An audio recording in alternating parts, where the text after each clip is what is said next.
Have you ever heard of a place on Earth where ships and planes seem to vanish into thin air? A mysterious stretch of ocean where compasses go haywire and the laws of physics seem to break? Today, we're diving deep into one of the world's most enduring enigmas, the Bermuda Triangle. This infamous region, also known as the Devil's Triangle, stretches across roughly 500,000 square miles of the Atlantic Ocean. If you draw a line from Miami to Bermuda, down to Puerto Rico and back to Miami, you've just mapped out this legendary zone. For decades, it's been the star of chilling stories and unexplained disappearances. What's fascinating is that this isn't some remote, forgotten corner of the world. It's one of the busiest travel corridors on the planet, with ships and planes crossing it every single minute of every single day, connecting the Americas, Europe, and the Caribbean. So where did the name even come from? We can thank a writer named Vincent Gaddis. Back in 1964, he wrote an article for a magazine called The Deadly Bermuda Triangle. Before him, sailors called it the Devil's Triangle, or the Hoodoo Sea. Gaddis gathered a bunch of reports about mysterious disappearances and presented them as if something truly bizarre was happening there. His story caught fire, and suddenly the Bermuda Triangle was a household name. It became the setting for countless books, documentaries, and wild theories, a place where logic just seemed to disappear. But the spooky stories didn't start with Gaddis. Tales of strange happenings in this area go back centuries. Even Christopher Columbus on his voyage in 1492 reportedly saw a strange light and noticed his compass acting funny as he sailed through. Of course, records from that long ago are a bit fuzzy and open to interpretation. The real obsession with the triangle kicked off in the 20th century. After World War II, with more ships and planes than ever before, disappearances became more noticeable and better documented, setting the stage for the mystery to take hold in our collective imagination. Now let's talk numbers. Despite its terrifying reputation, is the Bermuda Triangle actually more dangerous than any other part of the ocean? The U.S. Coast Guard, the folks who handle rescues out there, say no. They've stated that the number of incidents is right in line with how much traffic the area gets. Think about it. More cars on a highway means more potential for accidents, right? Same principle. Even major insurance companies like Lloyd's of London don't consider it a special risk zone. They don't charge extra for ships passing through, so the stats just don't back up the spooky legend.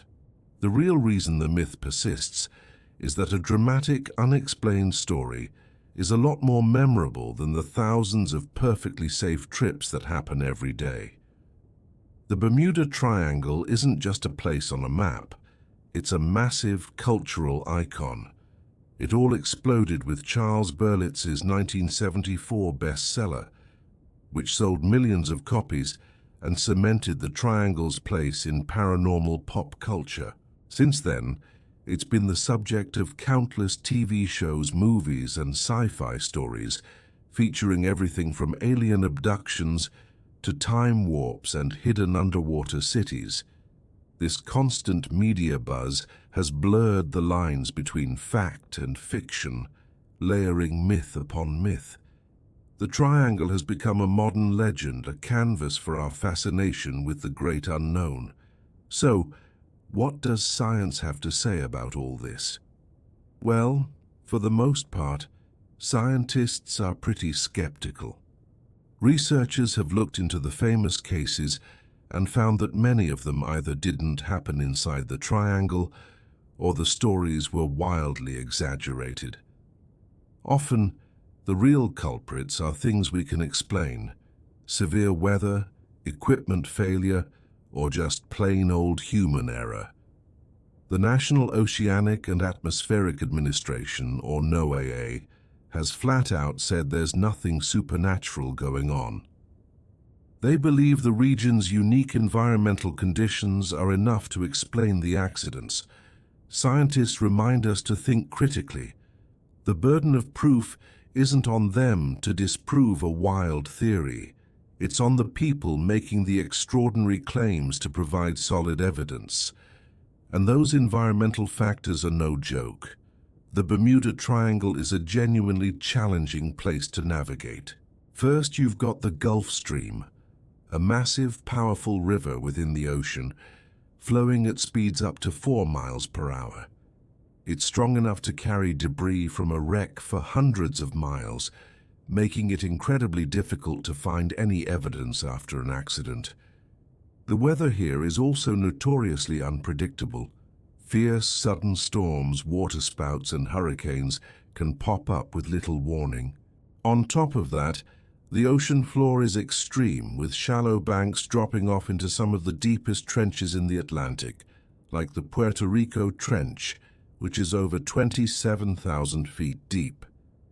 With these kinds of natural hazards, you don't really need monsters or aliens to explain why things sometimes go wrong. Human psychology also plays a huge part in keeping the legend alive. Our brains are wired to find patterns and create stories to make sense of tragedies. The mysterious cursed triangle is a much more compelling story than a random, unfortunate accident. This is where cognitive biases come in. We tend to remember the dramatic, sensationalized disappearances, that's confirmation bias, while completely forgetting the countless uneventful journeys. The media loves a good mystery, so they amplify these stories, and over time, facts get distorted and myths grow. Understanding our own psychology helps explain why the legend is so hard to shake, even without any real proof. So how do you properly investigate a Bermuda Triangle incident? It takes a methodical, no-nonsense approach. You have to go back to the original sources, official records from the Coast Guard, aviation authorities, and maritime agencies. You can't just rely on a story from a book or a TV show. It's crucial to look at the weather data from the time of the incident and analyze the technical reports of the ship or plane. You also have to remember that search and rescue technology wasn't as advanced decades ago.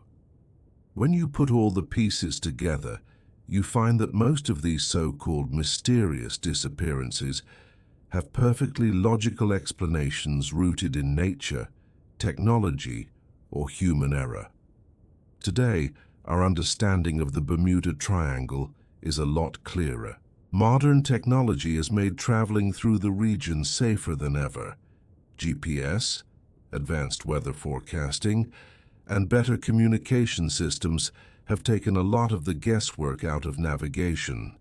For scientists, the mystery is pretty much solved, but in popular culture it's still a captivating tale of the unknown. The Bermuda Triangle has become a fascinating case study in how myths are born, how they spread, and how our human desire for a good mystery can sometimes overpower the facts. As we continue, we'll dig into some of the most famous cases and theories, using this foundation to separate fact from fiction. It was December 5th, 1945, a seemingly ordinary day at the Naval Air Station in Fort Lauderdale, Florida. But what started as a routine training mission would soon become one of history's most enduring aviation mysteries. 5 Grumman TBM Avenger torpedo bombers, collectively known as Flight 19, prepared for a navigation exercise over the Atlantic.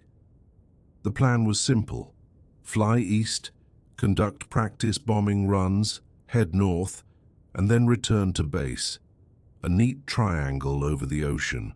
14 men were on board, a mix of pilots and crew, led by the experienced Lieutenant Charles Taylor. The weather forecast was clear, with good visibility. About 90 minutes after takeoff, just after their bombing practice, the first signs of trouble crackled over the radio.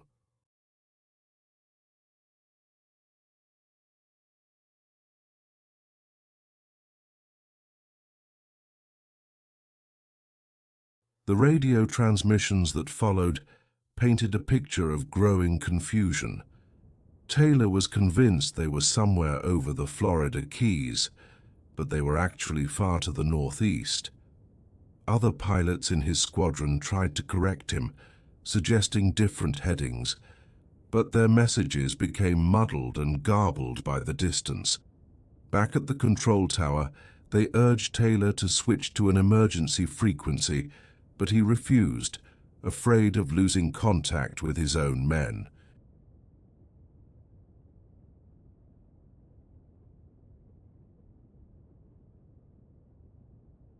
Their fuel was burning fast, and darkness was falling, making any chance of visual navigation impossible.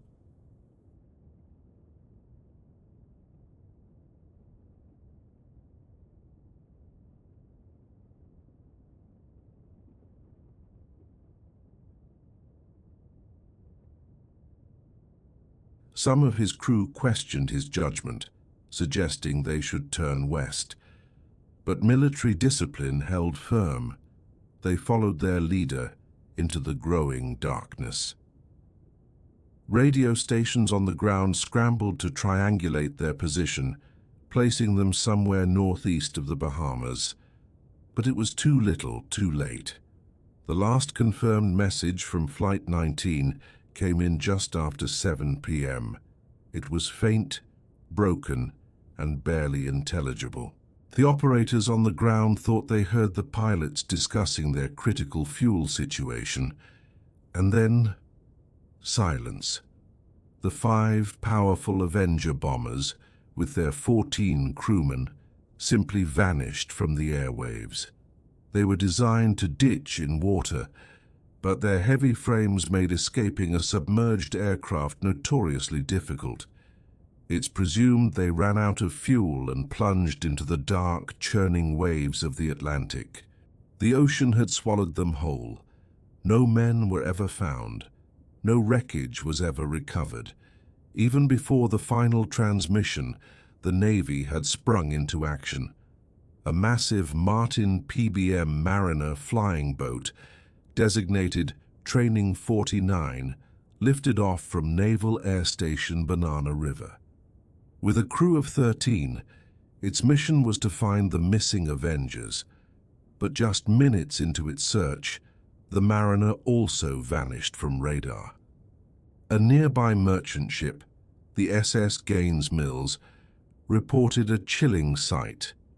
A sudden fiery explosion in the sky, followed by a large oil slick on the water's surface. The Mariner, known to its crews as the flying gas tank, because of its tendency for dangerous fuel vapor leaks, had likely suffered a catastrophic explosion. The tragedy had just compounded, adding 13 more souls to the lost, bringing the total to 27 men.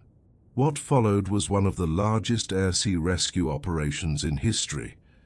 For 5 relentless days, more than 300 aircraft and dozens of ships scoured an immense area of the ocean, nearly 380,000 square miles. They crisscrossed the Atlantic, the Gulf of Mexico, and the Bahamas. But despite this monumental effort, they found nothing. A few oil slicks were spotted, some debris was found, but none of it could be definitively linked to Flight 19. The vast ocean, stirred by unpredictable weather, held its secrets tight. On December 10th, the official search was called off, leaving behind a wake of unanswered questions and grieving families. The U.S. Navy immediately convened a board of inquiry to piece together what went wrong. They pored over the fragmented radio transcripts, interviewed every person who had been in contact with the flight, and analyzed every shred of data. Their conclusion pointed toward human error compounded by equipment failure. Lieutenant Taylor, they found, had become disoriented and failed to follow standard emergency procedures. His initial report simply cited causes or reasons unknown, but after his mother protested, it was amended to note his confusion and the compass malfunction as major contributing factors. Crucially, the Navy found no evidence of anything unusual. No strange phenomena, just a tragic, explainable accident. For years, Flight 19 was remembered as a heartbreaking military disaster. But then, in the 1960s and 70s, the story was reborn. Writers looking for a gripping tale of the unexplained seized upon the disappearance, weaving it into the fabric of a new legend, the Bermuda Triangle. They highlighted the mystery, downplaying the well-documented navigational errors and confused radio chatter. The loss of the rescue plane was blended into the narrative, creating the illusion that some mysterious force had claimed 27 men in a single night. The pilots were portrayed as seasoned aces, the weather as perfectly calm. Embellishments that transformed a human tragedy into the crown jewel of paranormal lore. Over the decades, the lure of solving the mystery has been irresistible. Numerous expeditions have been launched to find the final resting place of Flight 19. The ocean floor in the suspected area is deep and treacherous, making any search incredibly difficult. In 1991, a group of treasure hunters thought they'd struck gold, finding 5 Avengers off the coast of Florida. But after checking the serial numbers, their hopes were dashed. It wasn't Flight 19. Even with modern side-scan sonar and robotic submersibles, the 5 planes remain hidden, likely carried far from their crash site by the powerful Gulf Stream current and buried under sediment. The ocean continues to guard their secret. So what really happened to Flight 19? When you strip away the legend and look at the facts, a clear and rational explanation emerges. Lieutenant Taylor, despite his flight hours, made a critical navigational mistake. His compasses failed, a known issue with those instruments, and he became fundamentally lost. Instead of listening to his crew or ground control, he trusted his gut, which was tragically wrong. He led his men farther and farther out to sea until their fuel tanks ran dry.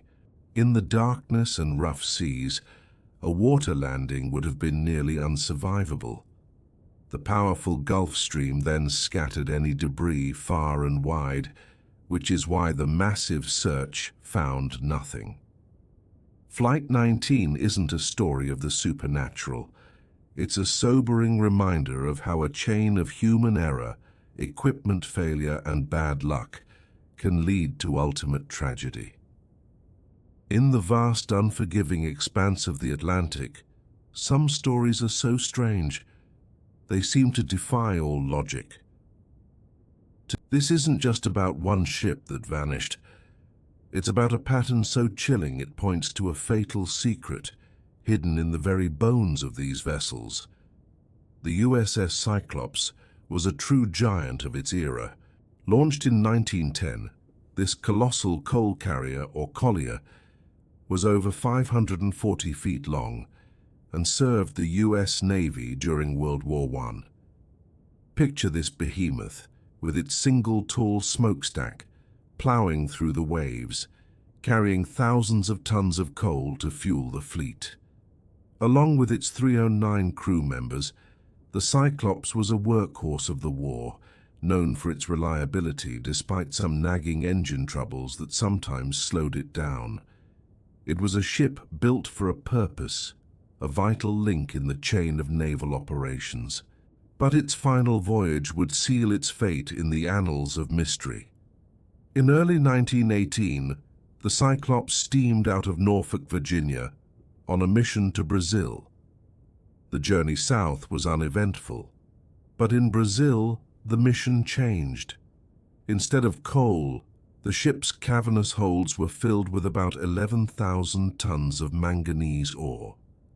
This material, essential for making steel, is incredibly dense, far heavier than the coal the ship was designed to carry. It's possible the crew, in their haste to support the war effort, overloaded the vessel beyond its safe limits. Adding to the weight were new passengers, including the American consul. On February 16th, under the command of Captain George Worley, the heavily laden Cyclops departed Rio de Janeiro, charting a course for Baltimore, its 309 souls unaware they were sailing into oblivion. On March 3, 1918, the Cyclops made an unexpected stop in Barbados.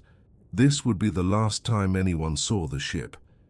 Captain Worley went ashore reporting a serious problem. The starboard engine had failed. This left the ship underpowered and less maneuverable, a dangerous situation for any vessel, let alone one carrying such a heavy, dense cargo. Worley reportedly expressed concern about the ship's stability. After a day of hasty repairs and resupplying, the Cyclops weighed anchor on March 4th and headed north.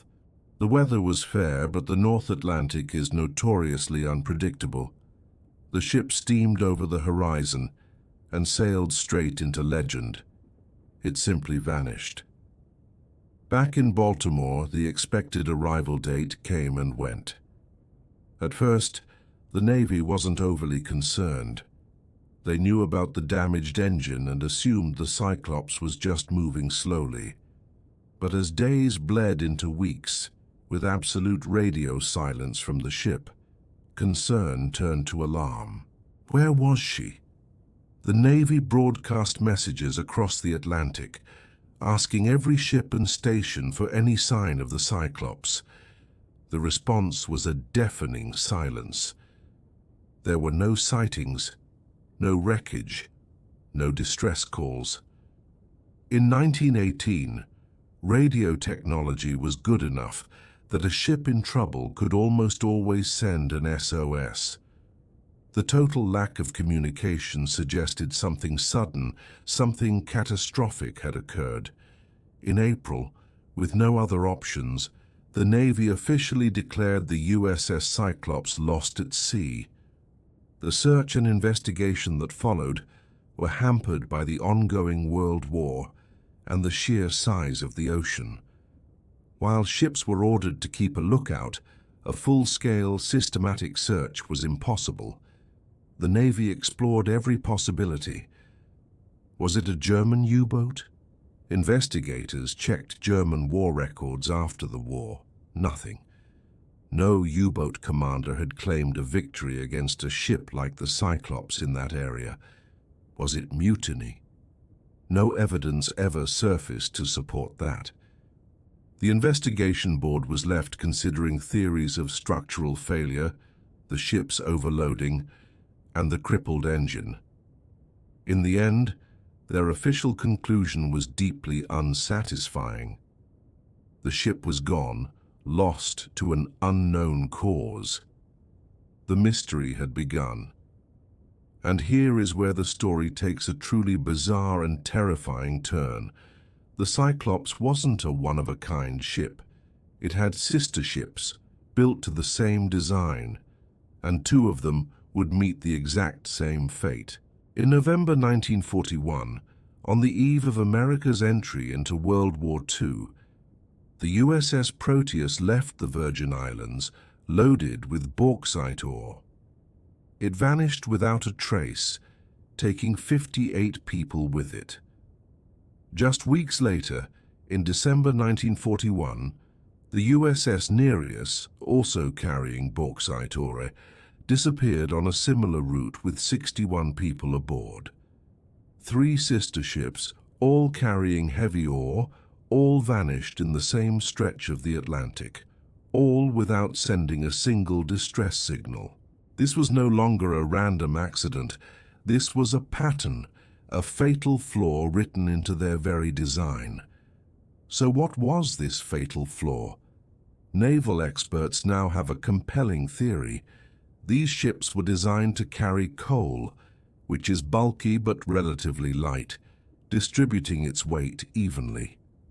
Manganese and bauxite ore, on the other hand, are incredibly dense.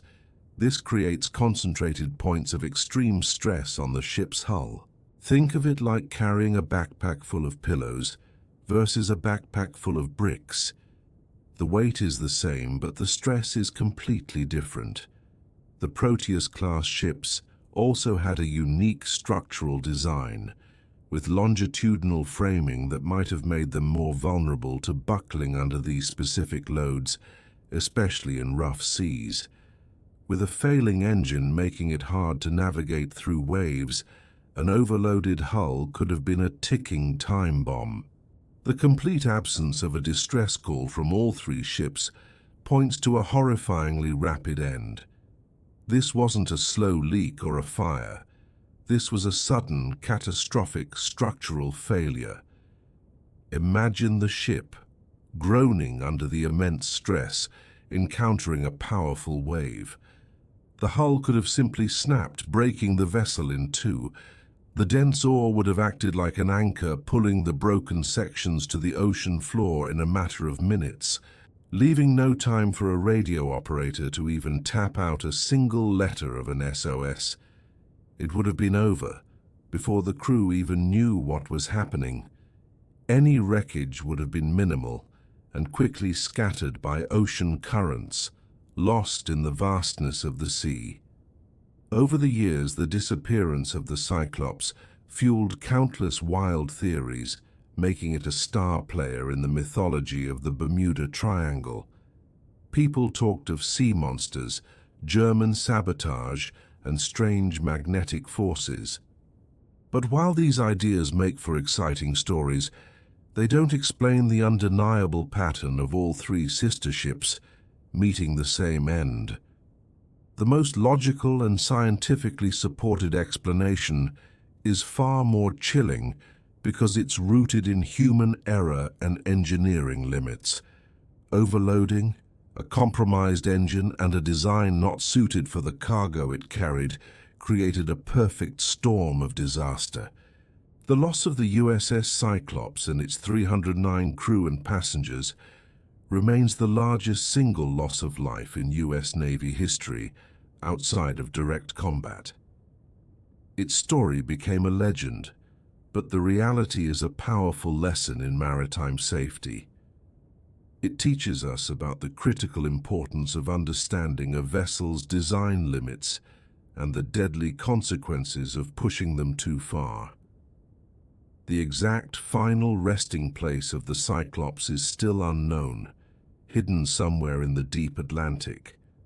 Its mystery endures, not because of supernatural forces, but because the ocean is the ultimate keeper of secrets. Let's set the scene. The SS Marine Sulphur Queen was no ordinary vessel. She was a massive T2 tanker, a relic from World War II, repurposed for a very specific and dangerous job, carrying molten sulfur. This conversion, done in 1960, turned the 524-foot ship into a floating thermos. To keep the sulfur liquid, it had to be heated to over 275 degrees Fahrenheit.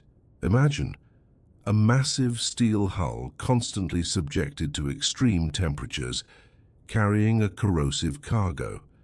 Owned by marine transport lines, the ship regularly ferried its fiery load from Texas and Louisiana to the East Coast. On the surface, it was just another commercial tanker. But beneath the decks, a unique and risky operation was underway. In hindsight, the signs of trouble were there long before the ship's final voyage. In the months leading up to its disappearance, The marine Sulphur Queen was showing her age and the strain of her unique cargo. Coast Guard inspections had flagged several issues, although none were considered serious enough to take her out of service. But the crew knew better.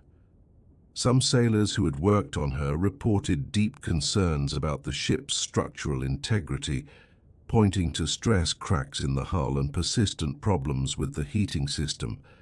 In fact, some experienced mariners flat out refused to sail on her again, citing major safety risks. The conversion from an oil tanker had been a massive undertaking, and whispers circulated about whether the old ship could truly handle the constant heat and the corrosive sulfur vapor. These warning signs, unfortunately, were either dismissed or not fully addressed, setting the stage for a tragedy. On February 2, 1963, the marine Sulphur Queen began her final journey. She departed from Beaumont, Texas, laden with over 15,000 tons of molten sulfur, destined for Norfolk, Virginia. A crew of 39 men, led by the experienced Captain James V. Fanning, was on board. The 4 massive cargo tanks were filled with the superheated liquid, and the heating system worked around the clock to prevent it from solidifying, a scenario that could create immense structural stress. Their route was a standard one, across the Gulf of Mexico, around the Florida Keys and up the Atlantic coast. The weather forecast was decent for February, and with standard safety gear and working radios, there was no reason to suspect this trip would be any different from the countless others. For the first couple of days, everything seemed normal. The marine Sulphur Queen maintained its regular radio check-ins. On February 3rd, the ship reported its position near the Dry Tortugas, just west of Key West, Florida. The message was completely routine. Position, course, speed, all normal. The weather was moderate, nothing to cause alarm. This would be the last confirmed message ever received from the vessel. There was a report of another, weaker transmission on February 4th, supposedly placing the ship in the Florida Straits, but its authenticity was never confirmed. After that, there was only silence. The ship never sent a distress call, never signaled for help, and never arrived in Norfolk. It simply vanished. This sudden, complete loss of contact is what made its disappearance so deeply unnerving. When the marine Sulphur Queen didn't arrive in Norfolk on February 7th as scheduled, the company initially wasn't overly concerned. Delays happen, but when another day passed with no word, the alarm was sounded. On February 9th, the Coast Guard launched one of the largest search operations of its time. Cutters, aircraft, and nearby commercial ships were all mobilized, scanning the ocean for any sign of the massive tanker or its 39 crew members. The search grid covered thousands of square miles, focusing on the ship's last known position and its intended route up the coast. For over a week, planes crisscrossed the sky and ships combed the waters, hoping for a miracle, but finding nothing but an empty, unforgiving sea.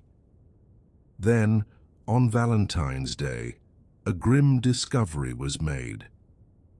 A Coast Guard plane spotted debris floating about 140 miles southwest of Key West. Over the next few days, search crews pulled several items from the water that confirmed their worst fears. They found life jackets clearly stenciled with the ship's name, a name board from one of the lifeboats, and other fragments of equipment. What they didn't find was just as telling. No lifeboats, no life rafts, and most tragically, no survivors and no bodies. The scattered debris field suggested a violent event had occurred. By analyzing the location of the wreckage and the ocean currents, investigators determined the ship had most likely gone down somewhere in the Florida Straits, around the time of its last communication on February 4th. The evidence pointed not just to a sinking, but to a catastrophic breakup. In the aftermath, the U.S. Coast Guard launched a formal investigation to uncover what happened. They interviewed everyone they could find: maritime experts, former crew members, inspectors, and company officials. The testimony painted a disturbing picture. Witnesses confirmed the stories of stress cracks in the hull, especially near the areas that were modified during the ship's conversion. The board reviewed the ship's inspection history and discovered that while it had technically passed, some previously noted problems had never been properly fixed. The core of the investigation focused on the immense unrelenting thermal stress from the molten sulfur cargo. This constant heat, applied 24/7, would have dramatically worsened any existing weaknesses in the ship's steel structure. The Coast Guard's final conclusion was chillingly logical: catastrophic structural failure. The board believed that the combination of old weaknesses in the hull, the constant thermal stress from the hot cargo, and the flexing forces of the waves proved to be a fatal cocktail. It's worth noting that T2 tankers like this one had a known history of structural problems. Several had famously snapped in half during World War II due to brittle fracture in cold waters. The Marine Sulphur Queen, however, faced the opposite problem: constant heat, which created its own unique and deadly stresses. The investigators theorized that the ship broke apart suddenly and violently, likely at night, giving the 39 men on board no time to react, launch lifeboats, or even send a distress signal. The ship would have gone to the bottom in mere minutes. The loss of the Marine Sulphur Queen sent shockwaves through the maritime industry and led to significant safety reforms. The Coast Guard enacted much stricter inspection rules for any vessels carrying molten sulfur, demanding more rigorous structural checks and specific safety standards for the heating systems. The disaster served as a harsh lesson about the dangers of converting old, wartime ships for highly specialized commercial use without a complete re-engineering and analysis of the new stresses involved. It also led to better requirements for distress signals and crew safety training.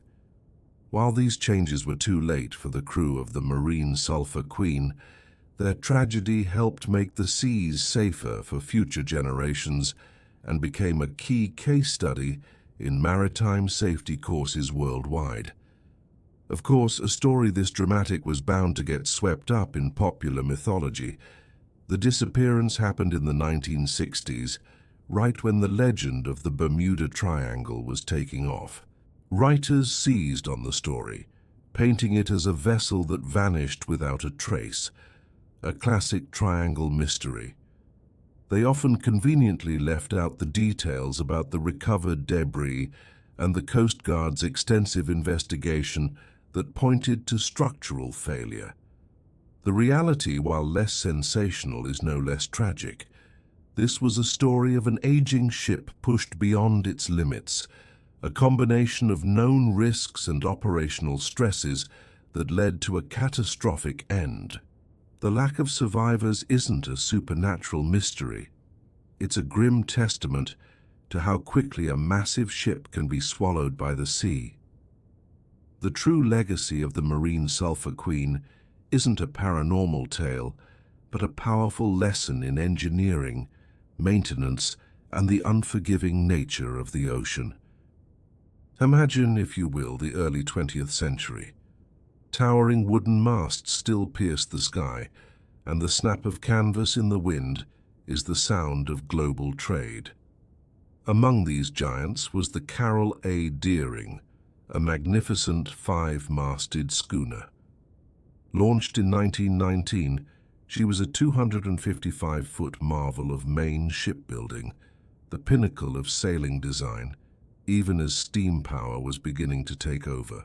This ship was built to conquer the Atlantic, a sturdy vessel capable of hauling over 3,400 tons of cargo.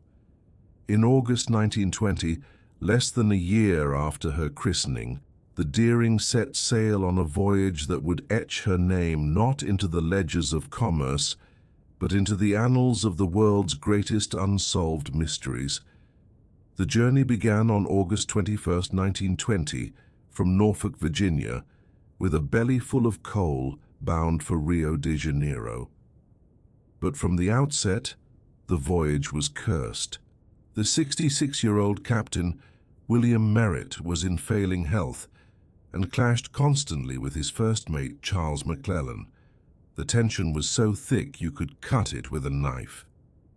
Before they even cleared the American coast, Captain Merritt fell gravely ill and had to be taken ashore. To replace him, the company coaxed a retired sea captain, W.B. Wormel, back for one last trip. So, with a brand new captain they didn't know, an unresolved conflict simmering below deck, the unsettled crew of the Deering once again pointed her bow towards South America. The trip south to Rio de Janeiro was outwardly uneventful, but the bad blood between the new Captain Wormel and First Mate McClellan lingered. After delivering their coal, they prepared for the return journey. On December 2, 1920, the Deering left Rio, sailing lightship without any cargo. This made the vessel ride high in the water, making it much harder to handle, especially in the notoriously rough winter waters of the North Atlantic. The crew, after months at sea, was surely dreaming of home, completely unaware that for most of them, that dream would never come true. On January 9, 1921, the Deering made a stop in Barbados. This brief visit would later become a focal point of the investigation. Rumors swirled that First Mate McClellan, ashore and in his cups, loudly complained about Captain Wormel, even threatening to get the captain before they reached home. While this explosive story was never fully confirmed, it painted a dark picture. What we know for sure is that the ship took on supplies.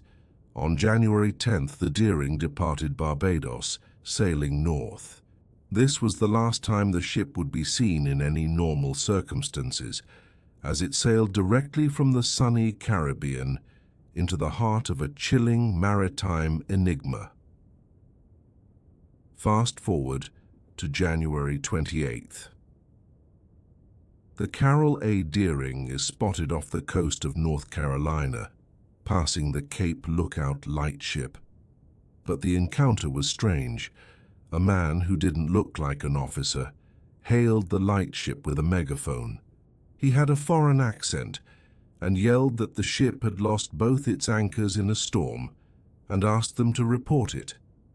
The lightship crew also noticed a cluster of men gathered on the forward deck, just hanging around. It was all very peculiar. The Deering sailed on seemingly under control. Tragically, the lightship's radio was on the fritz, and they couldn't immediately send the message, a small failure with ominous consequences. Just 3 days later, on January 31st, 1921, a terrifying sight greeted the Coast Guard at Cape Hatteras. The Carroll A. Deering was hard aground on the treacherous Diamond Shoals, but this was no wreck. The ship was sitting upright, her 5 masts intact, and all her sails were still set, catching the wind like a ghostly galleon. For days, rough seas made it impossible to reach her. She just sat there, a silent, unreachable monument to a disaster that hadn't yet been discovered. Finally, on February 4th, the weather broke. A boarding party from the Coast Guard climbed aboard, and what they found has baffled historians ever since. The ship was utterly, completely empty. Not a soul was on board. The investigation began immediately, and the scene was a mess of contradictions. The ship's logbook was gone. The navigational equipment, chronometer, and sextants were all missing. Crucially, both of the ship's lifeboats were gone, suggesting the crew had evacuated. But why? The ship itself wasn't severely damaged, and in the crew's quarters their personal belongings were left behind. In the galley, food was found partway through being prepared, as if the crew had vanished in the middle of making a meal. It was a perfectly preserved ghost ship, and the mystery of where its 11 crewmen had gone was just beginning. The most obvious theory was mutiny. Given the known tension between the captain and first mate and McClellan's alleged threats in Barbados, it seemed plausible. Perhaps the crew, or a faction of it, had seized control of the ship. This could explain the missing logbook and navigation gear. The mutineers might have taken them to hide their crime and navigate to a new life. But the mutiny theory had huge holes. Investigators found no signs of a struggle, no blood, no violence of any kind. And if the crew mutinied and fled in the lifeboats, where did they go? The coast was nearby. Surely at least one of them would have made it to shore. But nothing was ever found. No bodies, no wreckage, no trace. Another popular theory pointed to a more sinister cause: piracy.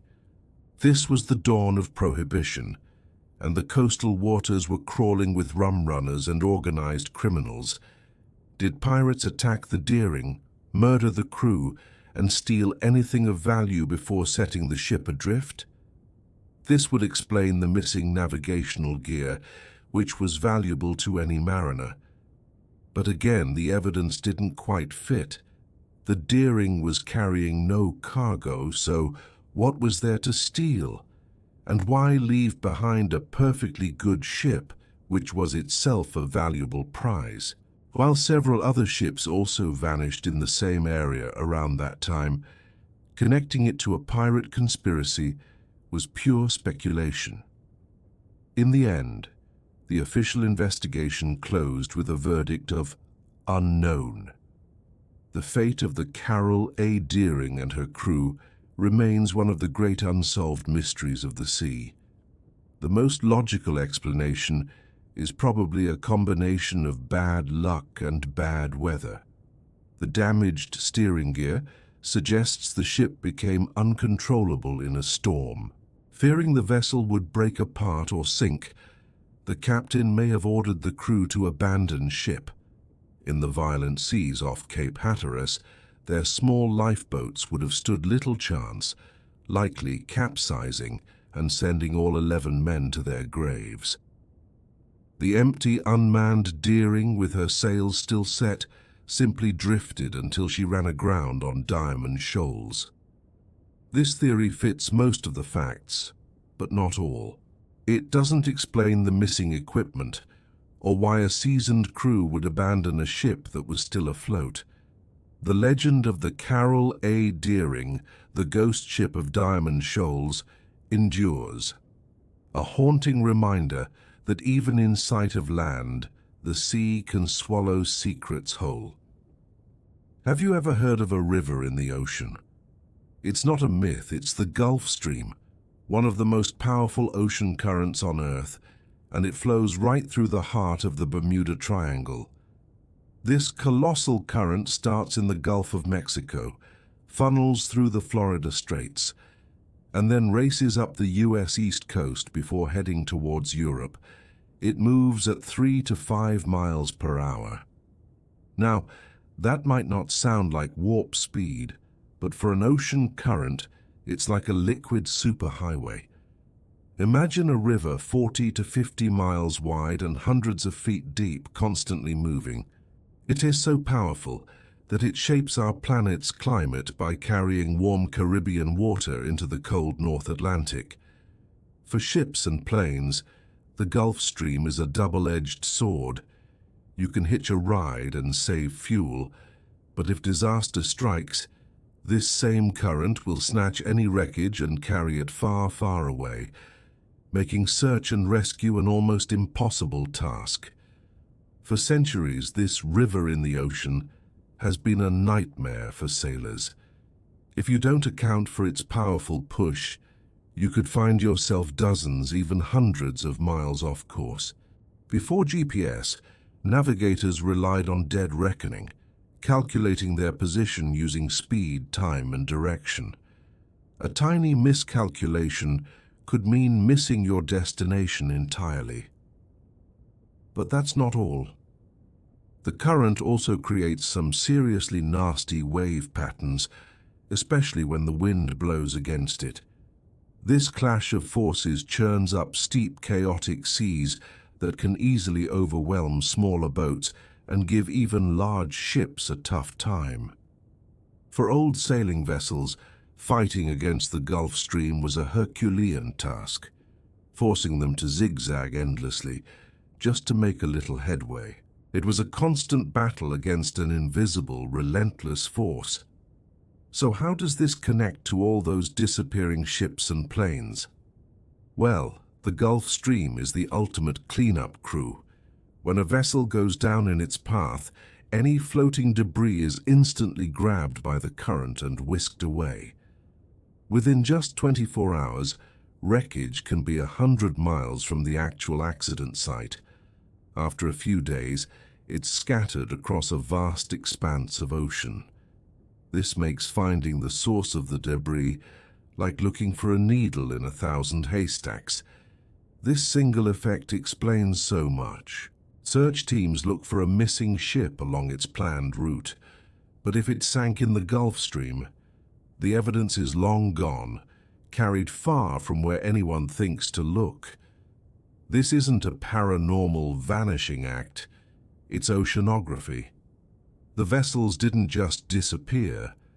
The ocean, with the help of the Gulf Stream, simply hid the evidence before we even knew where to begin searching. Another strange feature of the Gulf Stream is the dramatic temperature changes it creates.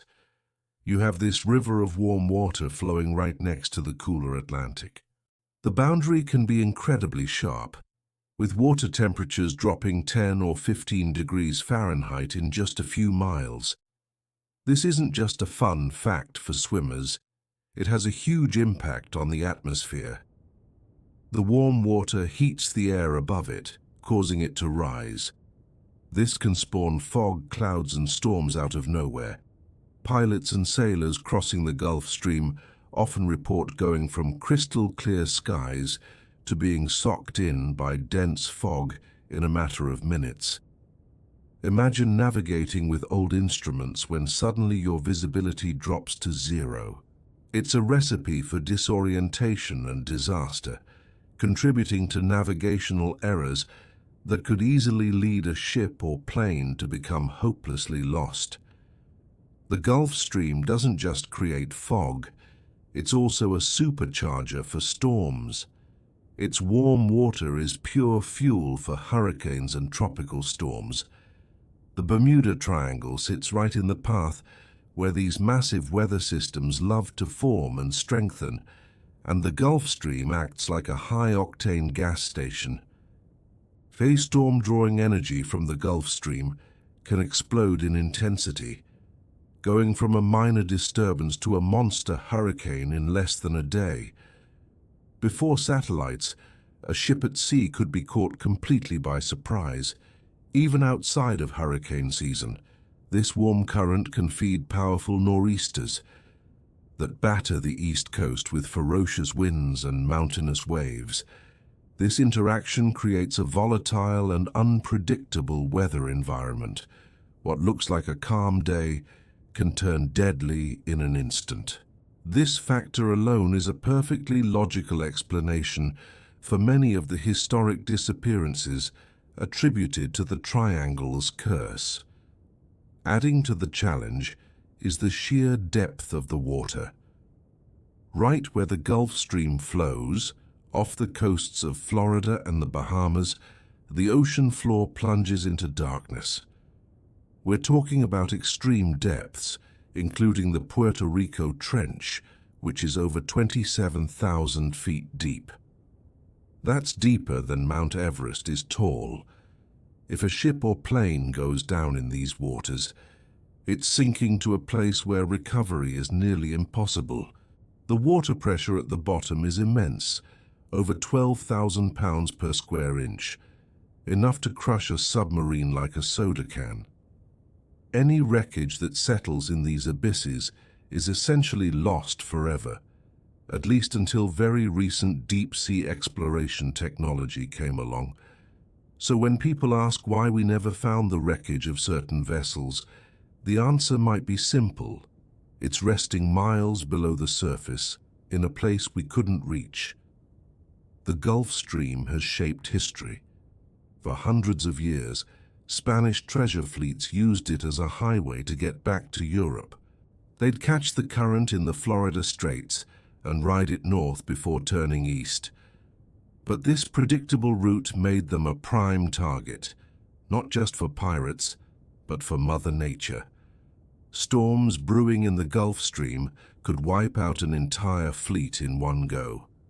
Historical records from the 16th to the 18th centuries are filled with accounts of ships lost along this exact path. Back then, sailors knew a current was there, but they didn't fully understand its strength or how it behaved. Simple navigational mistakes, caused by underestimating the Gulf Stream's power, undoubtedly led to many of the tragedies that later became part of the Bermuda Triangle legend. Today, we have a much clearer picture. Satellites, ocean buoys, and computer models let us track the Gulf Stream's position, temperature, and speed in real time. This information is beamed directly to modern ships and aircraft, and with GPS, navigators know their exact position, regardless of the current's push. But even with all this tech, the Gulf Stream is still a force to be respected. Ships still use it to save fuel, and they still have to account for its effects. And its ability to scatter wreckage, that hasn't changed one bit. If a plane goes down today, finding the black box in the Gulf Stream is still an incredible challenge. The main difference is that with modern communications, search teams usually have a much better starting point than they did a century ago. Let's apply this knowledge to some classic cases. Take Flight 19, the 5 Navy bombers that vanished in 1945. If those planes went down in the Atlantic, the Gulf Stream would have immediately grabbed any debris and carried it north. The massive search operation was focused on where the planes were last heard from, but the wreckage could have been miles away within hours. It's a rational explanation for why nothing was ever found. What about the USS Cyclops, a massive naval ship that disappeared in 1918? It likely sank in deep water, where the Gulf Stream would have quickly dispersed any floating evidence, leaving searchers with an empty ocean. In these cases, the mystery isn't what caused the accident, but why the evidence vanished. The Gulf Stream provides a perfect, non-spooky answer. So, what is the Gulf Stream's true legacy in the Bermuda Triangle saga? It's not a supernatural force that pulls vessels into another dimension. It's a powerful natural phenomenon that makes finding the evidence of a tragedy incredibly difficult. The current itself doesn't sink ships or crash planes. It just cleans up the scene of the accident with ruthless efficiency. And that's a critical distinction. The accident rate in the Bermuda Triangle isn't statistically unusual. What is unusual is the number of cases where no wreckage was found. And for that, the Gulf Stream offers a complete, logical explanation.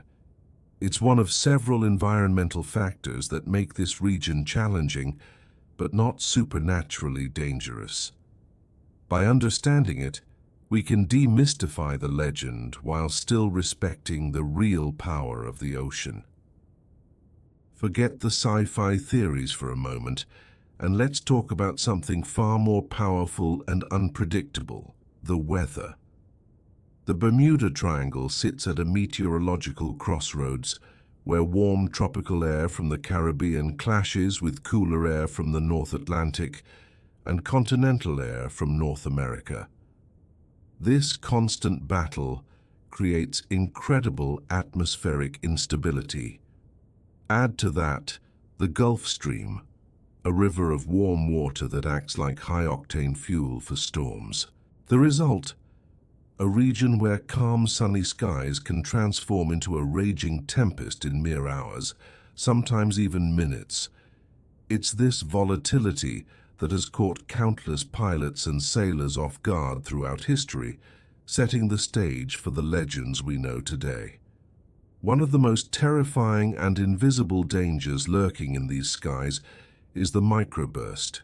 Picture this: a powerful column of air plummeting from a thunderstorm, hitting the surface and exploding outwards with winds over 100 miles per hour. These things are small, typically less than 2 miles across, which makes them incredibly difficult to spot, especially with older radar systems. For an airplane, especially during takeoff or landing, flying into one is like hitting a vertical wall of wind.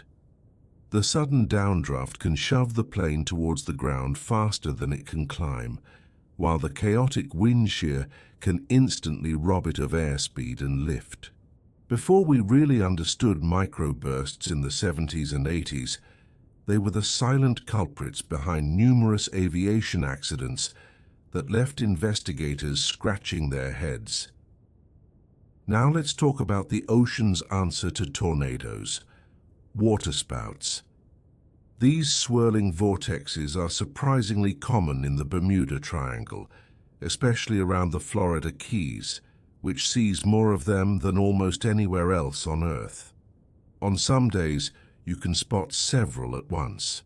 While they're often weaker than their land-based cousins, they can still pack winds well over 100 miles per hour, more than enough to flip a boat or tear apart a small aircraft.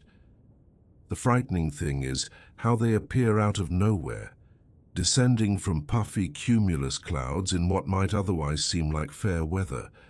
For small vessels and low-flying planes, an unexpected encounter with a waterspout can be absolutely catastrophic.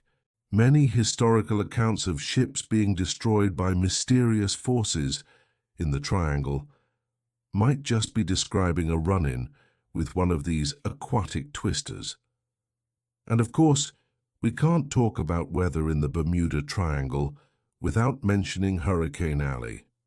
From June through November, this entire region becomes a superhighway for some of the most powerful storms on the planet. The warm waters are the perfect breeding ground, allowing hurricanes to form and intensify with terrifying speed. Before the satellite era kicked off in the 1960s, a ship could be sailing in calm seas and, with almost no warning, find itself battling a monster hurricane. We're talking about waves over 50 feet high, winds screaming past 150 miles per hour, and a storm surge that can swallow coastlines. Even massive modern ships can be overwhelmed by these conditions. Back then, a ship caught in an unseen hurricane simply vanished, leaving behind nothing but another mystery for the Bermuda Triangle files. But it's not just the big-name storms you have to worry about. There's a more elusive threat out there: rogue waves. For centuries, sailors told tales of monster waves that would rise from the sea without warning, walls of water as tall as an 8-story building. People dismissed them as myths, but we now know they are very real. These freak waves can form when different wave patterns combine their energy, or when strong currents like the Gulf Stream clash with waves. The Bermuda Triangle, with its powerful currents and dynamic weather, is a prime location for them. A ship, even a large one, hit by an 80-foot rogue wave has almost no time to react. The force can shatter a vessel, wash the crew overboard, or even break the ship's back in an instant. Another classic element of maritime ghost stories is dense, disorienting fog, and the Bermuda Triangle has plenty of it. When warm, moist air drifts over the cooler waters at the edge of the Gulf Stream, thick fog can roll in with breathtaking speed, dropping visibility to practically zero. Before radar became standard, this was a navigator's worst nightmare. Ships could easily collide with each other or run aground on hidden reefs. For pilots flying low, the spatial disorientation from being enveloped in fog could be fatal, as they'd lose all sense of which way was up. Many historical tales from the region speak of vessels getting lost in a sudden fog bank, only to meet a tragic end. Even with today's technology, fog remains a serious hazard that commands respect. The single most dangerous trait of weather in this region is its speed. Conditions can go from perfectly safe to life-threateningly hazardous in a shockingly short amount of time. A minor tropical disturbance can explode into a full-blown hurricane in less than a day. A calm field of clouds can suddenly erupt into a line of severe thunderstorms. This rapid intensification is a huge risk for anyone who departed in good weather, thinking they had a clear journey ahead. In the past, without modern forecasting, a ship would sail directly into a rapidly developing storm with no warning at all. Even today, these sudden changes can outpace predictions, proving that Mother Nature still holds the upper hand in the triangle. Let's not forget the light show. The triangle's warm, humid atmosphere is an ideal factory for thunderstorms, and with them comes intense lightning. For a plane, a direct strike can damage critical flight systems, interfere with navigation, or even ignite fuel. For a boat, lightning can hit a mast, destroying communications and electronics and causing fires. But beyond direct hits, the powerful electrical fields generated by these storms can wreak havoc on old-school navigation tools. Magnetic compasses can spin wildly, and electronic gear can malfunction. Many old Bermuda Triangle stories mention bizarre compass failures and equipment going haywire. Was it a mysterious force, or was it simply the unseen electrical fury of a nearby thunderstorm? When we look back at historical incidents in the Bermuda Triangle, we have to face a major challenge: the lack of good weather data. Before the 1960s, our picture of ocean weather was incredibly spotty. A ship's logbook with weather notes would go down with the ship. We had coastal weather stations, but the open ocean was a huge blind spot. This means for many famous disappearances, we simply don't know what the weather was truly like at that exact spot, at that exact time. A storm, a waterspout, or a rogue wave could have been present but was completely unrecorded. This information gap is a huge reason why so many incidents seemed mysterious. It's not that something unnatural happened, it's that the natural explanation was lost to the sea. Today the situation is completely different. We live in an age of incredible weather monitoring technology. Satellites give us a constant, real-time eye in the sky. Radar on ships and planes can see storms coming from miles away. A network of automated buoys provides continuous data from the ocean surface, and powerful computer models can predict storm paths days in advance. Pilots and captains now have a steady stream of information that allows them to navigate around danger. This is why the number of mysterious disappearances in the Bermuda Triangle has dropped so dramatically in recent decades. It's not because the mystery has gone away, but because we finally have the tools to see the real culprit, the awesome and unforgiving power of weather. For centuries, sailors relied on one tool above all others to find their way: the magnetic compass. But this simple device holds a secret that has fueled the Bermuda Triangle myth for decades. You see, compasses don't point to the true North Pole, the one at the top of the globe. They point to the magnetic North Pole, which is currently in northern Canada and is always on the move. The angle between these two norths is called magnetic declination, and it changes depending on where you are on Earth. Navigators have to correct for this difference to plot an accurate course. But what if there was a place where no correction was needed? A place where true north and magnetic north lined up perfectly. That place exists. It's a shifting, invisible line called the agonic line, where magnetic declination is zero. And for a period in the 20th century, this line passed right through the heart of the Bermuda Triangle. For some, this was proof of the triangle's strange powers. But the reality is far less mysterious. The agonic line isn't a supernatural vortex. It's a predictable feature of our planet's geophysics. It's constantly moving. In the 1800s, it was off the US East Coast. Today, it's moved even further west, out of the triangle. Far from being a navigational hazard, crossing the agonic line was a welcome break for sailors. For a short time, their compass was true, simplifying their calculations. There are no strange forces at play, no magnetic anomalies. The agonic line is a scientific curiosity, not a paranormal one. It certainly doesn't make ships and planes disappear. Of course, compasses aren't perfect. Even on a ship, the metal of the hull, the electrical equipment, even the cargo can create their own little magnetic fields, throwing the compass off. This is called deviation, and it's a constant headache for navigators. In an aircraft, things get even trickier. Banks, climbs, and turns can make the compass needle swing wildly. This is what might have happened to the infamous Flight 19. When the pilot, Lieutenant Taylor, reported his compasses were malfunctioning, he might not have been experiencing a supernatural force.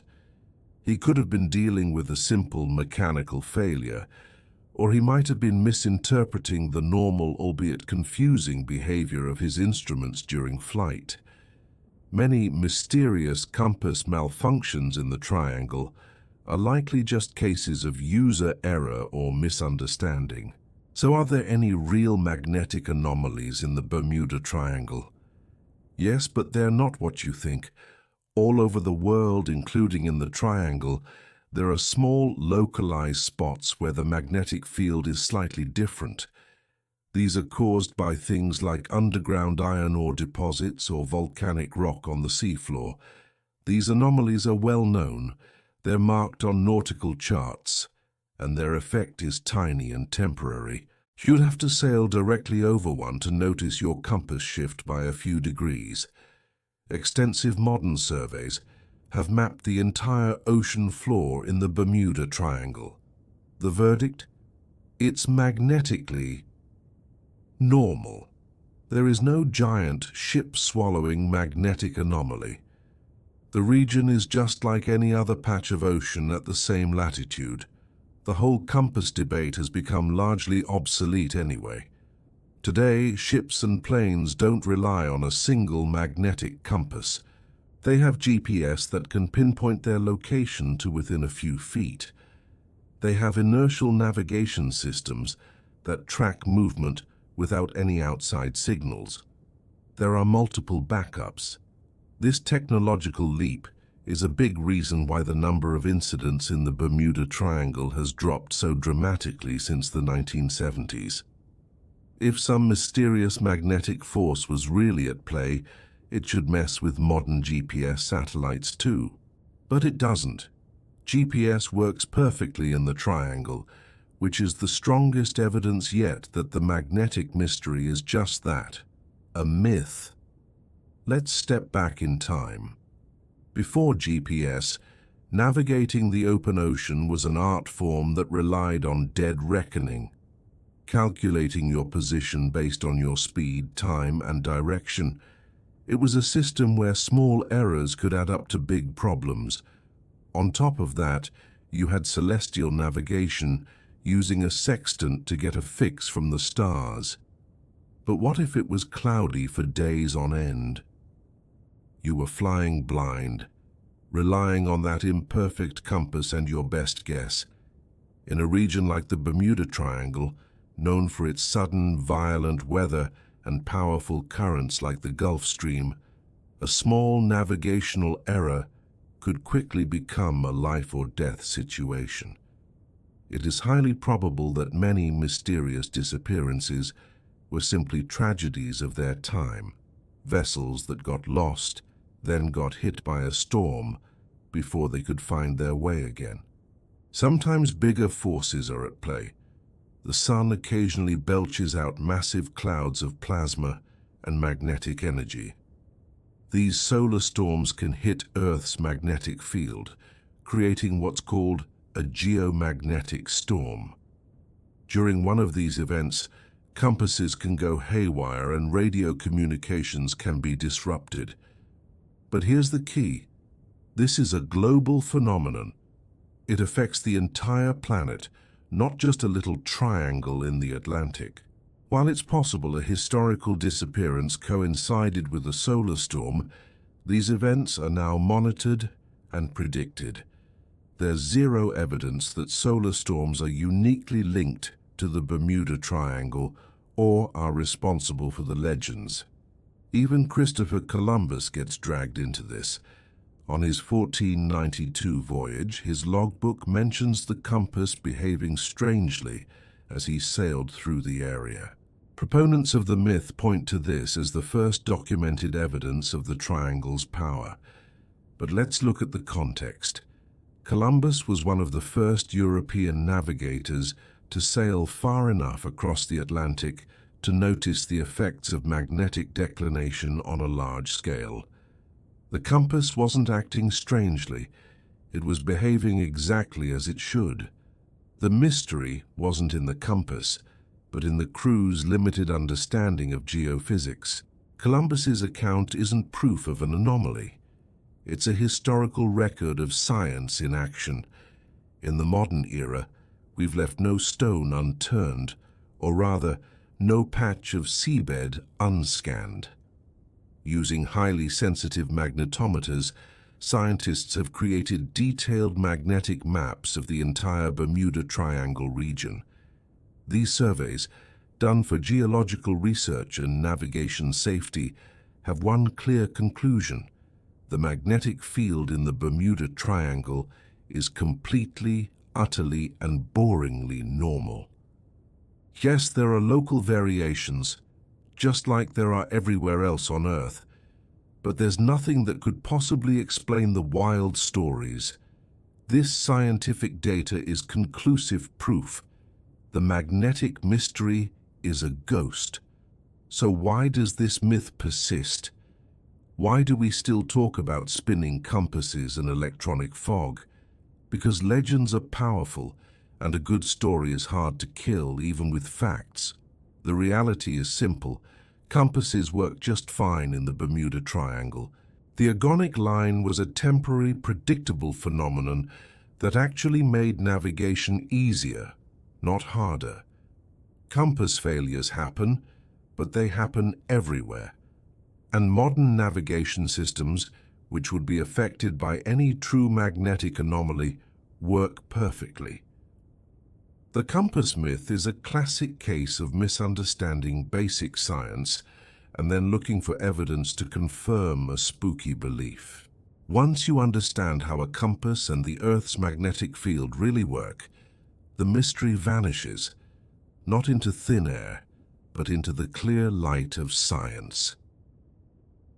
You've probably heard this wild theory about the Bermuda Triangle, that giant bubbles of gas erupt from the seafloor, swallowing ships whole and knocking planes out of the sky. This is the methane hydrate hypothesis, and on the surface it sounds almost scientific. But is there any truth to it? Today we're diving deep into the science of fire ice to see if it really holds the key to the triangle's mysteries. So what is this stuff?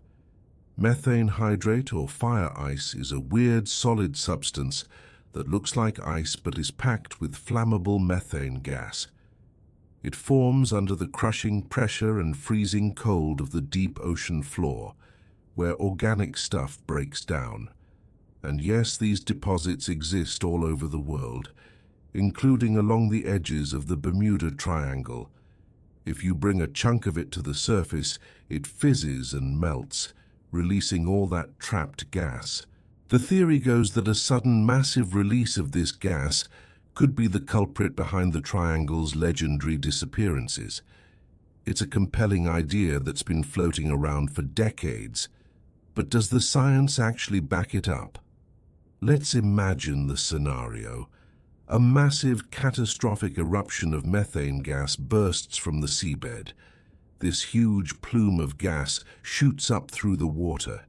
As it reaches the surface, it turns the ocean into a frothy, bubbly mess. The water density plummets. A ship sailing into this zone would suddenly lose all buoyancy, like trying to float on foam. It would sink like a stone, so fast the crew wouldn't even have time to send a distress call.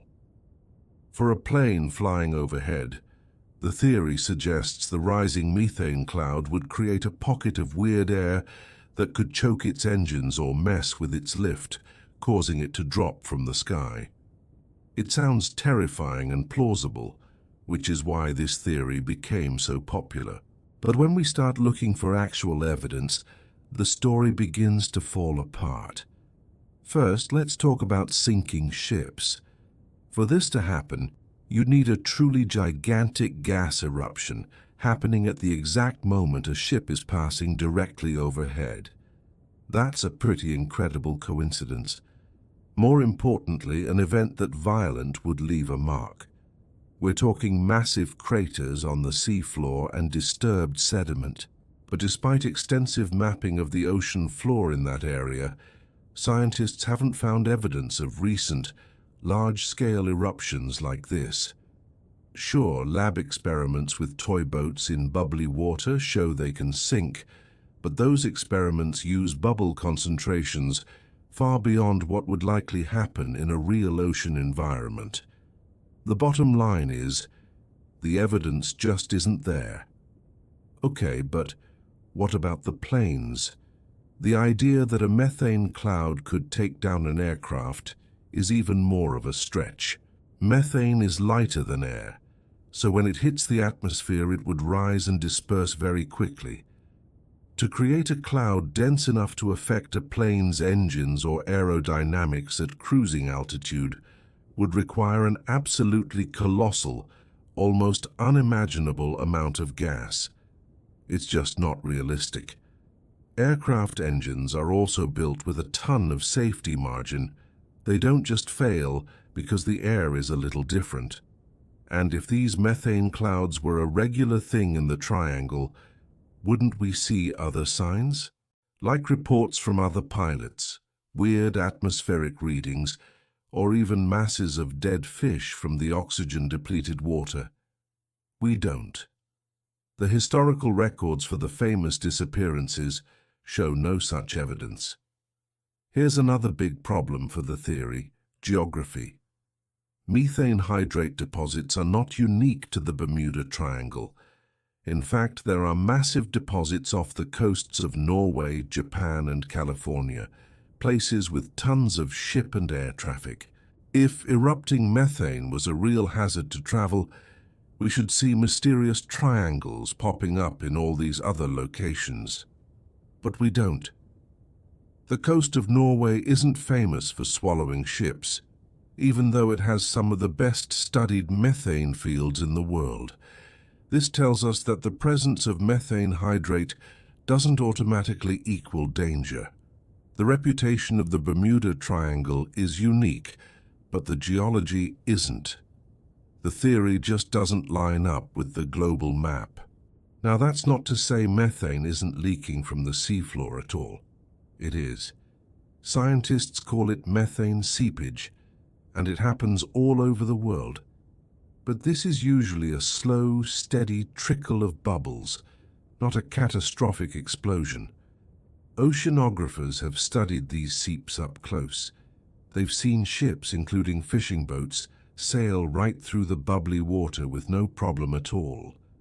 The plumes are just too small, and the gas concentration is too low to affect a vessel's buoyancy.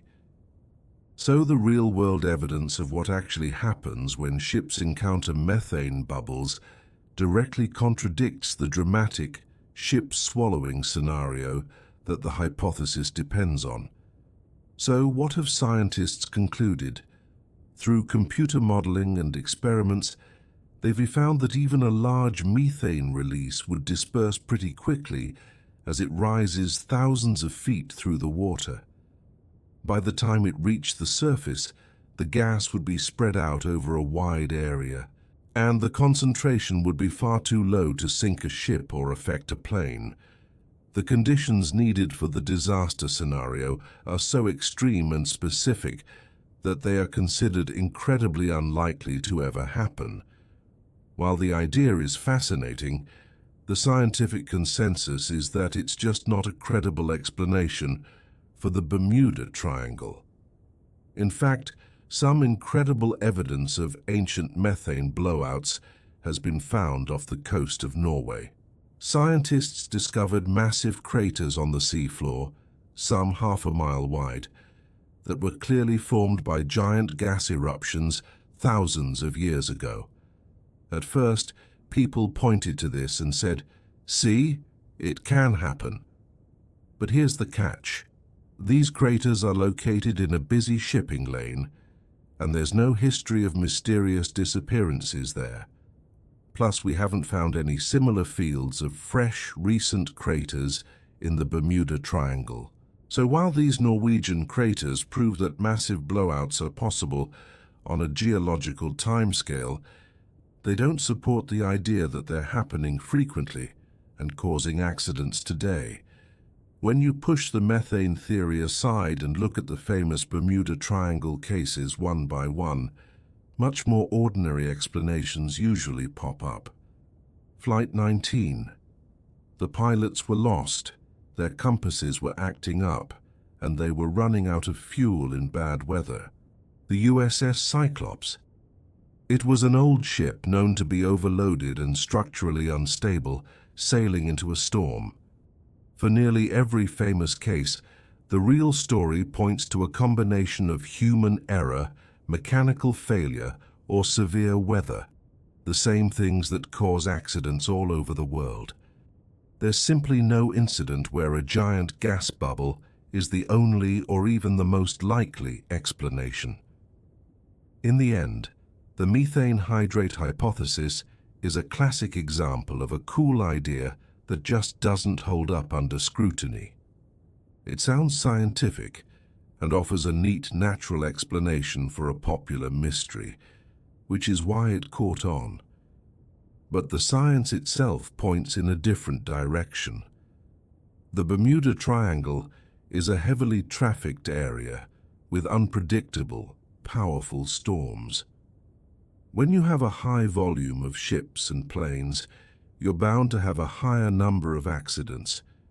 There's no need for a mysterious, gas-belching monster from the deep. The real mystery is why we'd rather believe in fire ice than in simple, documented facts. Did you know that human error is the #1 cause of accidents at sea and in the air worldwide? The Bermuda Triangle is no different. It all comes down to the human factor. Navigation, especially before GPS, demanded intense focus. A single math mistake or misreading a compass could send a plane or ship miles off course into serious trouble. Think about Flight 19. The commander, Lieutenant Taylor, made a navigation error. He got confused, thought he was somewhere else, and tragically, his pride or stress made him refuse to listen to his team who suspected he was wrong. This one human error started a chain reaction that led to the loss of all 5 planes. It's a textbook example of how a simple mistake, compounded by poor decisions under pressure, can lead to disaster. And it's a pattern we see in many so-called mysterious cases when we look closely. Of course, it's not just about mistakes in the moment. Training and experience are everything. The Bermuda Triangle has a tricky mix of powerful currents, weather that can turn on a dime, and lots of traffic. A pilot used to flying over land with clear landmarks can easily get disoriented over the vast, featureless ocean, especially if clouds roll in. A boater familiar with calm lakes might be completely unprepared for the Gulf Stream's power. Many incidents involved people who were technically qualified, but just didn't have the specific experience needed for that challenging environment. It's like giving a brand new driver the keys to a race car and telling them to compete at Monaco. Experience in those specific demanding conditions is what makes the difference between a safe journey and a potential incident. Then there's the simple, undeniable fact that stuff breaks. Equipment fails. It happens everywhere, not just in the Triangle. But when your engine quits or your navigation system goes dark hundreds of miles from shore, in the middle of a brewing storm, the consequences are far more severe.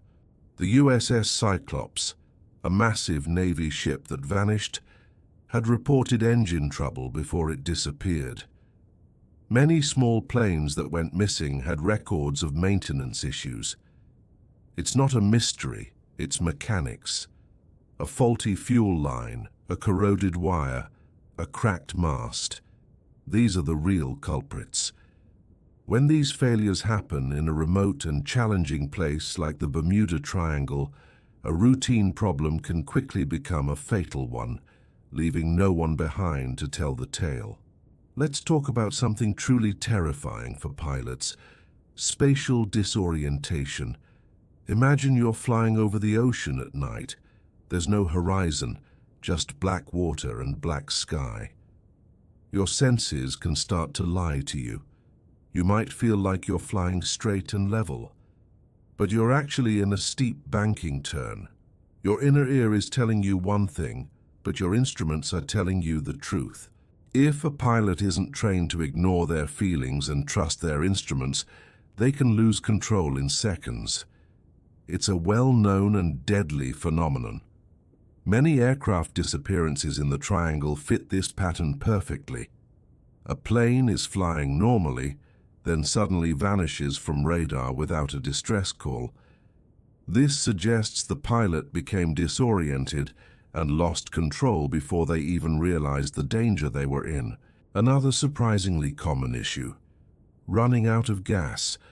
It sounds basic, but fuel management is a constant challenge. A pilot might miscalculate how much fuel they need, especially if they hit an unexpected headwind that makes the engine work harder. Flight 19, for example, spent their final hours lost and searching for land until their tanks ran dry. For smaller planes with less fuel capacity, even a small navigation error can be a death sentence, pushing them just beyond the point of no return. For ships, running out of fuel isn't an instant disaster, but it leaves them adrift, helpless against strong currents and storms, just waiting for trouble to find them. It's another simple, logical explanation that gets lost in the spooky stories. And what happens when you can't call for help? Communication failure is a huge factor. Before modern satellite beacons, if your radio broke, you were truly alone. A dead battery, water damage, or even just being too far from a receiver meant you could sink or crash without anyone ever knowing you were in trouble. We saw communication problems with Flight 19, which created confusion and hampered the search efforts. People here disappeared without a distress call, and immediately think something supernatural happened. But the reality is often much simpler. Their radio was broken. They couldn't call for help, and that silence is what turns an accident into an enduring mystery. Now picture this.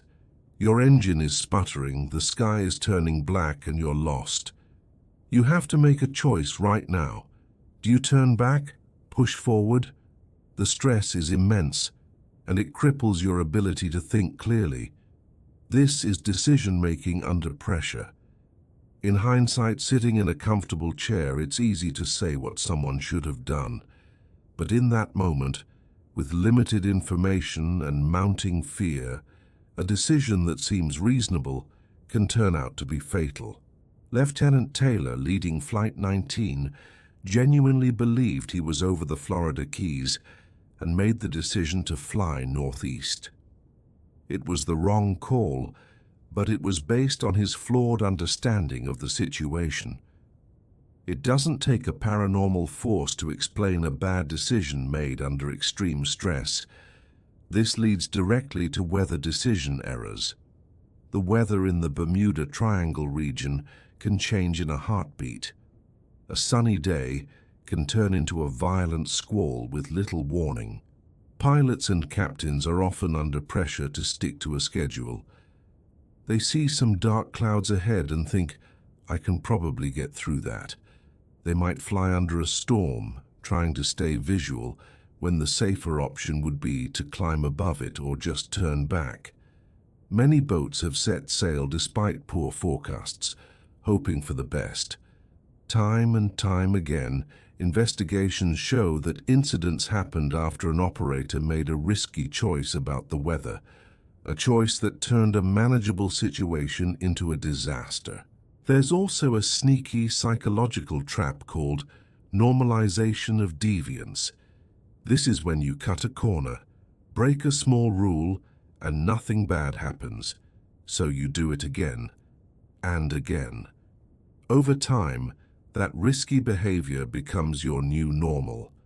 Maybe a pilot regularly flies with less fuel reserve than they should, or a ship captain keeps putting off important maintenance because the equipment still works. Each small compromise adds a layer of risk, until one day all those risks line up and cause a catastrophe. The ship Marine Sulphur Queen is a classic example. It had known structural weaknesses, but it kept sailing. The crew normalized the risk until the day the ship and its crew vanished, likely broken apart in a storm it could no longer handle. Finally, it's crucial to understand the accident chain concept. Experts know that accidents almost never have one single cause. They are the result of a chain of events, like holes lining up in slices of Swiss cheese. For Flight 19, it was a navigation error, plus a faulty compass, plus bad decision-making, plus poor communication, plus running out of fuel, plus worsening weather. Any one of those things might have been survivable on its own, but together they created an unbreakable chain leading to disaster. The Bermuda Triangle isn't a place where mysterious single forces zap things out of existence. It's a place where normal, understandable factors, human error, equipment failure, and bad weather can combine in tragic ways. First off, a huge problem for anyone trying to analyze the Bermuda Triangle is that nobody can agree on where it is. Some say it's a neat triangle between Miami, Bermuda, and Puerto Rico. Others stretch it out to cover huge parts of the Atlantic, the Caribbean, or even the Gulf of Mexico. This is a statistician's nightmare. If you can just change the boundaries whenever you want, you can make the numbers say anything. Want it to look dangerous? Use narrow borders to count traffic, but wide borders to count crashes. That's how you get a scary but totally fake accident rate. For any real analysis, we need clear, consistent boundaries. Most serious researchers stick to the traditional 500,000 square mile triangle, but even that has fuzzy edges. Okay, so to figure out if the triangle is unusually dangerous, we need to know how many ships and planes pass through it safely. This is tougher than it sounds. Today we have transponders and flight plans, which helps, but for the historical incidents that made the triangle famous, the data is spotty at best. We have to piece it together from old port records and airline schedules. What we do know is that this area is a superhighway for the sea and sky. It connects the US to the Caribbean and South America, so it's packed with cruise ships, freighters, fishing boats, and private planes. We're talking tens of thousands of ships and thousands of flights every year. With that much traffic, you're bound to have some accidents, even with a perfectly normal accident rate. So, how does its accident rate compare? The US Coast Guard, the folks who actually rescue people out there, have stated clearly that there's nothing statistically unusual about the Bermuda Triangle. When you compare the number of incidents to the massive volume of traffic, the rate is completely normal for a busy patch of ocean. Aviation safety groups agree, and here's the real kicker. Lloyd's of London, the world's biggest maritime insurer, doesn't charge extra for ships sailing through the triangle. Think about it. If there was a real measurable risk, insurance companies would be the first to slap on a higher premium. Their business is literally calculating risk. The fact that they do not is a huge red flag, that the danger is all smoke and mirrors. A big reason the triangle seems so spooky is something called selection bias. We tend to notice and remember stories that fit a narrative we already believe. When a plane goes down in the Bermuda Triangle, it's front-page news. Another mystery. But if a plane crashes anywhere else, it's just a tragedy. This selective focus makes it seem like accidents are piling up in one spot, when they're actually happening at similar rates all over the world. Researchers have found that stories about the triangle often cherry-pick the data. Incidents from outside the triangle get pulled in, clear explanations get left out, and boring accidents are ignored completely. It's like creating a highlight reel of only the weirdest moments, which gives you a very distorted picture of reality. Another issue is the quality of old data. Many of the classic Bermuda Triangle mysteries happened back in the 40s and 50s, when record-keeping was, let's say, less than perfect. Investigation reports were thin, searches were less organized, and weather data was sparse. When we look back at a case from that era, crucial information is often missing. And what fills those gaps? You guessed it, speculation and myth. A disappearance that might have had a simple explanation at the time becomes a profound mystery decades later because the details were lost. Many famous triangle stories are riddled with errors, wrong dates, incorrect locations, exaggerated crew numbers, that get repeated and embellished over time until the legend is more fiction than fact. Then there's the small sample problem. If you only look at a short period, like one decade, you might see a cluster of accidents that look suspicious. But that's often just statistical noise. It's like flipping a coin and getting 5 heads in a row. It feels weird, but it doesn't mean the coin is rigged. Accidents, by their nature, can cluster randomly in time and space. The Triangle S reputation might have been born from one of these random clusters in the mid-20th century. But when you zoom out and look at the data over many decades, those clusters smooth out, and the pattern looks normal. Proper statistics require large amounts of data to separate real trends from random chance.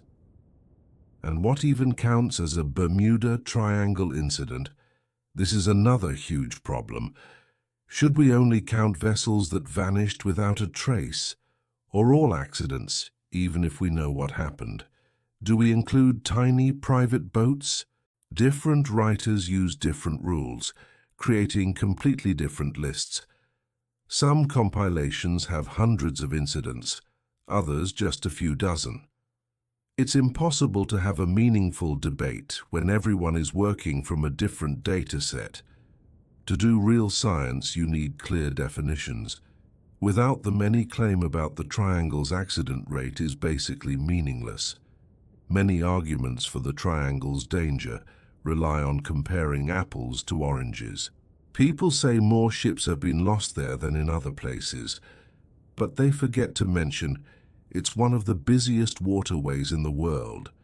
Of course, a crowded highway will have more accidents than a quiet country road. That doesn't make it more dangerous per car. You have to compare the rate of accidents, the number of incidents per 1,000 trips. When you do that, the Bermuda Triangle looks perfectly normal. Comparing it to a land area like Kansas is even more absurd.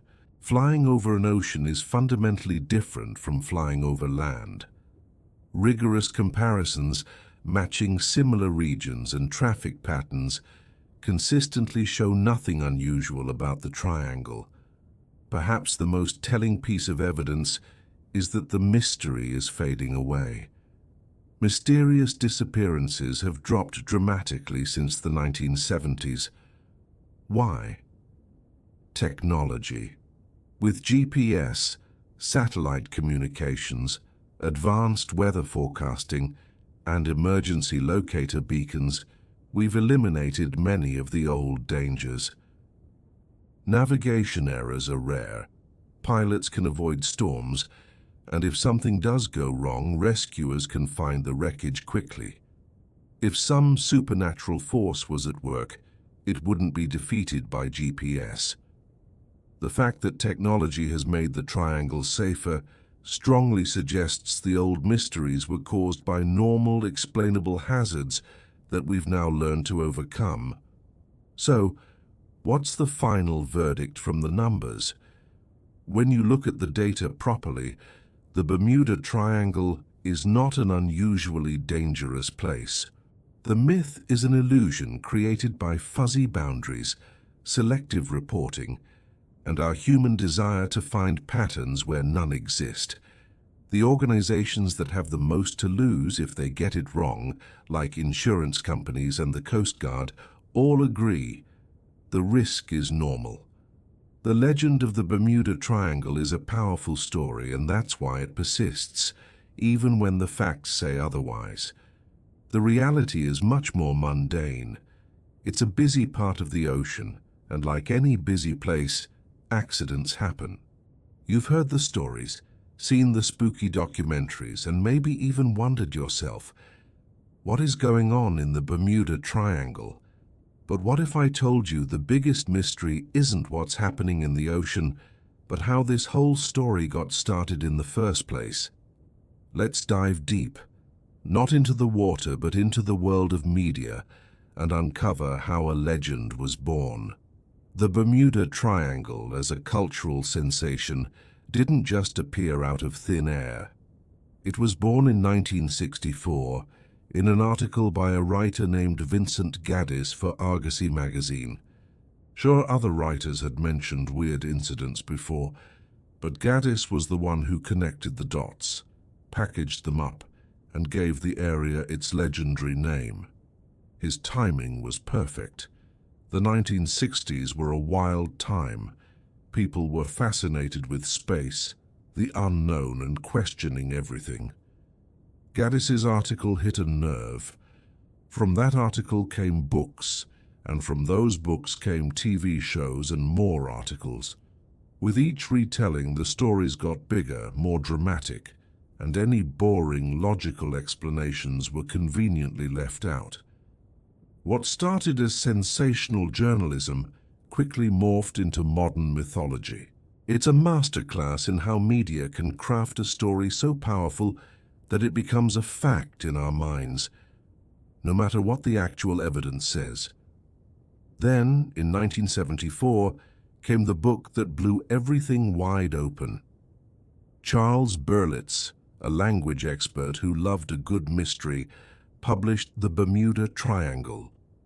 It was a massive bestseller, selling millions of copies and cementing the triangle's place in pop culture history.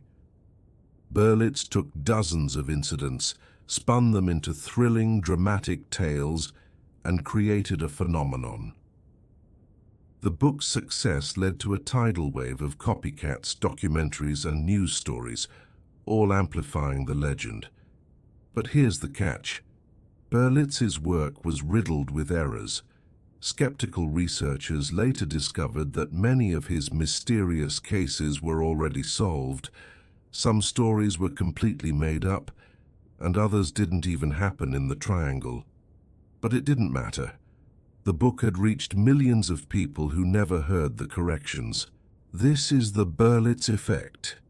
How one massively popular piece of media can create facts so sticky they're almost impossible to unlearn, even when they've been thoroughly debunked.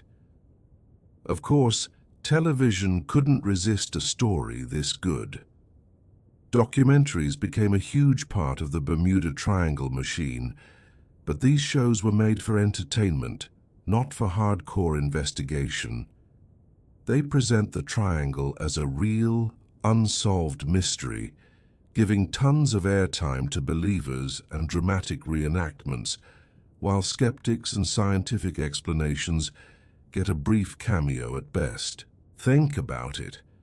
The ominous music, the dramatic recreations, the suggestive voiceover. It's all designed to create an emotional experience that bypasses your critical thinking. You're watching a story designed to give you chills and make you wonder, not to give you the straight facts. They'll throw a bunch of wild theories at you without really evaluating any of them, leaving you thinking the mystery is still wide open. The slick production and expert interviews make it all feel so credible, giving a huge boost to ideas that have been debunked for years. Decades of this kind of programming have burned the Bermuda Triangle legend so deeply into our culture that the truth has a hard time competing. And then came the internet, which has been both a blessing and a curse for the Bermuda Triangle story. On one hand, you can find detailed debunkings and scientific papers with just a few clicks. The truth is out there. But on the other hand, the internet is a giant echo chamber and an amplifier for sensationalism. For every one scientific analysis, there are 1,000 websites, videos, and social media posts spinning the same old myths, often with new, even crazier embellishments. Search algorithms tend to push the exciting, sensational content to the top, because that's what gets clicks and engagement. A YouTube video about a shocking new discovery in the triangle will get millions of views, while a video explaining weather patterns might get a few thousand. The viral nature of the web means a new myth can circle the globe in hours, reaching way more people than any fact check ever could. It's a digital battlefield where good stories, true or not, often win. Why does this myth persist so stubbornly? Well, follow the money. There's a real economic incentive to keep the legend alive. Authors sell books, producers make TV shows, and tour operators in the area even offer triangle-themed cruises. Websites make ad revenue from sensational headlines. There's simply no money in debunking a mystery. Publishers know a book promising to reveal the secrets of the triangle will outsell one explaining why there is no secret. This creates a market that favors sensationalism over accuracy. So new triangle content is always being created, keeping the legend fresh for each new generation. While some tourism officials might worry the myth could scare people away, others embrace it as a marketing goldmine. It's a strange tug-of-war between cashing in on a myth and reassuring people that the area is perfectly safe. Our own brains also play a huge role in keeping the legend afloat. It's a psychological phenomenon called confirmation bias. We naturally seek out information that confirms what we already believe and ignore information that challenges it. So if you believe the triangle is a paranormal hotspot, you'll click on videos about alien bases and time warps. When you see a scientific explanation, you might dismiss it as a cover-up or just boring. This creates a cycle where your belief gets stronger and stronger, no matter the evidence. Media producers know this, so they create content specifically for believing audiences. The result is a split media world, one for the believers and one for the skeptics, with very little conversation happening between the two. Ultimately, the Bermuda Triangle legend survives because it's just a fantastic story. We humans are wired for narrative. We understand the world through stories far better than we do through statistics or data. And the triangle is a perfect story: mysterious disappearances, wild theories from aliens to sea monsters, and a far-off, exotic location. It's endlessly adaptable for any book, TV show, or YouTube video. There's something for everyone. If you're into the paranormal, you've got ghosts and UFOs. If you like science, you've got methane gas bubbles and rogue waves. If you love conspiracies, you've got government cover-ups. The boring truth, that it's a heavily trafficked area of the ocean with tricky weather, where accidents happen at a normal rate for normal reasons, is just not a very satisfying story. Media will always gravitate toward a good story over a boring truth, and that's why the legend of the Bermuda Triangle just won't go away. In recent years, we've seen the rise of pseudo-documentaries.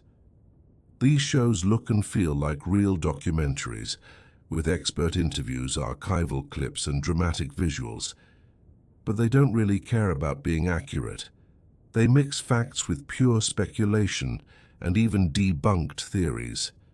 You might be watching thinking you're getting a factual report, but these programs often have tiny disclaimers, saying it's all for entertainment.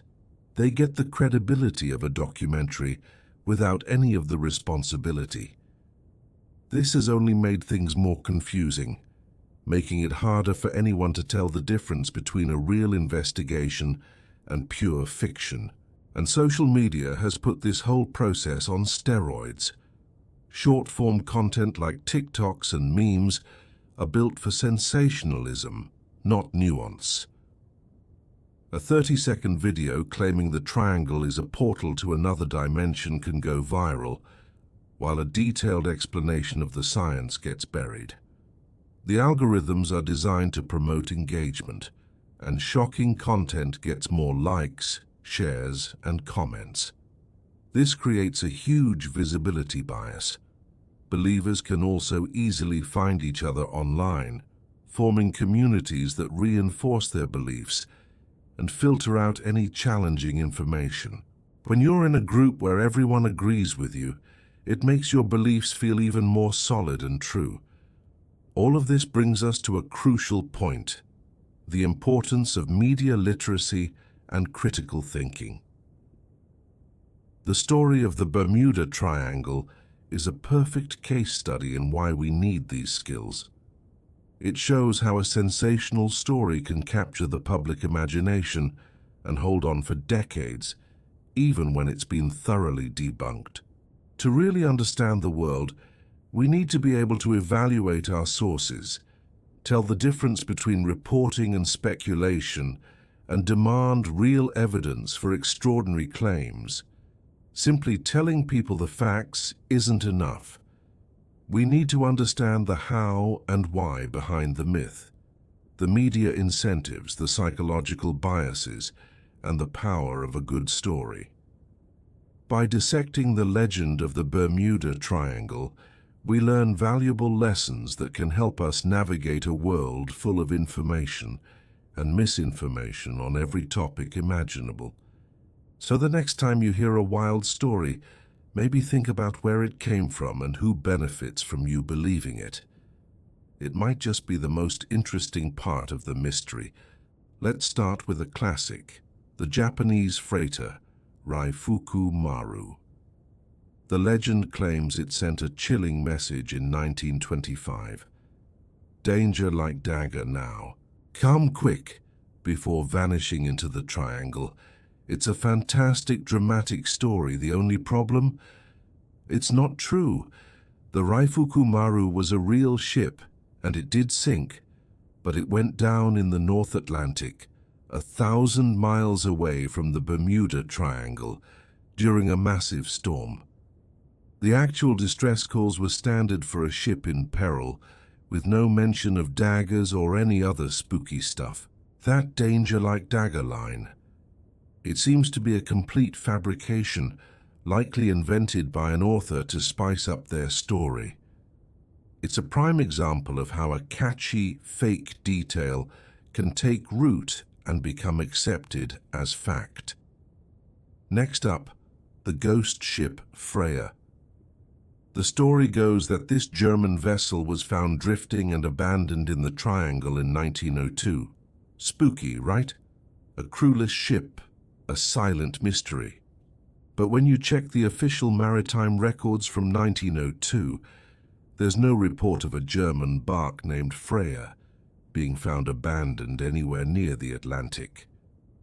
The entire incident seems to be either a case of mistaken identity or, more likely, a complete work of fiction. This is a common problem with triangle lore. Many stories originate from second- or third-hand accounts with no paper trail. When you try to verify them with actual records, they simply evaporate. Now for two famous aircraft, the Star Tiger and the Star Ariel. These British airliners disappeared in 1948 and 1949, and they're staples in any Bermuda Triangle collection. But the way their stories are told is incredibly misleading. Yes, they disappeared, and their exact fate remains unknown. But triangle books often leave out crucial details. The official investigations, while inconclusive, pointed to probable factors like navigational problems and equipment issues. More importantly, these planes were Tudor IVs, an aircraft model with a notoriously poor safety record. Several other Tudor planes were lost in accidents completely unrelated to the Bermuda Triangle. To present the Star Tiger and Star Ariel as purely mysterious events, without mentioning the known issues with the aircraft, is a classic case of cherry-picking facts to create a mystery that isn't really there. How about the legendary sailor Joshua Slocum? In 1909, he and his yacht, the Spray, vanished. Triangle enthusiasts often claim he was swallowed by the triangle, but the evidence for this is paper-thin.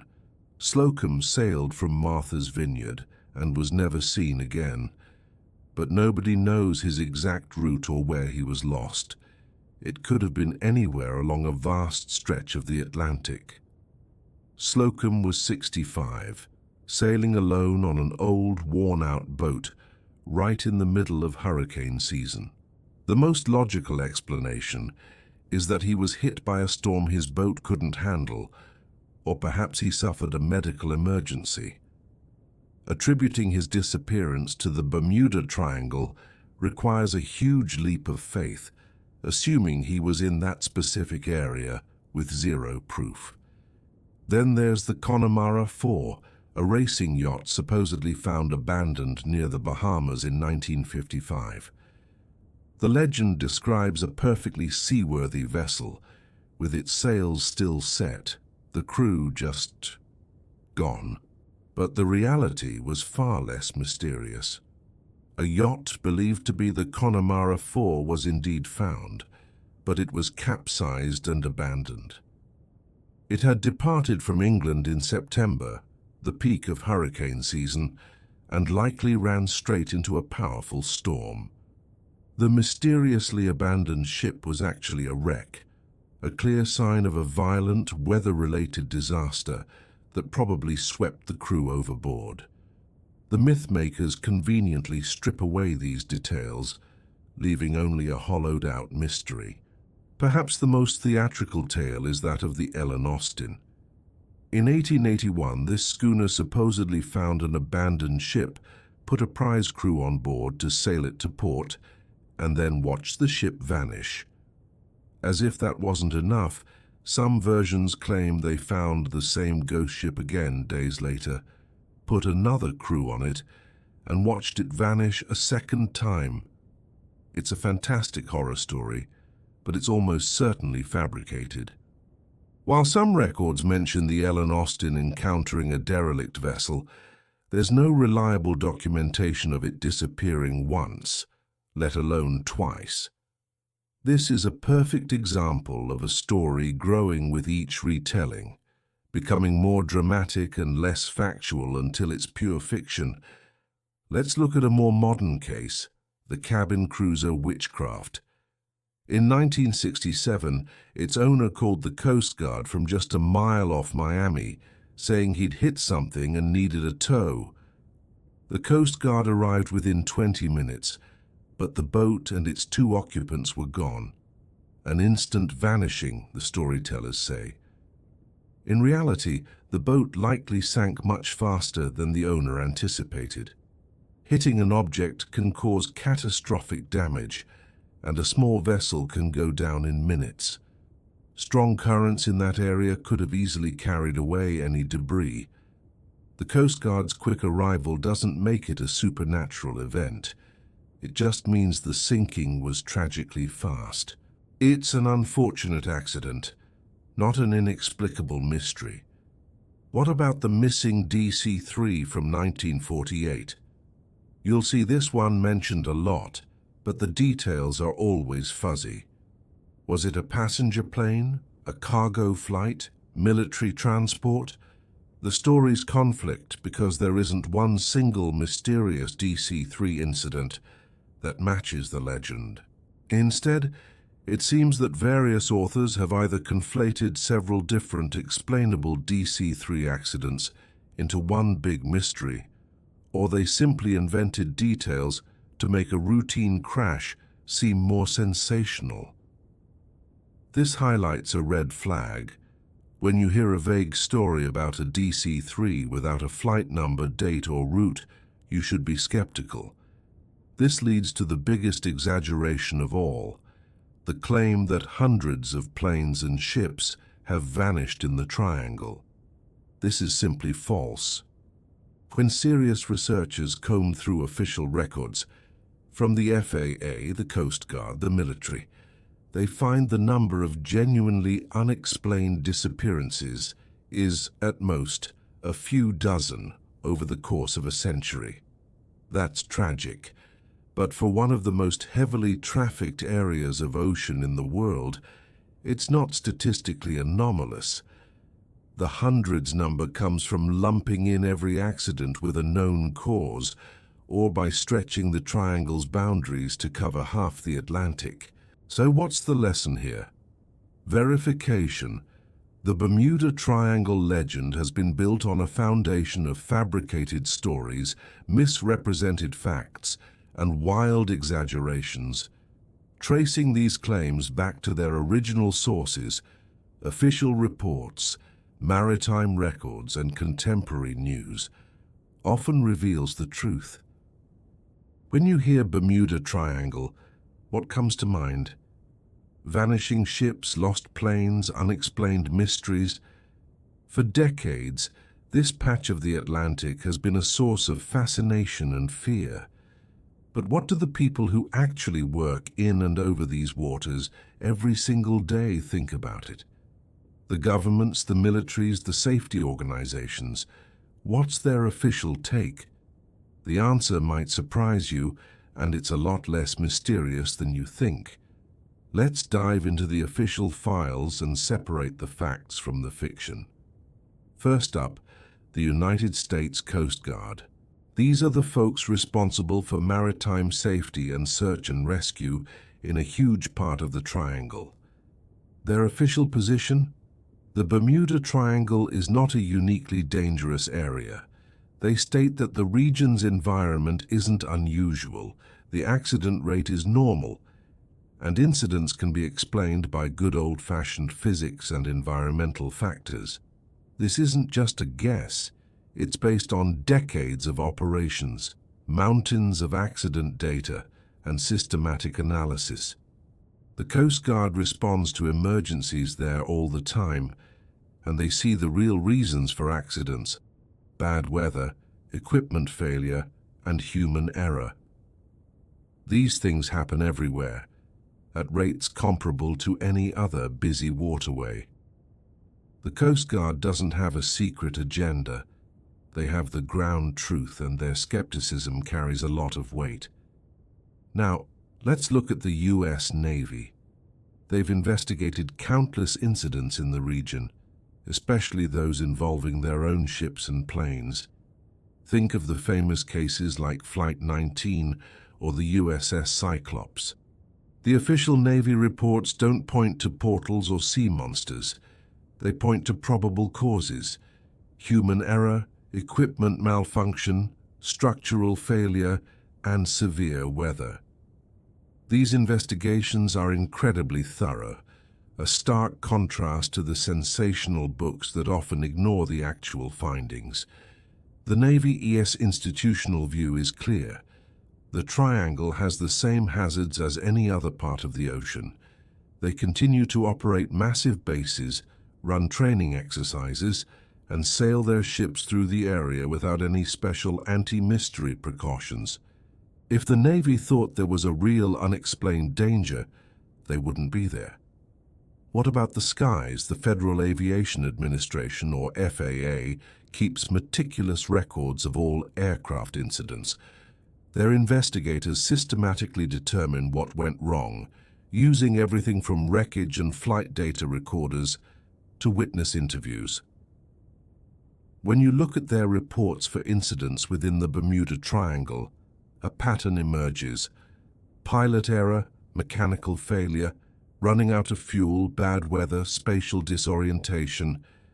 These are the same reasons planes have trouble all over the world.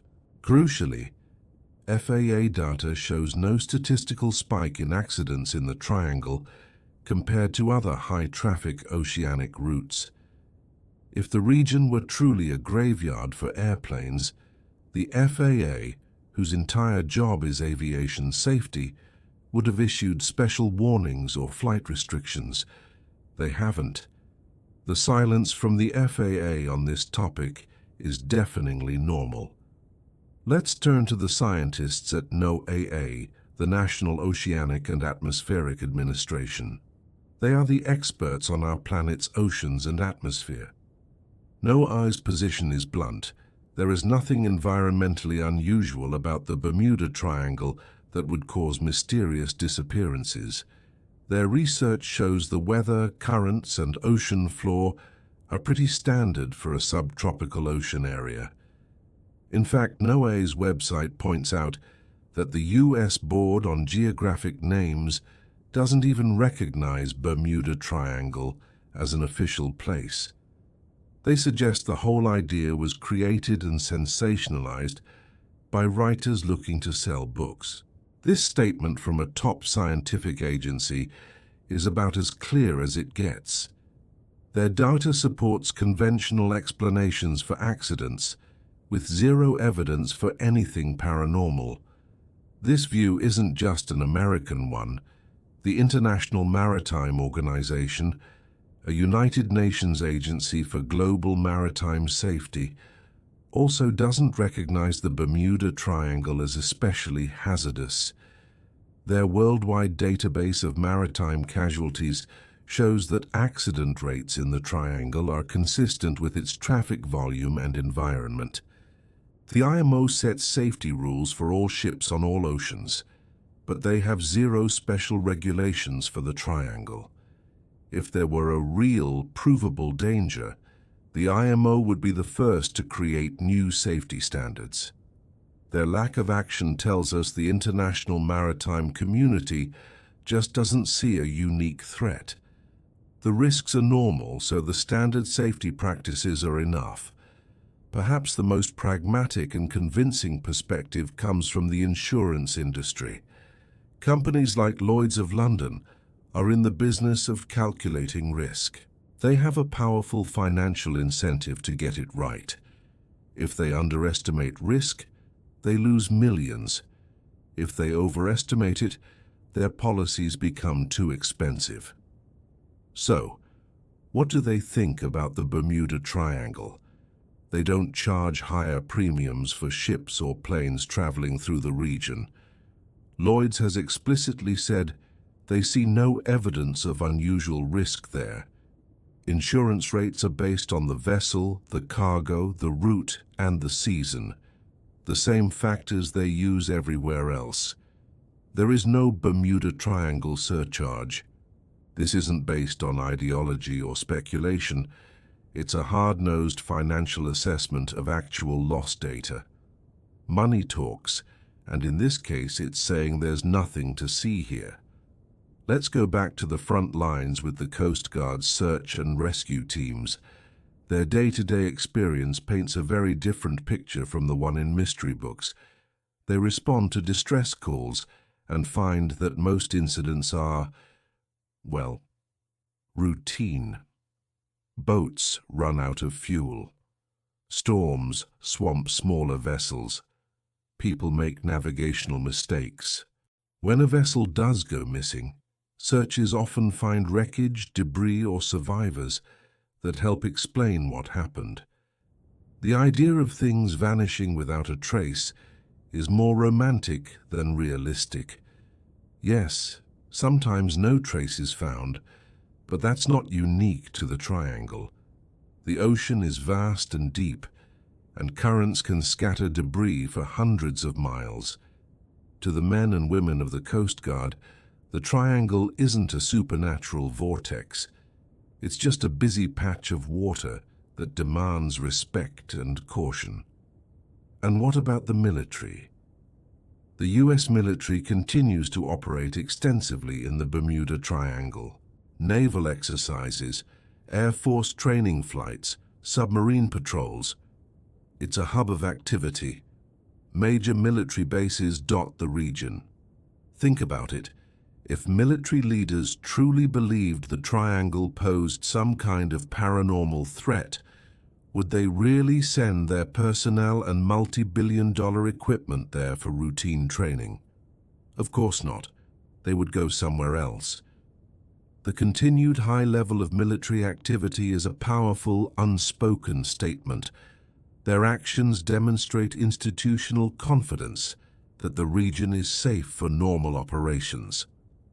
Their risk assessment is based on hard data and experience, not on spooky stories.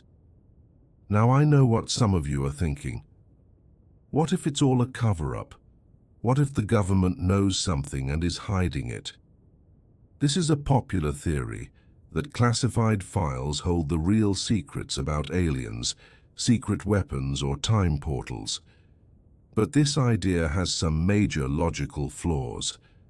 For a cover-up to work, multiple governments, the US, the UK, for Bermuda, and various Caribbean nations, would have to coordinate a massive conspiracy for decades without a single credible leak.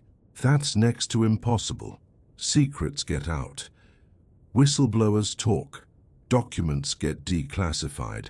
Yet nothing has ever emerged to support these extraordinary claims. Furthermore, the government's actions completely contradict a cover-up. They allow commercial flights, shipping, and even their own military to operate freely. A cover-up theory is also unfalsifiable. Any lack of evidence is just twisted into proof of how good the cover-up is. It's an explanation that doesn't require any evidence at all. So, What are the official recommendations for navigating the Bermuda Triangle? They are surprisingly and tellingly ordinary. Government agencies tell pilots and captains to do exactly what they would do anywhere else. Monitor the weather, have enough fuel, file a flight or float plan, carry proper safety gear, and follow standard procedures. No agency, not one, recommends avoiding the triangle or taking special precautions. The sheer normalcy of these recommendations is the final, powerful piece of evidence. If there were anything truly strange or dangerous, the official advice would be very, very different. The consensus across governments, militaries, and scientific bodies worldwide is clear and consistent. The Bermuda Triangle is just another part of the ocean, with ordinary dangers that require ordinary common-sense precautions. Have you ever heard that the Bermuda Triangle is a portal to another dimension? Or maybe it's the lost city of Atlantis, with ancient technology still zapping ships out of existence. Let's dive into the weirdest, wildest, and most wonderful theories about this infamous stretch of ocean. First up, Atlantis. The idea is that super-advanced tech from this legendary sunken city is still active on the seafloor, creating energy fields that mess with modern ships and planes. People got really excited in the 60s when an underwater rock formation called the Bimini Road was found. See? Atlantis is real, they said. But, sorry to burst the bubble, geologists have studied it extensively and confirmed it's just a natural rock formation. No ancient supercrystals, no lost city, just cool-looking rocks. All right, what about aliens? This one's a classic. UFOs using the triangle as a secret base, abducting people for experiments or just using it as a cosmic highway. Proponents point to strange lights in the sky as proof. It's a thrilling idea, turning a tragic loss into a close encounter. The problem? There's zero physical evidence. No alien tech found in wreckage, no credible witnesses reporting little green men. Those weird lights, they're usually just meteors, satellites, or atmospheric tricks.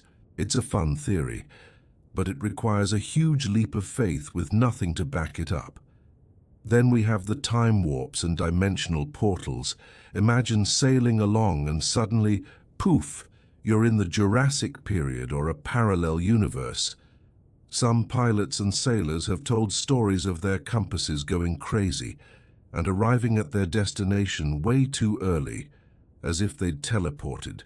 One famous story tells of a pilot flying through a weird, tunnel-shaped cloud and experiencing a time jump. But here's the thing. These are just stories, unverified anecdotes. The laws of physics, as we know them, don't allow for time travel or dimensional rifts. If they did exist, we'd be able to detect them. Let's talk about electronic fog. This is a theory that describes a mysterious, dense mist that rolls in, scrambling electronics and disorienting crews. The pilot I mentioned before, Bruce Jernan, popularized this idea with his story of flying through a vortex-like cloud. He truly believed he experienced a time warp. But weird-looking clouds are a normal weather phenomenon.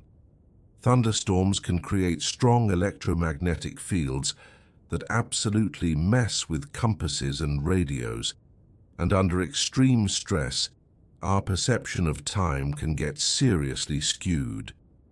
So, electronic fog is likely just a dramatic name for a combination of intense weather and human psychology.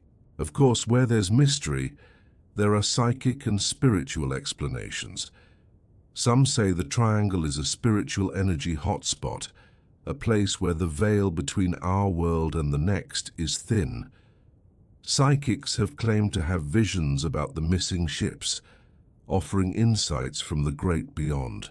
The issue here is that these claims are totally unfalsifiable. You can't prove or disprove them with science, and when psychics have made specific, testable predictions, like where to find wreckage, they've unfortunately been wrong. It's a comforting thought for some, but it doesn't help us solve the puzzle. And then there are the curses and demons.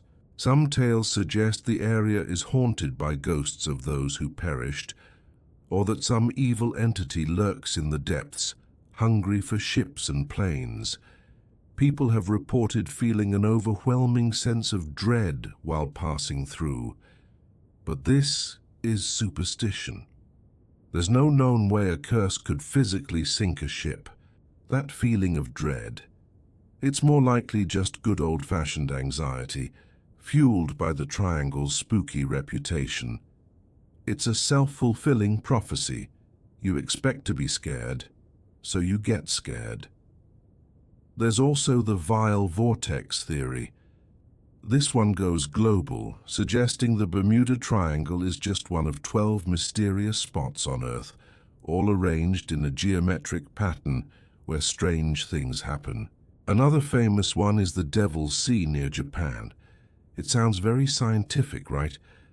But when you look at the actual data, these other vortices don't have a higher rate of accidents than anywhere else.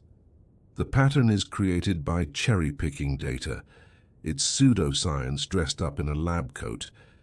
So why do we love these paranormal ideas so much? It boils down to human psychology. Our brains are wired to find patterns and create stories, especially for tragic events. It is more comforting to think a loved one was taken by aliens than to accept they were lost to a simple mechanical failure or bad weather. These theories add a sense of wonder and mystery to a world that can sometimes feel too explained.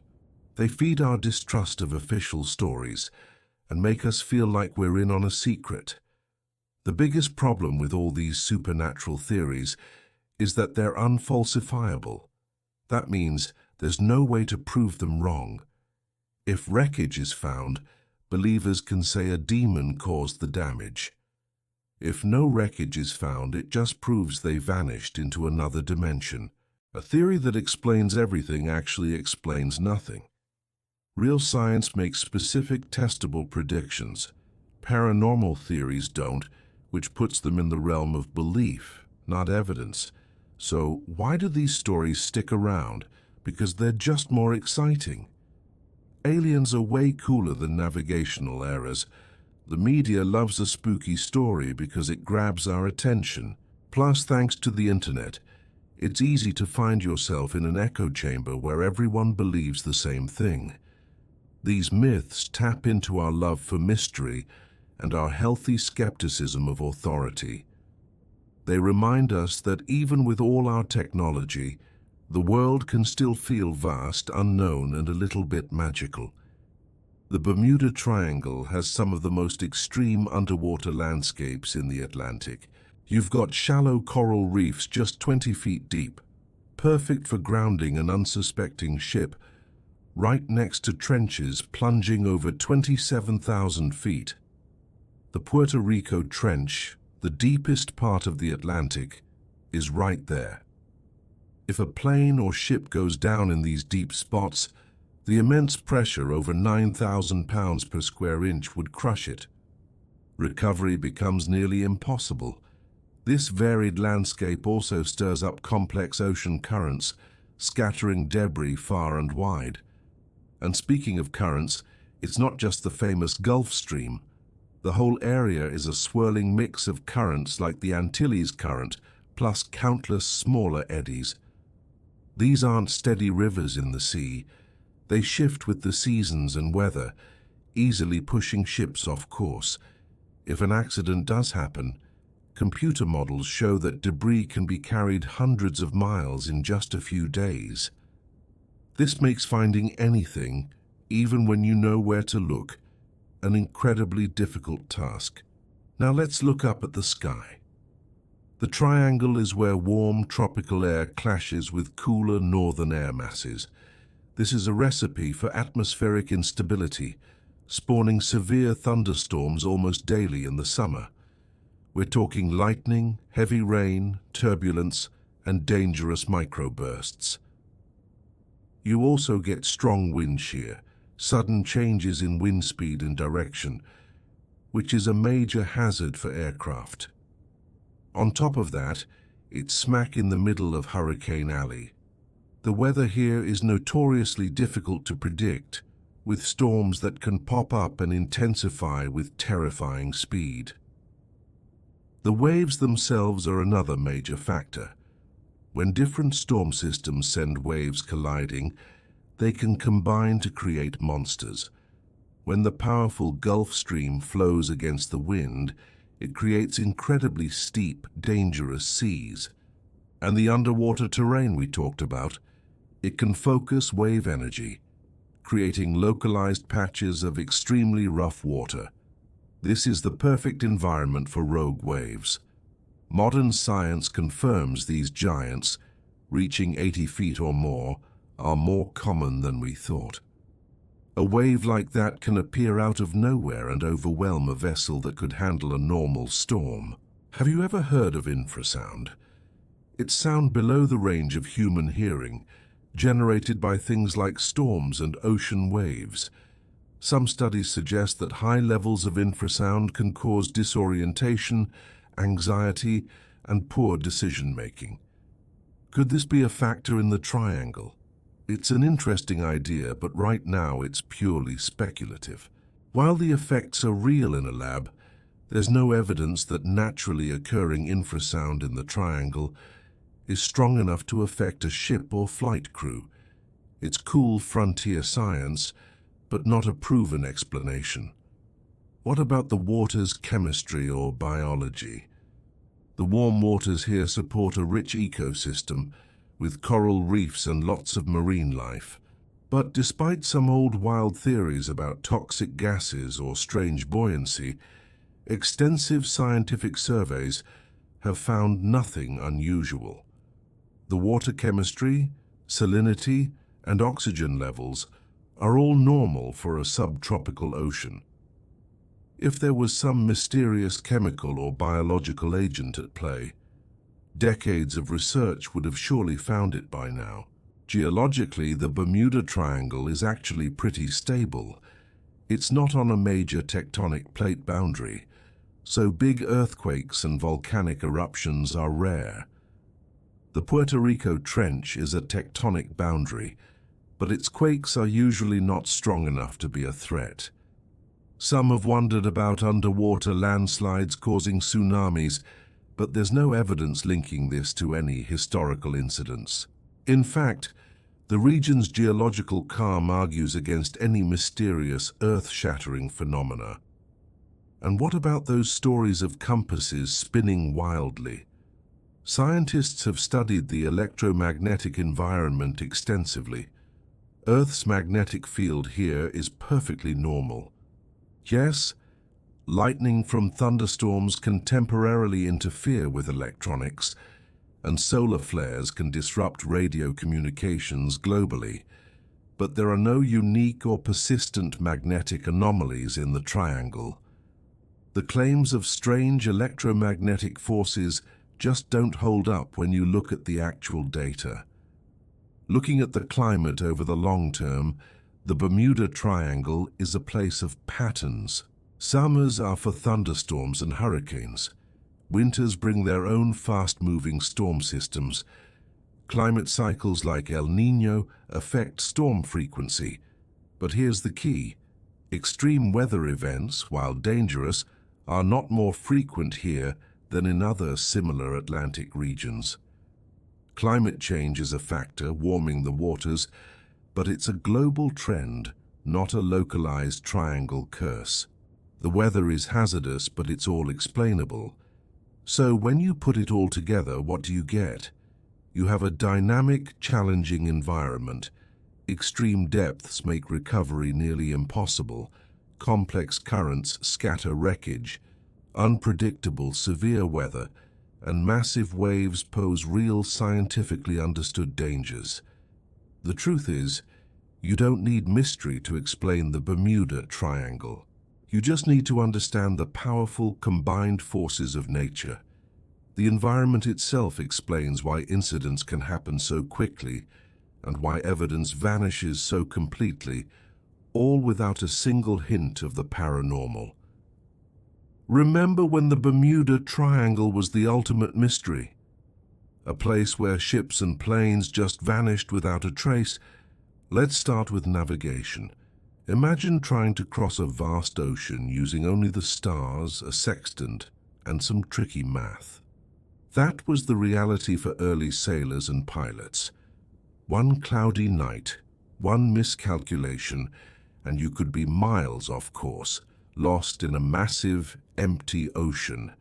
Dead reckoning, which was essentially educated guessing, only made things worse, as tiny errors snowballed over time. Now flash forward to today.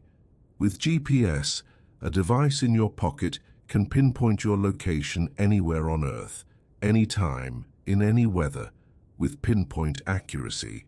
That single invention has practically wiped out navigational errors, which were a prime suspect in many of those old, mysterious disappearances.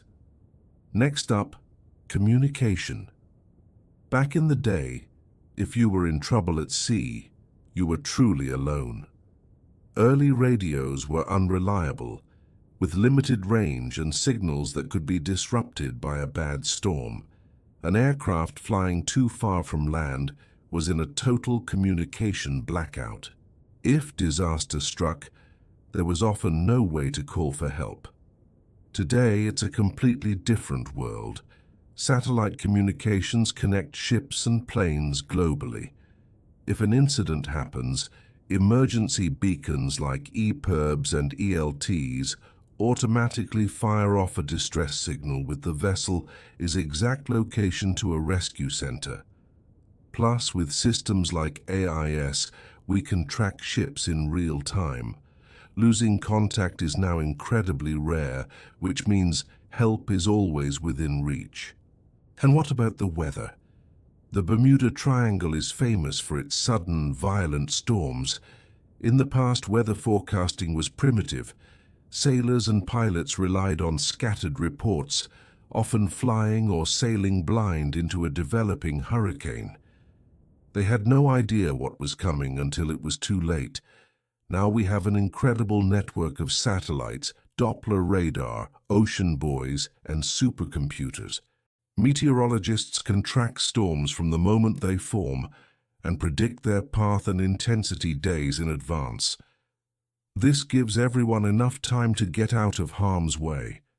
Instead of blundering into a killer storm, they can simply navigate around it. Let's talk about the machines themselves, starting with aircraft. Early planes were fragile by today's standards. Many had a single engine, basic instruments, and no way to see bad weather ahead. A simple engine failure could be a death sentence. Modern aircraft are marvels of engineering, built with layers upon layers of redundancy. Multiple engines, backup hydraulic and electrical systems.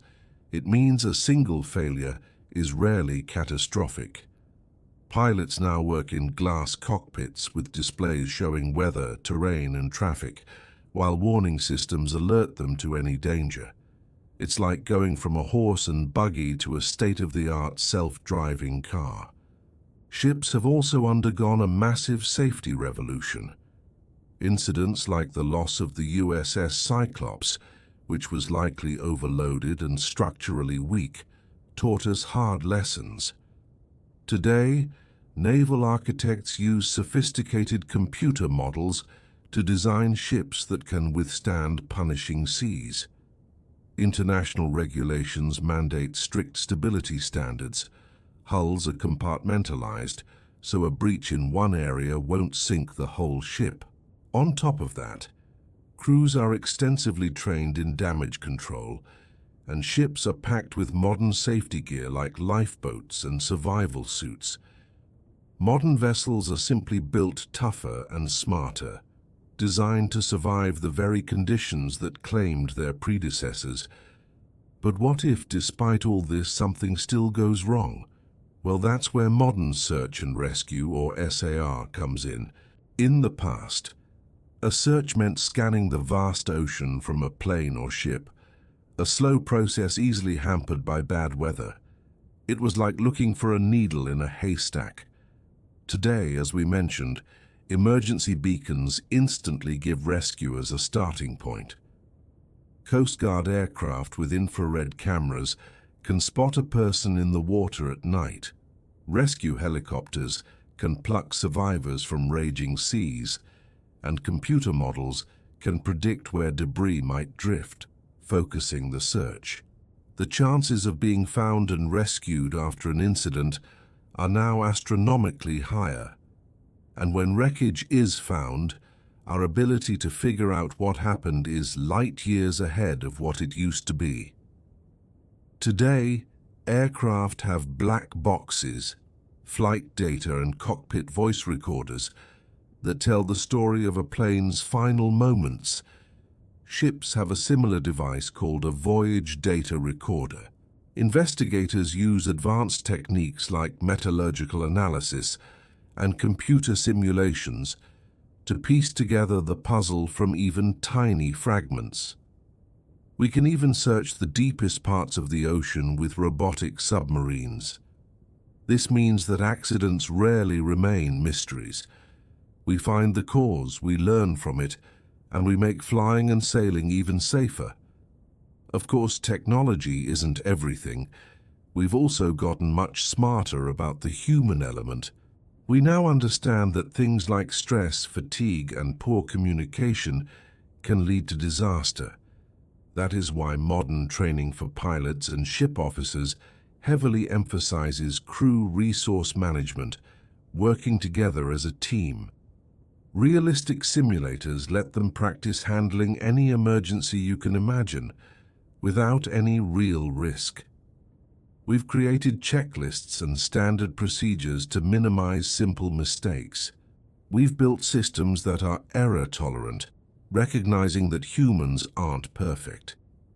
This focus has dramatically cut down on accidents caused by human error, a major factor in many historical incidents. All of these improvements aren't just suggestions, they're the law. A robust framework of international and national regulations like SOLAS for ships and ICAO for aviation mandates these safety standards. These rules are constantly updated based on lessons learned from accident investigations. This creates a cycle of continuous improvement. The drastic drop in accidents directly corresponds to the strengthening of these regulations. The Bermuda Triangle isn't exempt. It is simply a part of the world that has become much safer thanks to this rigorous oversight. So here's the bottom line. The biggest clue that there was never anything supernatural about the Bermuda Triangle is the direct link between technology and the mystery's decline. Think about it. If aliens or time warps were responsible, would GPS and better weather forecasting have stopped them? Of course not. The fact that the unexplained disappearances faded away as our technology got better is powerful evidence. It tells us the real culprits were always things like navigational errors, communication failures, and sudden storms, challenges that we have now largely conquered with science and engineering. Is the Bermuda Triangle really unique? Let's take a tour around the globe and see how it stacks up against other regions. First stop, the Pacific's Devil's Sea, also known as the Dragon's Triangle. Just like the Bermuda Triangle, it's a vaguely defined area near Japan with stories of mysterious disappearances. But guess what? Just like the Bermuda Triangle, a closer look reveals heavy shipping traffic, wild weather like typhoons, and undersea volcanoes. The Japanese Coast Guard doesn't consider it unusually dangerous, just busy. It's a classic case of myth-making, A perfect parallel that shows how these legends can pop up anywhere with a little media help. Now let's head to the North Atlantic, the superhighway of the sea between North America and Europe. This place is genuinely dangerous, especially in the old days. We're talking monstrous storms with 30-foot waves, and even rogue waves towering over 80 feet. Add in freezing fog and ship capsizing ice, and it's a recipe for disaster. Yet no one whispers about supernatural forces here. Why? Because the dangers were always understood as brutal facts of maritime life, not fodder for mystery books. The difference is telling. The truly dangerous place has no myth, while the one with normal hazard rates became a legend. It wasn't the ocean that created the mystery, but the storytellers. Next, we sail to the South China Sea. This is one of the busiest maritime crossroads on the planet. It faces typhoons, political tensions, and even piracy. With so much traffic, of course, there are incidents, collisions, groundings, and yes, even unexplained disappearances. But there's no South China Sea Triangle legend. Why? Because accidents there are seen for what they are, products of weather, human error, or sometimes crime. It proves that a high number of incidents doesn't automatically create a mystery. You need someone to deliberately spin that narrative, carefully picking stories and leaving out the boring, logical explanations. Let's journey back in time to the Mediterranean Sea, sailed for thousands of years. It's a graveyard of countless ships, from ancient triremes to modern vessels. It has sudden storms, rocky shores, and a long history of warfare and piracy. Historians know of entire fleets vanishing without a trace. So, where's the Mediterranean mystery? It doesn't exist. Ancient disappearances are chalked up to the limits of old technology, facing nature's wrath. Modern incidents are investigated logically. The Mediterranean has all the ingredients for a legend except one: sensationalist 20th century authors looking to sell books. It shows the Bermuda Triangle legend is a modern invention, not an ancient curse. What about a freshwater comparison? Let's look at the Great Lakes of North America. Lake Superior in particular is notorious, having claimed hundreds of ships that vanished into its cold, deep waters. The Great Lakes have sudden, violent storms and thick fog. There's even a famous mystery, the sinking of the Edmund Fitzgerald in 1975. So, why no Great Lakes Triangle? Because the culture there is all about practical seamanship and respecting the weather, not speculating about paranormal forces. It's a powerful reminder that the story we tell about a place matters more than the place itself. So how do we properly compare these regions? It's all about the stats. You need consistent boundaries, accurate traffic numbers, and standardized definitions for what counts as an incident.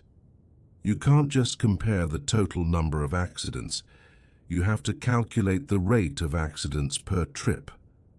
When you do the math correctly, controlling for things like weather and technology, the Bermuda Triangle shows a completely normal incident rate. The comparisons you see in mystery books, they usually fail this basic statistical test, cherry-picking data to create a pattern that isn't really there. Culture plays a huge role too. The Bermuda Triangle myth exploded in 20th century America, a time fascinated with UFOs, sci-fi, and paranormal ideas.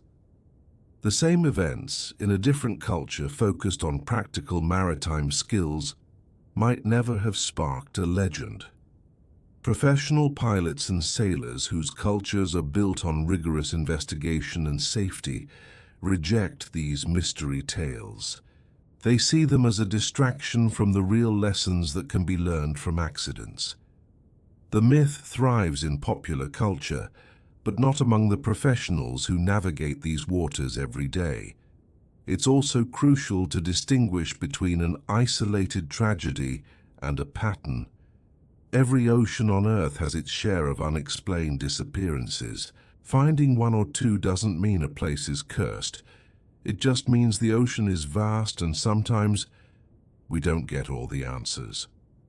Triangle books take these individual stories and weave them together, creating the illusion of a sinister pattern.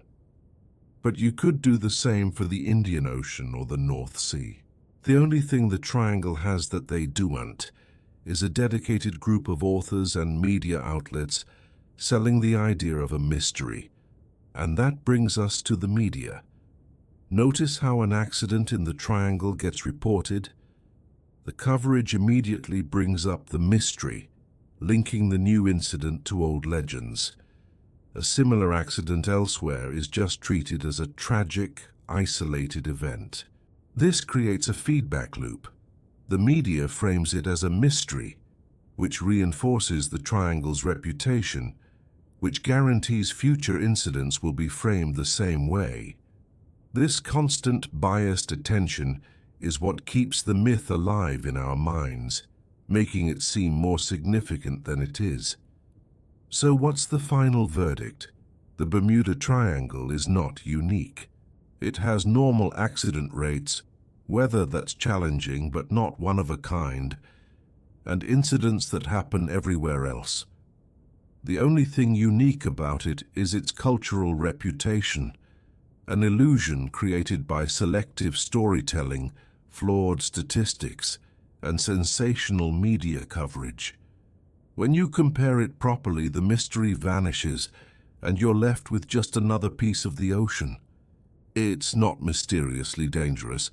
It's just ordinarily dangerous, and thanks to modern technology, it's safer to cross today than ever before.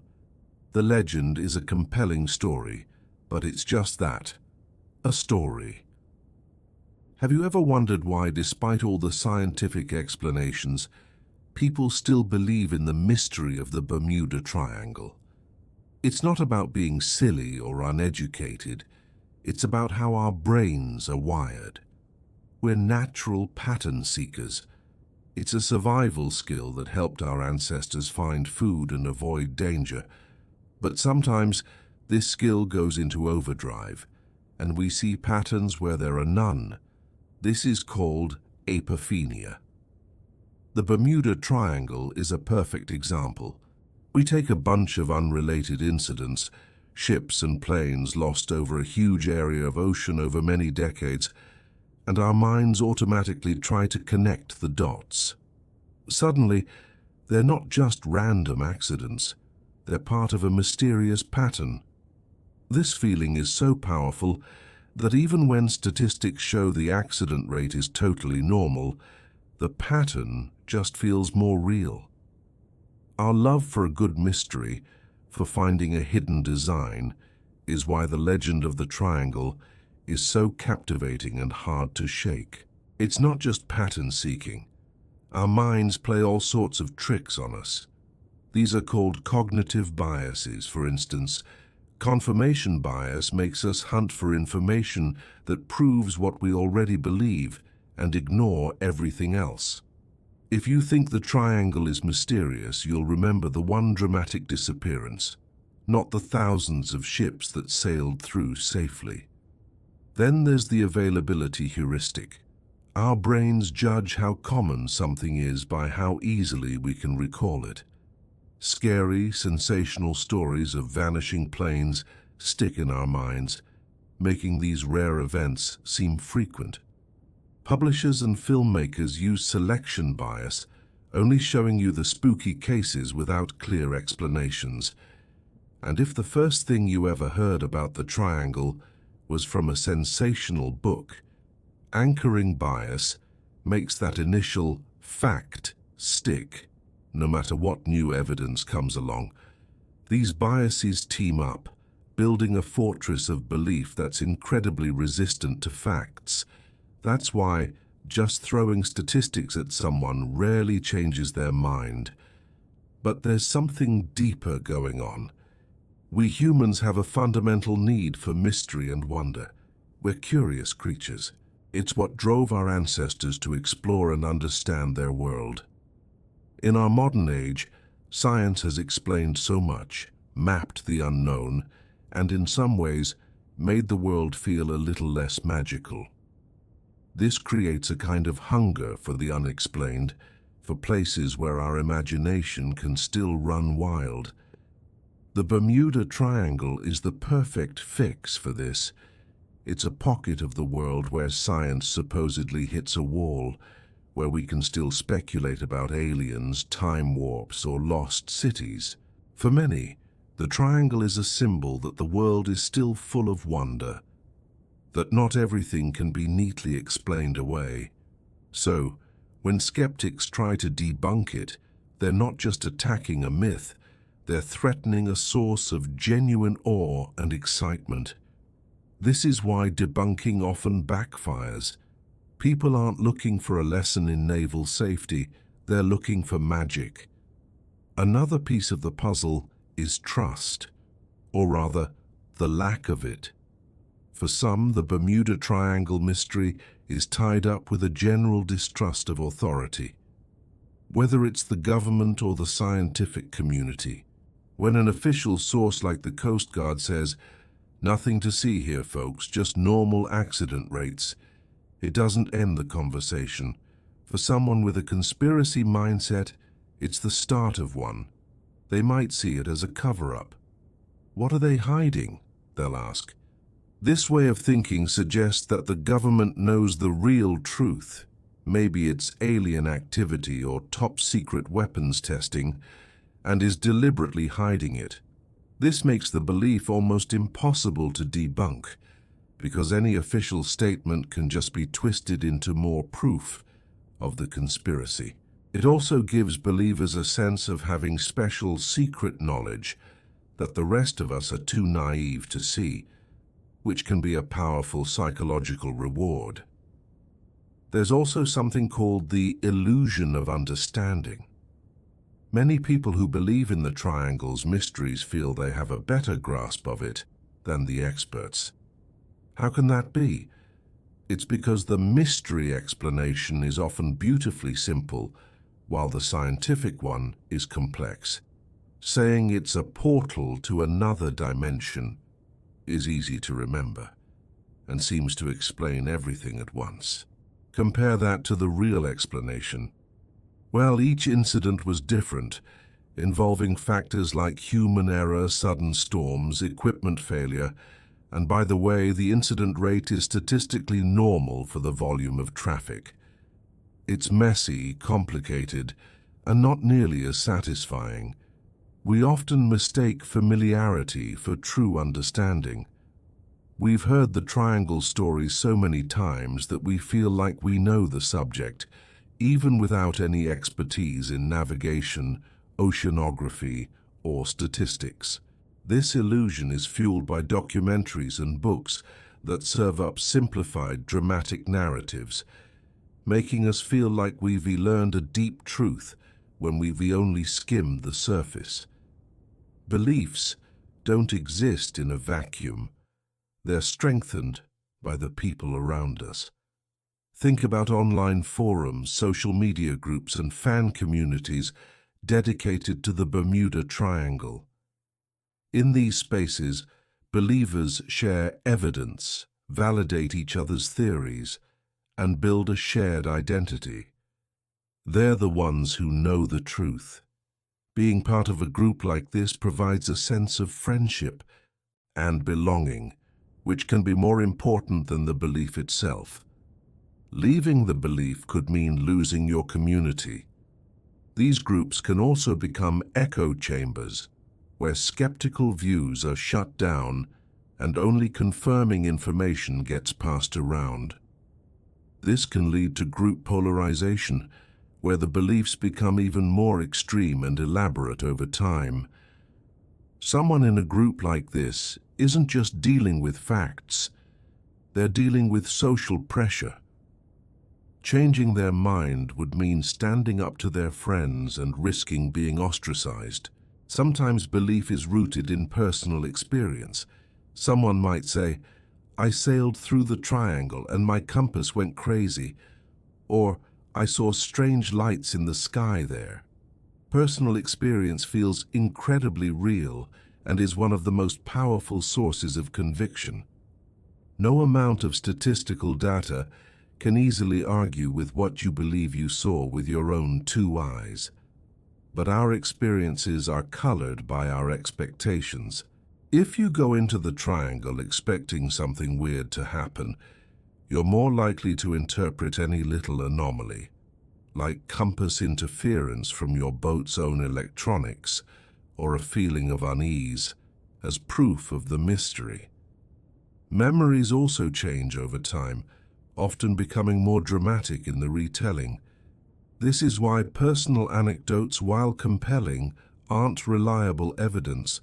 The challenge is to acknowledge someone's experience respectfully while gently offering alternative, more mundane explanations for what they might have encountered.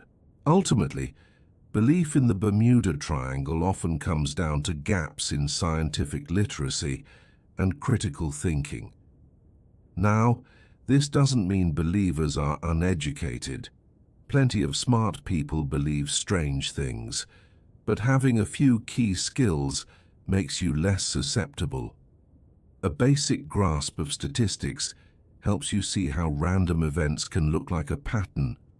Understanding the scientific method shows you why one-off stories aren't strong evidence. Knowing about cognitive biases helps you spot when your own brain is tricking you. And media literacy helps you question where your information is coming from. These are thinking tools, not just memorized facts. The goal isn't to just throw data at people, which can feel condescending. Instead, it's about encouraging a sense of curiosity and a willingness to ask questions, helping people develop the skills to evaluate extraordinary claims for themselves, whether it's about the Bermuda Triangle or anything else. Let's be honest, there's another, simpler reason the myth persists. It's just plain fun. Mystery stories are entertaining. Speculating about underwater alien bases and time warps is a lot more exciting than a lecture on maritime accident statistics. For many people, engaging with the Bermuda Triangle legend isn't about a deeply held conviction, it's a form of entertainment. They're not necessarily looking for the truth, they're enjoying a what-if scenario. This means that a lot of debunking efforts completely miss the point. The challenge for skeptics isn't just to present the facts, but to make the facts as compelling and engaging as the fiction. The real science, the incredible power of rogue waves, the complex dynamics of Gulf Stream currents, the fascinating detective work that goes into accident investigation, is actually full of its own wonder. The trick is to tell that story well. So why, after all the debunking, does the Bermuda Triangle myth refuse to die? It's a perfect storm of all these psychological factors: our pattern-seeking brains, our cognitive biases, our deep need for mystery, our distrust of authority, the comfort of social groups, the power of personal stories, and the sheer entertainment value of it all. These factors create a belief system that is incredibly resilient. Plus, new books, documentaries, and YouTube videos keep introducing the myth to a new generation that may have never heard the debunking. Mystery is exciting and spreads like wildfire. Debunking is often dry and reaches a smaller audience, but understanding why we believe doesn't mean we should give up on the truth. It means we need to be smarter in how we communicate, addressing the psychology behind the belief, not just the facts. It's a long game, but a necessary one. When we talk about the Bermuda Triangle, we usually focus on the planes and ships that vanished. But what about those who made it out? The stories of survivors and those who narrowly escaped disaster offer the most powerful truth, stripping away layers of myth and speculation. These first-hand accounts consistently point not to mysterious forces, but to real-world problems, sudden storms, broken equipment, or simple human error. The fact is, for every vessel that disappeared, countless others have faced trouble in the same waters and lived to tell the tale. And in all those stories, you won't find a single credible mention of time warps, alien encounters, or dimensional portals. If strange forces were truly at play, wouldn't someone somewhere have experienced them and survived? The silence from these survivors is deafening, and it tells us that the real dangers in the triangle are the ones we already know. Even Christopher Columbus, often cited as an early witness to the triangle's mysteries, tells a different story if you actually read his journals. He did note his compass acting strangely, but this wasn't magic. It was magnetic declination, a normal phenomenon sailors of his time didn't fully grasp. The strange lights he saw. He also described a meteor falling into the sea, hardly supernatural. Later storytellers twisted his practical navigator's logs into a spooky tale, but Columbus was just a skilled mariner, dealing with the real, observable challenges of the ocean. His journey wasn't an early encounter with the paranormal. It was a masterclass in navigating the natural world with the knowledge of his time. Who knows the triangle best? The people who work there every single day. I'm talking about charter boat captains, fishing guides, and diving instructors. Ask them about the mystery, and they'll likely just smile. They spend their lives on these waters, and they'll tell you the biggest challenges are the same as anywhere else. Respecting the weather, maintaining your gear, and knowing how to navigate. They admit the legend is great for business. Who wouldn't want to go on a Bermuda Triangle adventure cruise? But they're crystal clear that the spooky stories are just marketing. The reality is routine. If there were genuine, mysterious forces at work, these seasoned professionals would be the first to know. Their thousands of uneventful days on the water are powerful proof that the triangle is just another beautiful and sometimes challenging stretch of ocean. Think about the flights you might have taken to the Caribbean or Florida. Chances are you flew right through the Bermuda Triangle. Thousands of commercial flights cross this airspace daily, and the pilots who fly these routes have logged countless hours there. When interviewed, their response is unanimous. It's just another day at the office. They deal with thunderstorms, turbulence, and air traffic control, but never anything that defies explanation. Their instruments work perfectly, navigation is precise, and communications are clear. The simple, boring truth is that a multi-billion-dollar industry operates safely and reliably through the heart of the so-called mystery zone every single day. This isn't speculation. It's the operational reality for every major airline, and it's the strongest argument against the myth. The cruise ship industry offers another dose of reality.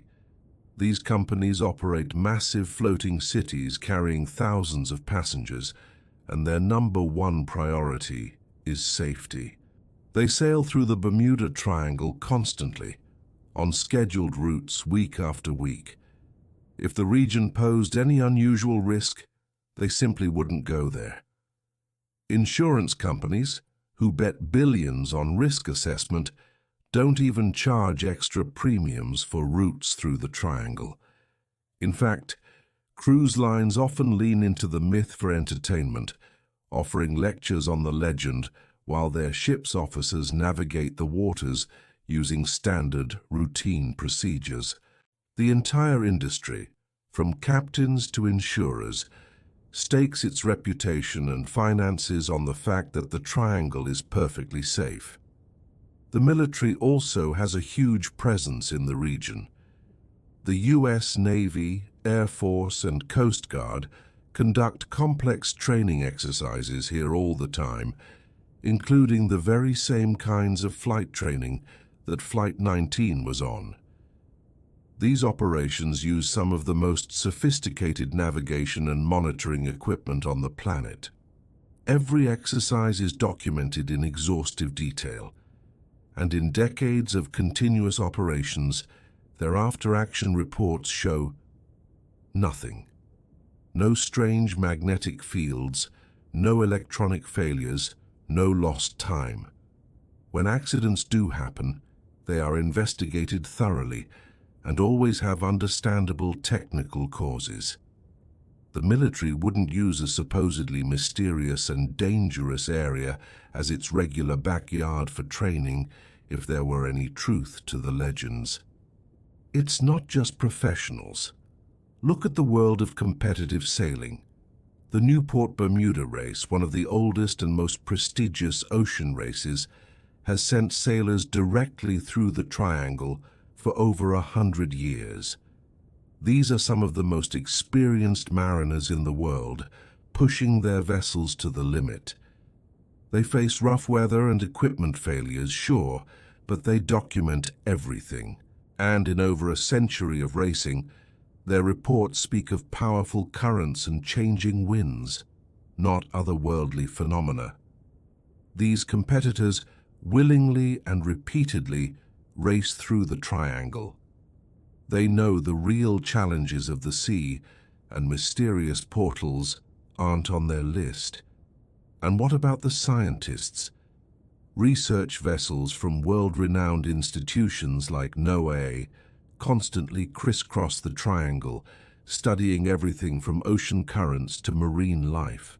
They use incredibly sensitive instruments designed to detect the slightest anomaly. If there were strange magnetic pulses or bizarre energy fields, their equipment would be screaming. But decades of scientific data show nothing unusual. The region behaves exactly as our scientific models predict. In a way, the scientific community has been monitoring the triangle more closely than anywhere else, and their verdict is clear. It's perfectly normal. This isn't just an opinion. It's a conclusion based on mountains of hard data. Perhaps the most revealing clues come from analyzing the near misses, the incidents where things went terribly wrong, but people survived. A plane loses an engine, but manages to land safely.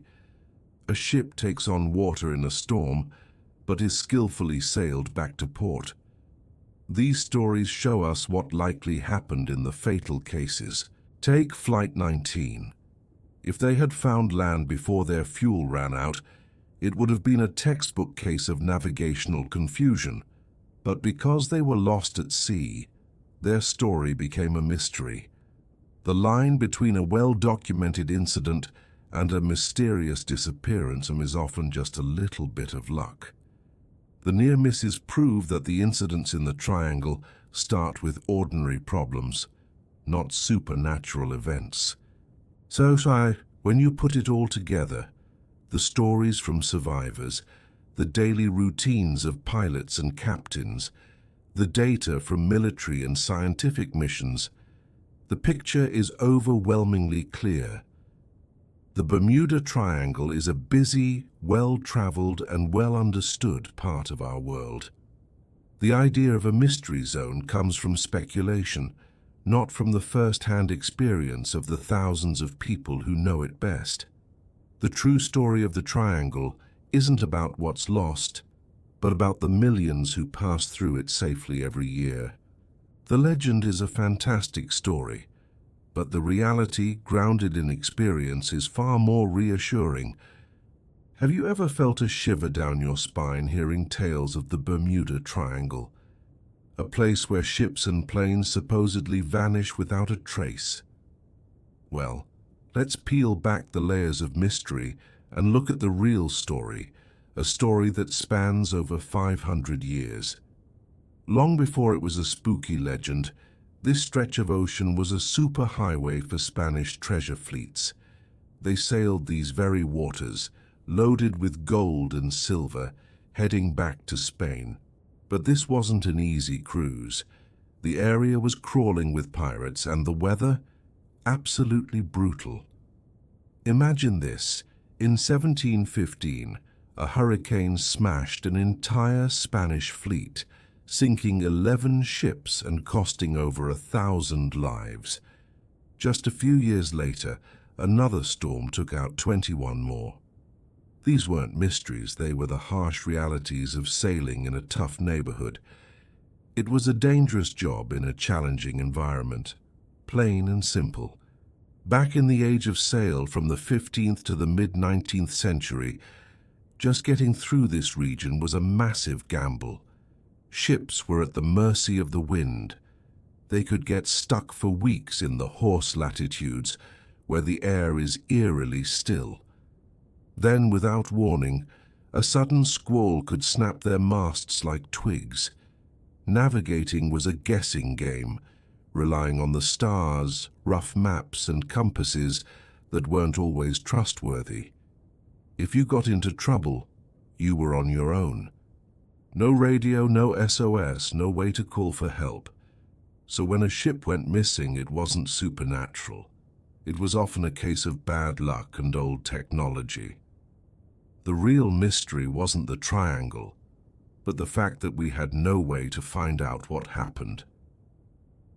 Then came the age of steam in the 19th century, and everything changed. Steamships weren't slaves to the wind anymore. They could power through calms and storms, making travel more predictable. But new tech brought new problems. Think boiler explosions and engine failures. Traffic in the region exploded as regular routes were established. And while things were getting better, with more accurate charts and eventually wireless telegraphy, ships still vanished. A catastrophic failure or a monster storm could still take a vessel down so fast that no distress call could ever be sent. The steam era made the seas safer, but it couldn't eliminate every danger. The ocean is, and always will be, a powerful and unforgiving place. Just as steam was conquering the seas, a new frontier opened up, the sky. Early 20th century aviation over the so-called Triangle was a daring adventure. These early planes were fragile, their engines were known to fail, and weather forecasting was basically a shot in the dark. Flying over the vast open ocean was incredibly risky. If your engine quit, your only option was to ditch in the water with slim chances of survival. Navigation was just as tricky as it was for ships, but now you were moving way faster. The first flights across the Atlantic were celebrated as huge achievements because everyone knew how dangerous they were. The mystery wasn't in the water below, but in the brand new high-stakes game of conquering the skies.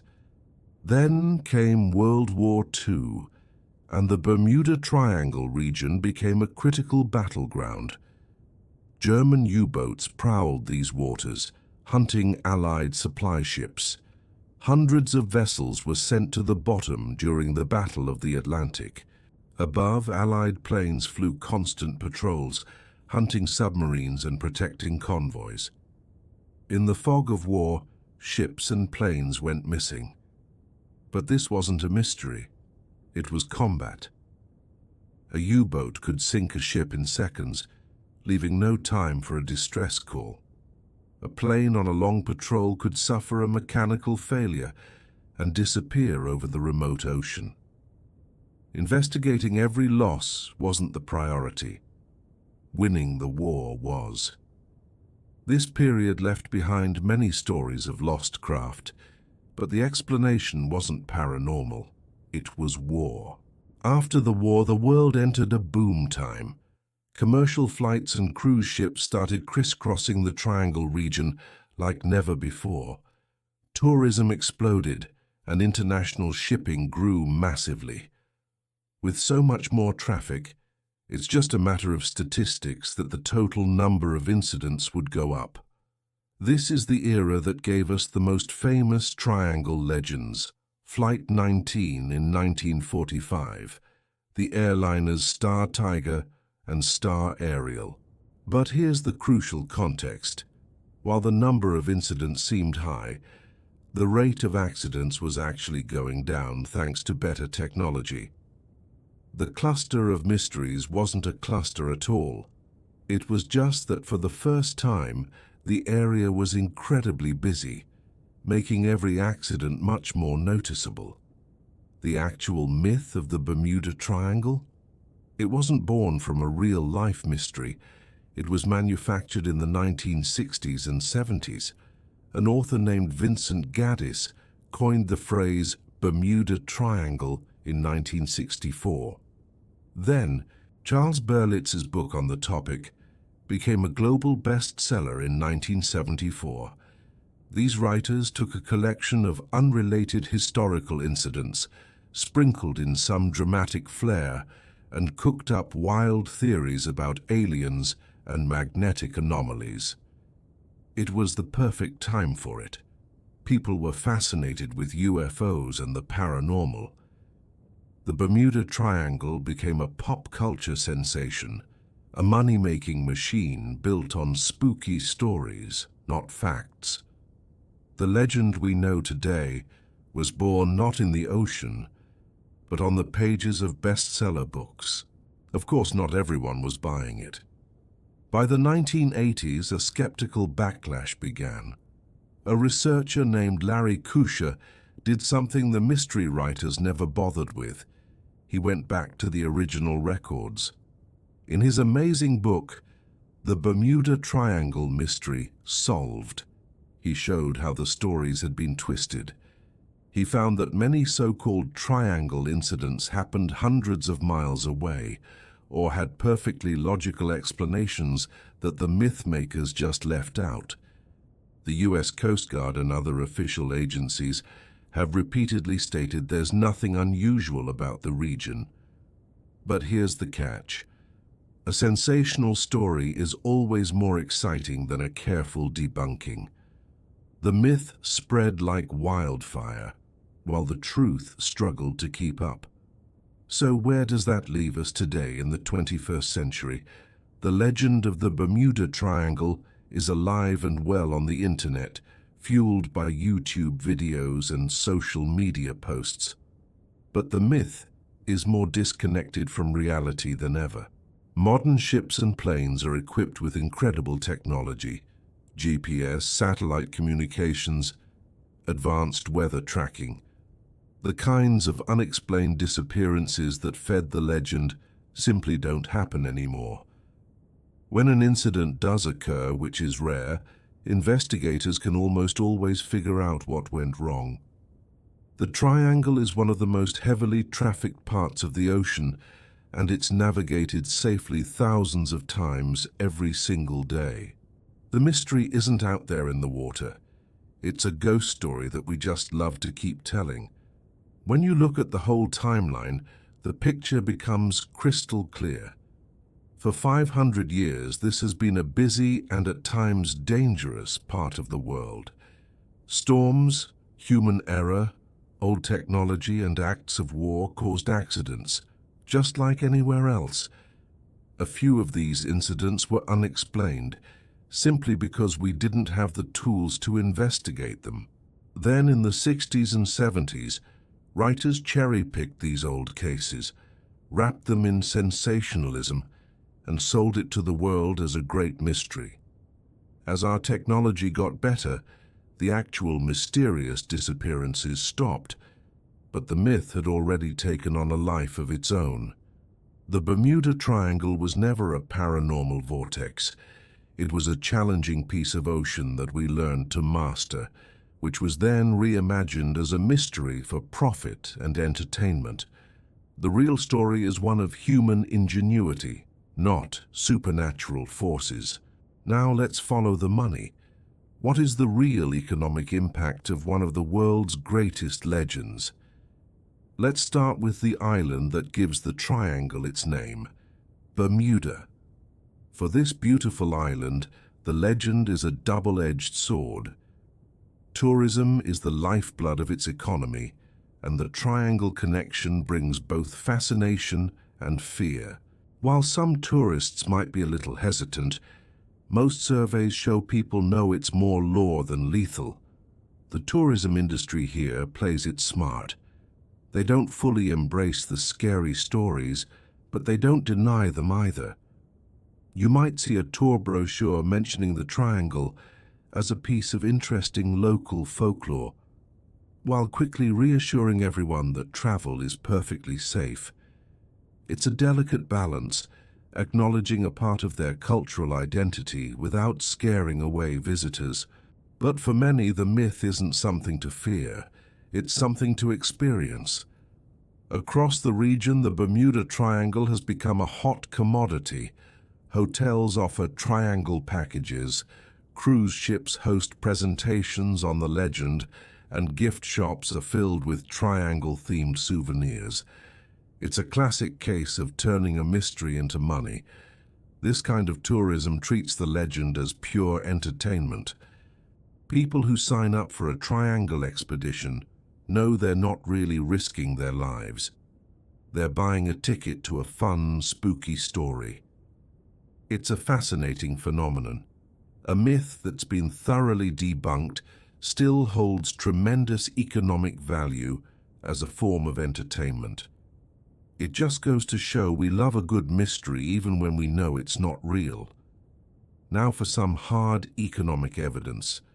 Let's talk about insurance. The insurance industry runs on one thing: cold, hard, calculated risk. If they get the numbers wrong, they go bankrupt. It's that simple. Companies like Lloyd's of London have been insuring ships and planes for centuries. They have mountains of data on every square mile of the ocean. So, what do their numbers say about the triangle? They say nothing. There is no Bermuda Triangle surcharge.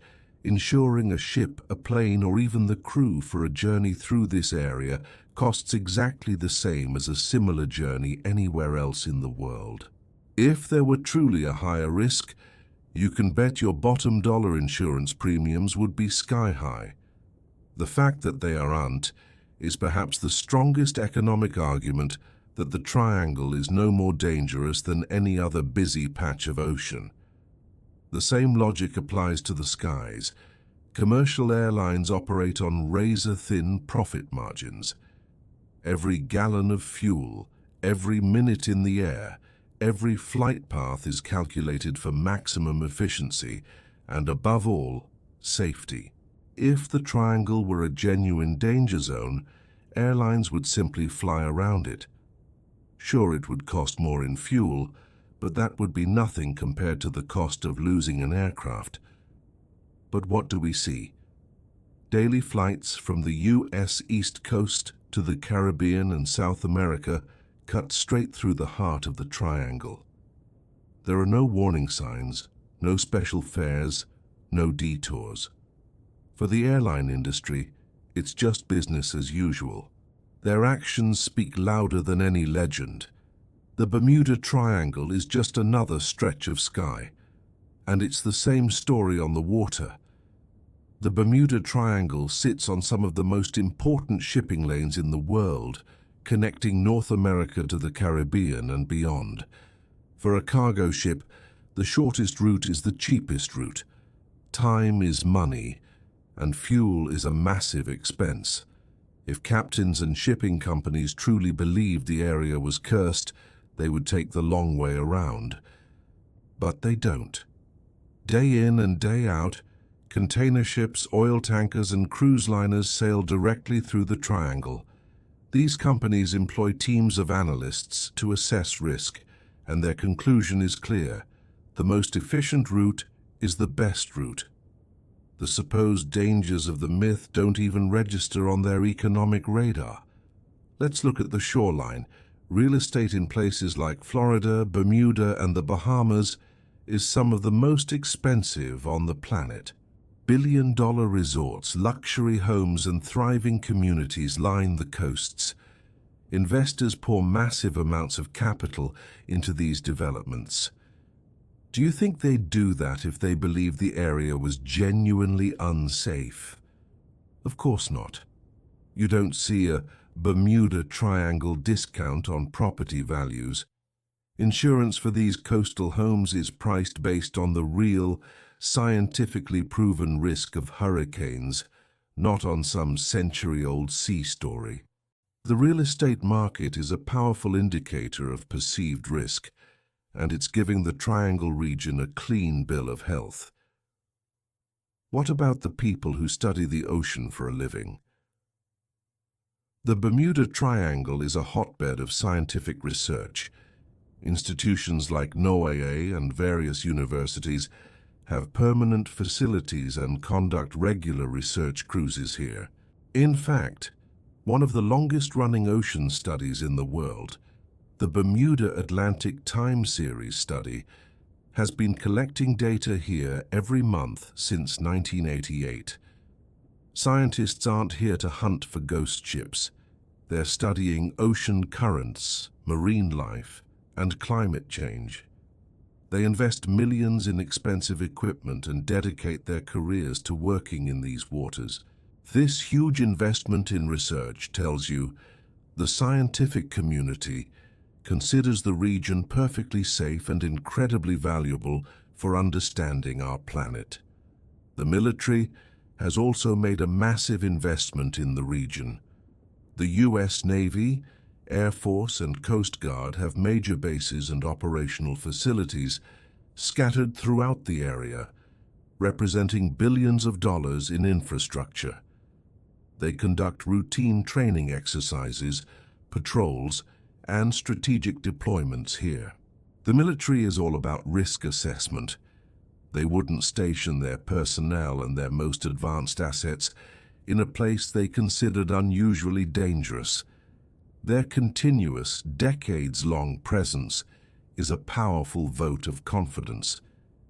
It's an institutional assessment based on decades of experience that the Triangle is a safe and suitable place to operate. So if all the evidence, from science to economics to the military, points to the Triangle being normal, why does the myth persist? The answer again is money, but a different kind. Media economics, let's be honest. A headline that says scientists explain a perfectly normal weather phenomenon isn't nearly as catchy as new mystery baffles experts in the Bermuda Triangle. Mystery sells. It gets more clicks, more views, and more shares. Documentary producers, book publishers, and website owners know this. They are in the business of attracting an audience, and spooky, unexplained stories are far more engaging than simple, rational debunking. It's an economic incentive that keeps the legend alive, not because there's any evidence, but because the story itself is a profitable product. So what's the final economic verdict? It's unanimous. Everyone with real money on the line. Insurers, airlines, shipping companies, real estate investors, scientists, and the military all behave as if the Bermuda Triangle is a perfectly normal place. Their actions, their investments, and their pricing models all tell the same story. The only place the Triangle myth generates real value is in the world of entertainment. Ever heard of the Bermuda Triangle? Spooky, right? But what if I told you the entire mystery was built on a house of cards? Today, we're diving into the incredible story of the man who single-handedly debunked one of the world's greatest legends through good old-fashioned investigative journalism. Meet Lawrence David Kusche. In the 1970s, while everyone was captivated by sensational books about mysterious disappearances, Kusche, a research librarian and pilot, decided to do something radical. Check the facts. He didn't just read the mystery books, he hunted down the original documents, Coast Guard reports, old newspaper articles, weather records, and official findings. What he discovered was shocking. Many incidents didn't even happen inside the triangle. Others had perfectly logical explanations that were conveniently left out of the scary stories. Some events were wildly exaggerated, with dates changed and weather conditions fabricated. A few stories, it turned out, were completely made up. Kusche's 1975 book, The Bermuda Triangle Mystery Solved, revealed that the legend was a myth built on misrepresentation and sometimes outright lies. His work is a masterclass in investigative journalism, choosing hard evidence over exciting speculation. One of Kusche's most powerful tools was his insistence on primary sources. He didn't take other authors' words for it. For the infamous Flight 19, he got the actual radio transcripts. They didn't show panic about aliens or time warps. They showed pilots who were lost and confused. For the USS Cyclops, he found Navy reports detailing the ship's structural problems and the fact it was dangerously overloaded. For the tanker Marine Sulphur Queen, Coast Guard findings pointed to probable structural failure. Again and again, the mysteries vanished when he looked at the original evidence. He uncovered a cycle where authors would just copy from previous mystery books, amplifying errors and embellishments each time until the myth was completely detached from reality. This dedication to primary sources is what allowed him to dismantle the legend piece by piece. Another area where the mythmakers got creative was the weather. You often hear stories of ships and planes vanishing in perfectly calm seas. Kusche checked the weather records. Surprise, surprise. He found that many of these disappearances happened during massive storms, hurricanes, or dangerously rough seas, details that the mystery books just forgot to mention. A ship sinking in a hurricane is a tragedy, but it's not a supernatural mystery. By simply omitting the context of the weather, these authors manufactured a sense of the uncanny. Kusche's focus on weather showed just how important context is. The mystery wasn't in the sky or the sea. It was in the information that was being deliberately hidden from the public. Kusche then took on the most iconic cases one by one.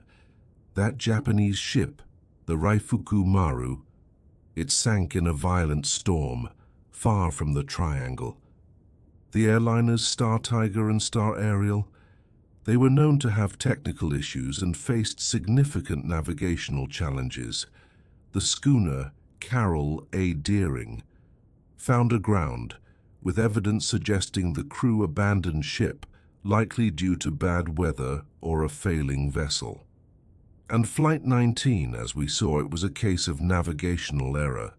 Kusche showed that once you did the homework, most cases had rational explanations.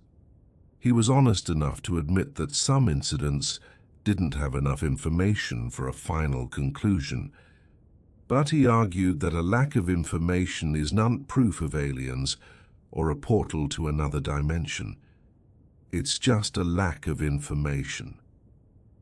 By debunking the most famous examples, he pulled the rug out from under the entire myth, but he didn't stop there. Kusche also looked at the numbers. Is the Bermuda Triangle actually more dangerous than other parts of the ocean? He compared the number of incidents to the massive amount of ship and air traffic that passes through the area. His conclusion? The number of disappearances was not unusual at all. It was proportional to the traffic. When he compared the triangle's incident rate to other busy oceanic regions, he found no significant difference. The idea that the triangle was a special vortex of doom was a statistical illusion. We remember the dramatic stories, but we forget to ask, compared to what? This statistical approach was brilliant because it showed that even if a few cases remained puzzling, there was no mysterious pattern. The legend failed both the close-up inspection of individual cases and the big-picture statistical analysis. So, with such a thorough takedown, Kusche's book must have been a massive bestseller that ended the myth for good, right? Not exactly. The media response was incredibly quiet. His book sold modestly and got few reviews, while the sensational mystery books flew off the shelves. The reality is that mystery sells better than meticulous debunking. Some believers dismissed his work without even reading it, calling him closed-minded. Others just ignored him and kept repeating the same old debunked stories. This is how myths survive even after being proven false. The truth doesn't always win when there's more money and excitement in the fiction. Kusche's experience showed that even the best investigative journalism can struggle to be heard over the noise of a sensational story. After Kusche, other investigators and skeptics followed in his footsteps, and they all came to the same conclusion. Organizations like the Committee for Skeptical Inquiry published articles supporting his findings. Researchers looked into specific cases and found the exact same patterns of misrepresentation that Kusche had identified. The consensus among those who actually investigated the claims is clear. The Bermuda Triangle mystery is a manufactured legend. All of this information is out there for anyone who wants to find it, yet it remains relatively obscure compared to the myth itself. It seems investigative journalism can provide the answers, but it can't force people to listen, especially when the myth is more entertaining than the reality. Kusche's work highlights a huge challenge. Changing an established narrative is incredibly difficult. Once an idea like the Bermuda Triangle is lodged in pop culture, it's almost immune to facts. We humans are wired to hold on to our beliefs, and it's often more comfortable to dismiss contradictory information than to change our minds. Plus, creating a myth is easy. You just make a dramatic claim. Debunking it requires tedious research and careful explanation. For every myth you bust, 3 more can pop up. This doesn't mean we should give up, but it shows that fighting misinformation requires a sustained, strategic effort and realistic expectations. So what can we learn from this? The story of the Bermuda Triangle provides a masterclass in how to properly investigate a myth. First, always go to the primary sources. Second, examine all the evidence, not just the bits that fit the narrative. Third, use statistics to see the big picture. Fourth, tackle the most famous claims head-on. Fifth, be transparent about your methods. And finally, understand the psychological and economic reasons why people believe in myths in the first place. These are lessons that apply to any kind of misinformation, not just spooky stories about the ocean. Kusche's work, and the work of those who followed him, provides a powerful toolkit for critical thinking. Even today, investigative journalism has a vital role to play. When a new Bermuda Triangle documentary or viral video appears, journalists can provide the crucial fact-checking and context we need.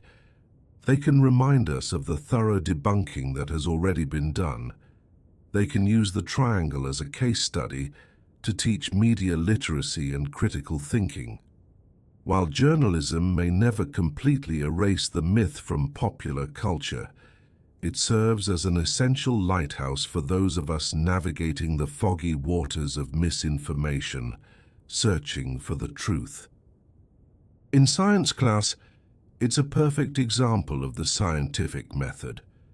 You learn to form a hypothesis, Gather real evidence, and let that evidence guide your conclusions, not wishful thinking. It drives home a crucial point. Extraordinary claims, like alien abductions or time warps, require extraordinary evidence. When simple natural explanations like bad weather or equipment failure exist, they're usually the right answer. In geography, it's a lesson in powerful ocean currents and unpredictable weather patterns. For media literacy, it shows how easily misinformation can spread and how sensational headlines can twist the truth. And in psychology, it's a fascinating look into our own minds, how we're wired to see patterns even in random events, and how our beliefs can shape what we see. The best part? Everyone's heard of the Bermuda Triangle. That makes it a fantastic, accessible starting point to build analytical skills that you can use anywhere, helping you separate real mysteries from the ones manufactured for clicks and views. One of the most valuable skills the triangle teaches is how to evaluate your sources. In our world of endless information, this is like a superpower. Imagine comparing a sensational book about the triangle, filled with dramatic claims but no footnotes, to a skeptical analysis packed with primary sources. You learn to ask the right questions. Who is the author? What's their background? What evidence do they provide? And can I check it myself? Are they referencing original reports or just other mystery books?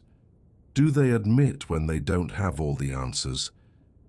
You'd see that many myth-making books just cite each other, creating an echo chamber of fiction. Contrast that with Larry Kusche's methodical work, where every claim is backed by extensive research and original documents. This isn't just about the triangle, it's about building a toolkit for life. Learning to trace claims back to their origins gives you the power to spot fake news, understand complex issues, and make informed decisions whether you're reading about history, health, or current events. It's the difference between passively consuming information and actively understanding it. The triangle is also a fantastic way to understand statistics and risk. Here's the real question.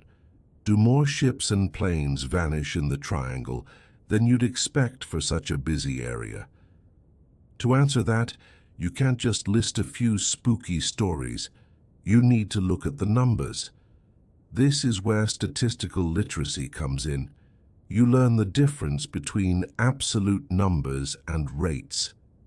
10 incidents might sound like a lot, but what if 1 million ships passed through safely? Suddenly, it doesn't seem so dangerous.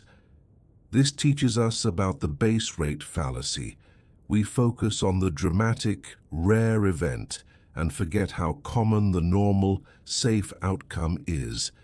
It also highlights selection bias. If you only look at the cases that ended in mystery and ignore the thousands of safe passages, you're creating a completely distorted picture. These concepts can seem abstract, but the triangle makes them real. Understanding why the triangle's incident rate isn't actually unusual teaches you to think statistically about everything, from medical risks to crime rates. It's a fundamental skill for making sense of the modern world. Ever wonder why we're so drawn to mysteries like the Bermuda Triangle? It's all about how our brains work. The triangle is a perfect case study in cognitive biases, the mental shortcuts our minds take that can sometimes lead us astray. Take confirmation bias. If you believe the triangle is dangerous, you'll actively look for and remember stories that confirm your belief, while ignoring all the evidence to the contrary. Then there's the availability heuristic. Dramatic, memorable stories of disappearances stick in our minds, making them seem much more common than they are. Our brains are also incredible pattern-seeking machines. often seeing connections between completely random, unrelated events. By curating a list of only the mysterious incidents, mythmakers exploit this, creating a false pattern. Teaching these biases using the triangle helps us spot them in our own thinking. Understanding them is the first step to overcoming them, making you a sharper, more objective thinker in every aspect of your life, well beyond the mysteries of the ocean. How did a handful of incidents balloon into a global legend? The answer lies in media. Analyzing the spread of the Bermuda Triangle myth is a crash course in media literacy. You can trace a single incident from the initial, factual newspaper report to its portrayal years later in a sensationalized book or documentary. You'll see details get changed, facts omitted, and outright fabrications added with each retelling. Think about those documentaries, the ominous music, the dramatic reenactments, the interviews with experts who are actually just authors of other mystery books. These techniques are designed to create an emotional response that bypasses your critical thinking. And online, algorithms often push the most sensational, clickbaity content to the top, burying the careful, fact-checked analysis. By studying this, we learn that information doesn't just exist. It's shaped by economic incentives and technological systems. Understanding how this information ecosystem works is crucial. It prepares you to be a savvy consumer of media, not just a passive audience member. Let's talk about the heart of the matter, scientific reasoning. The Bermuda Triangle provides a brilliant contrast between a scientific approach and a pseudo-scientific one. A scientist investigating an incident will systematically gather all relevant data, weather reports, maintenance records, crew experience, and consider all possible explanations. They follow the evidence, even if it leads to a less exciting conclusion like human error or a sudden storm. Pseudoscience does the opposite. It starts with a conclusion like, the triangle is mysterious, and then cherry-picks evidence to support it, while conveniently ignoring anything that contradicts it. Science embraces uncertainty. Pseudoscience claims absolute certainty based on pure speculation. Scientists use Occam's razor, preferring the simplest explanation that fits the facts. Pseudoscience loves complex, untestable theories about aliens or ancient technology. Seeing this contrast with concrete examples from the triangle helps you understand what makes an argument scientific. This skill is vital, whether you're evaluating health claims, political debates, or news headlines. The Bermuda Triangle is also a fantastic lesson in how to be a good historian. It teaches the importance of going back to the primary sources, the original documents. Historian Larry Kusche did exactly this. He didn't just read other books about the triangle. He hunted down the original Coast Guard reports, weather records, and newspaper articles from the time of each incident. It was detective work. He found that the stories had been changed, exaggerated, or in some cases, completely made up. For example, a ship reported to have vanished in calm seas actually sank in a hurricane. A pilot who supposedly reported bizarre instrument malfunctions never actually said that. By trying to research these incidents yourself, you discover the challenges of historical research, incomplete records, conflicting accounts, and sources that just copy each other. It shows that history isn't just a collection of facts. It's a process of careful interpretation based on the best available evidence. It's the ultimate lesson in checking your sources. One of the coolest things about the Bermuda Triangle as a learning tool is how it connects so many different subjects. It's a perfect example of interdisciplinary learning. A science class can study the physics of rogue waves or the meteorology of sudden squalls. A math class can analyze the statistics to see if the number of disappearances is actually significant. A history class can research the real events behind the legends. An English class can analyze the persuasive and narrative techniques used in the mystery books. A geography class can map the ocean currents and trade routes. A psychology class can explore the cognitive biases that make the myth so compelling. This approach is powerful because it mirrors how we solve problems in the real world. By drawing on knowledge from many different fields, the Triangle's cultural fame makes it the perfect vehicle to show how all these subjects work together to give us a complete, comprehensive picture of a phenomenon. So, what's the ultimate takeaway from studying the Bermuda Triangle? It's about developing a healthy skepticism. This isn't cynicism. It's not about rejecting everything. It's about asking good questions. What's the evidence for this claim? Are there other, simpler explanations? Who is the source and are they reliable? Healthy skepticism means proportioning your belief to the quality of the evidence. An extraordinary claim like an alien abduction requires extraordinary evidence because it goes against everything we know. A mundane claim, like a boat sinking in a storm, requires only ordinary evidence because it's consistent with how the world works. This way of thinking, this intellectual habit of asking for evidence and considering alternatives, is a skill you can use for the rest of your life. It protects you from misinformation and empowers you to make better decisions. Whether you're looking at a news headline, a political ad, or a miracle product online. In the end, a good education doesn't just give you the answers. It gives you the tools to find them yourself. Using the Bermuda Triangle in this way is incredibly effective. The goal isn't just to teach you that the mystery has been debunked. The goal is to equip you with the critical thinking skills to see why it was debunked. You should be able to look at a new mystery and know how to analyze it. Can you spot a pseudoscience argument? Can you evaluate a source for credibility? Can you identify the cognitive biases at play?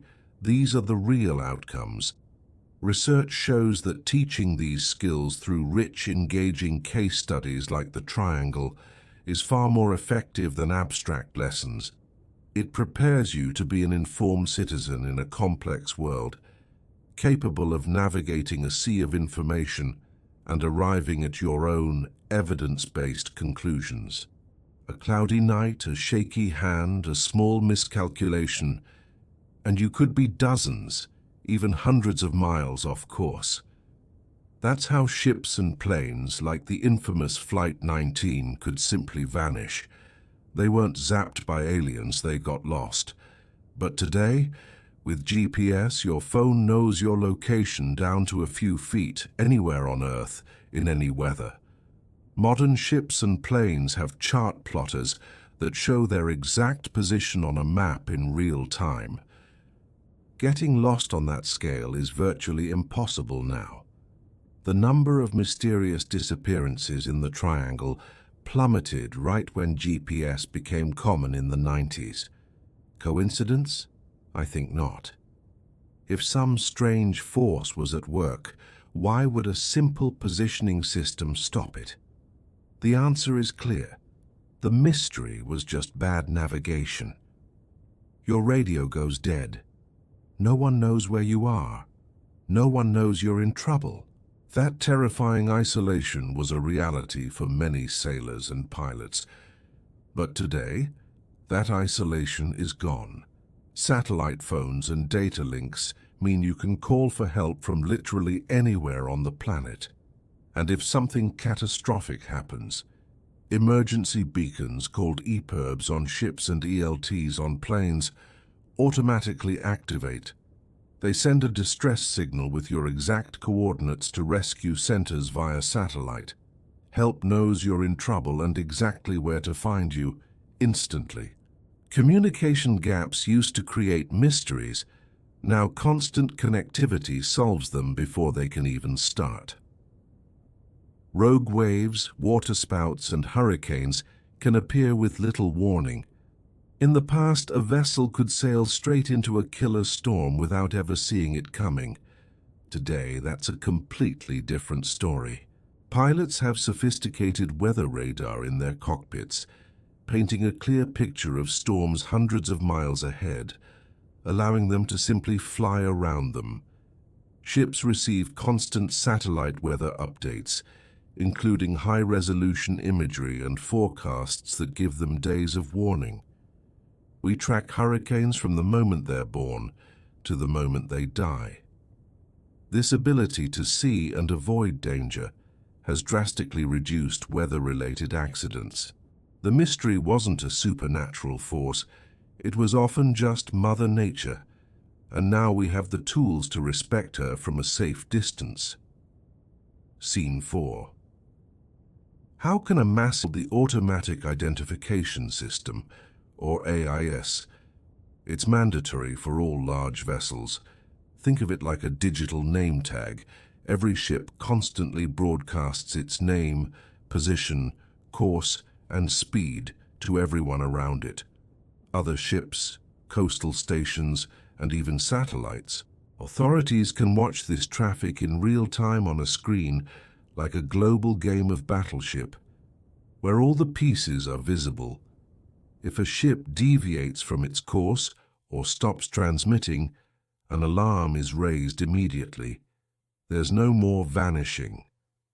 We know where they are right up to the last second. AIS created a world with no hiding places for ships at sea, and in doing so, helped erase another chapter of the triangle myth. Scene 5. Every commercial plane has a transponder that constantly squawks its identity, altitude, and position to air traffic control. But what about over the ocean, beyond radar range? That's where new satellite-based systems like ADS-B come in. They create a seamless tracking network that covers the entire globe. And we can't forget the black boxes, the flight data and cockpit voice recorders. In the rare event of an accident, these devices give investigators a second-by-second account of what went wrong. Compare that to the era of Flight 19, where they flew off into radio silence, leaving nothing but speculation. Today we have data, we have tracks, we have answers. The technology that keeps planes on the map has wiped the Bermuda Triangle off of it. In the past, a search for a lost ship or plane was like looking for a needle in a haystack the size of an ocean. Today, the search starts immediately and it's smart. Emergency beacons give rescuers a precise starting point. Powerful computer models analyze currents and winds to predict where debris, or survivors, might drift.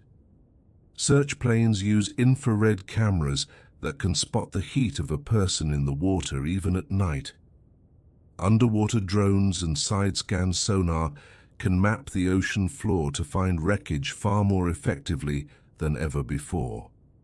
We find the wreckage, we find the survivors, and we find the answers. The unsolvable mysteries of the past were often just tragedies that happened beyond our ability to search. That ability has now caught up. Designs were based on the best knowledge at the time, but we've learned so much since then. Today, aircraft and vessels are designed with powerful computer simulations to be incredibly resilient. They're built with stronger, more reliable materials. Critical systems have multiple backups. A single engine failure doesn't bring down a modern jet. A single leak doesn't sink a modern ship with its compartmentalized hull. Decades of investigating accidents have led to countless design improvements that make catastrophic failures incredibly rare. The decline in disappearances isn't because a phantom force got tired, it's because our engineering got so much better. Scene 8. It's not just the hardware that's improved, it's the people and the rules.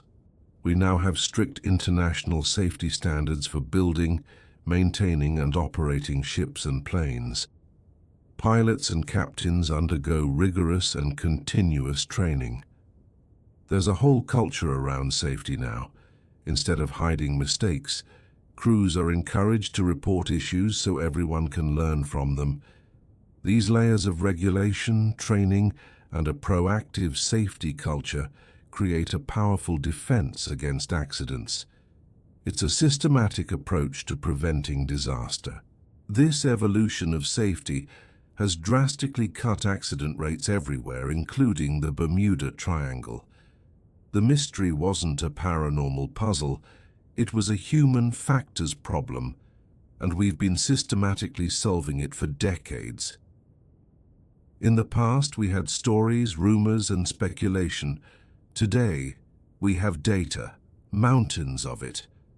Every flight and every voyage generates a constant stream of information: position, speed, altitude, engine performance, weather conditions. We can analyze this data across thousands of trips to see what's normal and what's not. And what does the data show for the Bermuda Triangle? It shows that the number of accidents there is not unusually high. In fact, it's become one of the most well-trafficked and safest shipping and flight corridors in the world. The data replaces mystery with mathematics. It replaces speculation with statistics. And the statistics are clear. The Bermuda Triangle is a myth, debunked by cold, hard facts. There's a clear inverse relationship. As our technology has gotten better, the mystery of the Bermuda Triangle has simply evaporated. GPS beat getting lost. Satellites beat isolation. Radar beat the weather.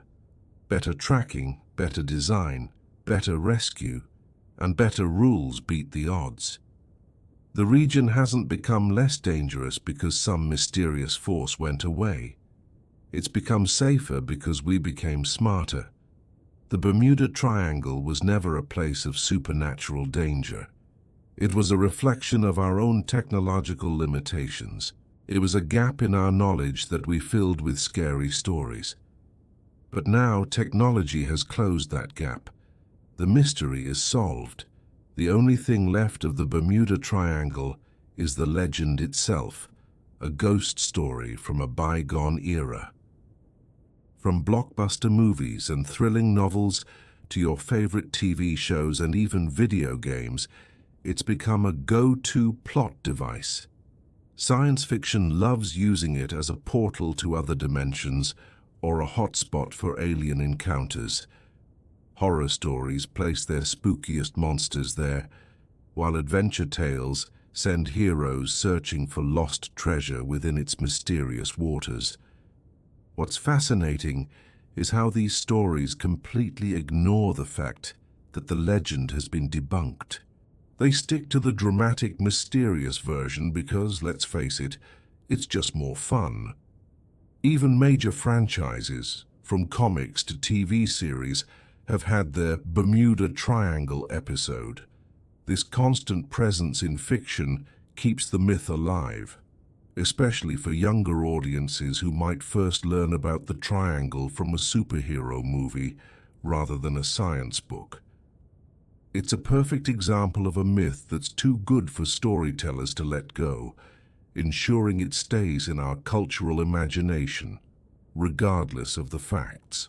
So how do places of learning like schools and museums handle a topic like the Bermuda Triangle? It's a bit of a balancing act. Some museums, especially those near the actual area, have exhibits that play up the legend to attract visitors. but they'll often include the skeptical viewpoint to maintain their credibility. It's a smart way to cash in on the public's curiosity without fully endorsing the myth. Science museums sometimes use the triangle as a brilliant case study. They'll present the spooky stories and then walk you through how science and investigation debunk them, turning it into a fantastic lesson on critical thinking. Educational channels like National Geographic and the Discovery Channel have also tackled the topic, but the quality can be all over the place. Some shows responsibly break down the myth, while others, aiming for pure entertainment, just add more fuel to the fire. This mix of messages can leave people more confused than ever, blurring the line between fact and fiction. The internet has been a total game changer for the Bermuda Triangle legend. On one hand, it's an echo chamber. You've got TikToks promising shocking new revelations, YouTube documentaries diving deep into the mysteries, and Reddit threads where believers connect it to massive conspiracy theories. The algorithms can easily trap you in a bubble where you only see content that confirms what you already think. But on the other hand, the internet makes debunking information more accessible than ever. Detailed articles, skeptical websites, and balanced encyclopedia entries are just a search away. The result? A polarized world. It's easier for believers to find support and for skeptics to find evidence, but it's much harder for these two groups to actually talk to each other. The triangle exists online as a serious mystery, an entertaining story, and a debunked myth all at the same time. It's interesting how your age can shape what you think about the Bermuda Triangle. If you grew up in the 60s, 70s, or 80s, you probably remember the hype. You might have read the best-selling books or watched those primetime documentaries that treated it as a genuine unsolved puzzle. For that generation, the triangle was a hot topic, and many still hold on to the beliefs they formed back then. For younger generations like Gen Z, the triangle is often just a cultural reference, maybe something they heard from their parents or saw in a meme. It's not a current serious mystery to them. But the legend isn't dead. Thanks to streaming services and the internet, new audiences are constantly being introduced to it. It seems older folks are more likely to see it as a real mystery, while younger people tend to view it as a fun but debunked piece of folklore. The phrase Bermuda Triangle has taken on a life of its own, far beyond the patch of ocean. We use it as a metaphor all the time. Your office might have a Bermuda Triangle of paperwork, where documents just vanish. At home, it's the Bermuda Triangle of missing socks. You don't have to believe in the legend to use the phrase. Everyone instantly gets what you mean. It's become a part of our shared language, a handy way to describe any mysterious loss. This metaphorical use keeps the concept alive, even for people who know it's been debunked. The idea of the triangle, a place of mystery where things disappear, has become a cultural symbol, independent of the facts. This is a huge reason why the legend is so persistent. Even if you don't believe the story, you're probably still using the reference, keeping the myth in circulation. The mystery of the Bermuda Triangle has also been a huge inspiration for artists and musicians. You can find incredible paintings and sculptures that capture the feeling of mystery and disappearance associated with the legend. Musicians have written songs about it, some serious and haunting, others light-hearted and funny. The triangle shows up on album covers and in lyrics as a powerful symbol of the unknown. These creative works aren't trying to make factual claims. Instead, they're using the cultural weight and symbolic power of the triangle to explore deeper themes. This shows how myths, even when debunked, can fuel creativity. An artist isn't necessarily saying they believe the stories. They're engaging with the meaning the legend has taken on in our culture. This artistic life ensures the triangle remains a part of our world, regardless of the science. So what do scientists and skeptics think about all this? For them, the Bermuda Triangle is a closed case. It's become a classic example of pseudoscience, a perfect case study for teaching critical thinking. Skeptical groups often use it to show how misinformation can spread and stick around, even when there's strong evidence against it. It's their greatest hit for demonstrating how to properly investigate sensational claims. The problem is they're often just preaching to the choir, people who are already inclined to think critically. Meanwhile, the general public might not be getting that message. Within the scientific community itself, the triangle is considered a settled matter. There's no mystery to investigate, so they've moved on to real research. This huge gap between the expert consensus and popular belief is what keeps the legend so fascinating. Of course, a big reason the Bermuda Triangle legend sticks around is because there's money to be made. Publishers still release books promising new theories because they know the name sells. TV producers keep making documentaries for streaming platforms, knowing they'll get clicks. There are even Bermuda Triangle-themed tours and cruises you can take. You can buy t-shirts, posters, board games, you name it. For these businesses, the triangle is a brand. The question isn't, is it real, but will it make money? As long as people are willing to pay for the mystery, companies will keep selling it. This commercial engine ensures the legend keeps getting refreshed for new generations, creating a powerful economic incentive to keep the myth alive, regardless of what the facts say. Why do people cling to beliefs like the Bermuda Triangle even after they've been thoroughly debunked? The answer is more about psychology than facts. For many, the triangle was a source of wonder and fascination in their childhood. Giving that up can feel like losing a piece of themselves. For others, it's tied to a bigger worldview, a suspicion of authority or a belief that science doesn't have all the answers. There's also a social element. Being part of a community of believers provides a sense of identity and connection. Plus, there's the simple satisfaction of feeling like you re-in on a secret that others don to see.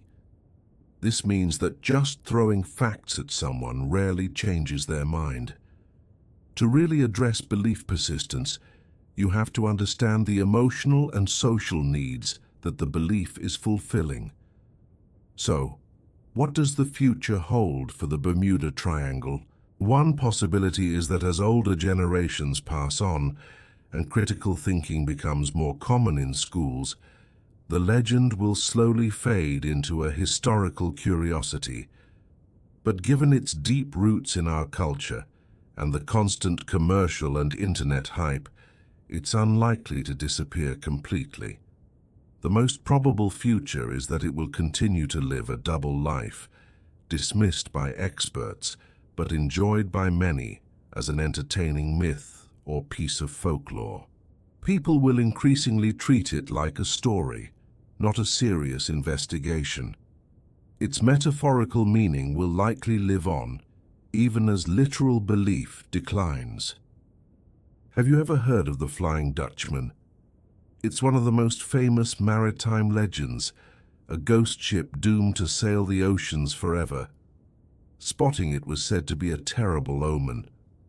This story started way back in the 17th century and has inspired countless books, movies, and even operas. But here's the interesting part. Unlike the Bermuda Triangle, everyone always knew the Flying Dutchman was a spooky story, a legend. It was never presented as a factual mystery needing a scientific explanation. This shows us how a story is framed from the beginning, as fact or folklore, really shapes its journey through culture. The Flying Dutchman went from a potentially believed legend to pure myth. Could the Bermuda Triangle be on the same path? Another fascinating parallel is the Sargasso Sea. It's a unique area in the Atlantic, partly overlapping the Bermuda Triangle, famous for its calm winds and floating seaweed. Old sailors spun tales of a ship graveyard, where vessels got tangled in the seaweed and were left to rot. It sounds terrifying, right? But science tells a different story. Yes, there's a lot of seaweed, but it's not dense enough to trap a ship. The legends grew from a real unusual natural feature, but were wrapped in fictional fears. This is a perfect mirror for the Bermuda Triangle. Both are real places with some challenging features, but the stories about them have been blown way out of proportion. Understanding how the Sargasso myths were debunked gives us a roadmap for understanding the triangle. Now let's head to North America's Great Lakes. They have their own share of maritime mysteries. Ships have vanished there too, the most famous being the Edmund Fitzgerald in 1975, which sank with all 29 crew members. The lakes are known for sudden violent storms and dense fog. Many wrecks have never even been found. But here's the key difference. Despite hundreds of disappearances, there's no Great Lakes Triangle myth. Why? Because the incidents are understood through the lens of weather, navigation challenges, and practical investigation. This proves that mysterious disappearances alone don't automatically create a legend like the Bermuda Triangle. That required a deliberate push from writers looking for a sensational story. The Great Lakes show us it's all about the cultural framing. Speaking of similar legends, let's talk about the Devil's Sea near Japan. This is probably the closest twin to the Bermuda Triangle. In the 1970s, some writers tried to cash in on the triangle's fame by creating a Japanese version. They gathered stories of maritime incidents and presented them as a mysterious pattern, claiming strange disappearances and magnetic anomalies. But when you look closer, you find it was a manufactured myth. Japanese maritime authorities don't consider the area unusually dangerous. The Devil's Sea is a meta-myth, a legend created by copying another legend. This really exposes the constructed nature of the Bermuda Triangle. Both myths didn't grow from old sailor folklore. They were born from commercial publishing in the 1970s. Let's step away from the sea for a moment and look at the Philadelphia experiment. It's a wild story, claiming the U.S. Navy made a warship, the USS Eldridge, invisible and teleported it in 1943, with disastrous results for the crew. This legend popped up in the 50s, and despite being thoroughly debunked, the ship wasn't even in Philadelphia at the time. It still has believers. The parallels with the triangle are striking. Both emerged in the mid-20th century. Involved ships have been proven false and yet persist thanks to books and media. The Philadelphia experiment shows us a classic pattern. A legend starts from an unreliable source, gets hyped up by the media, and finds an audience that wants to believe no matter the evidence.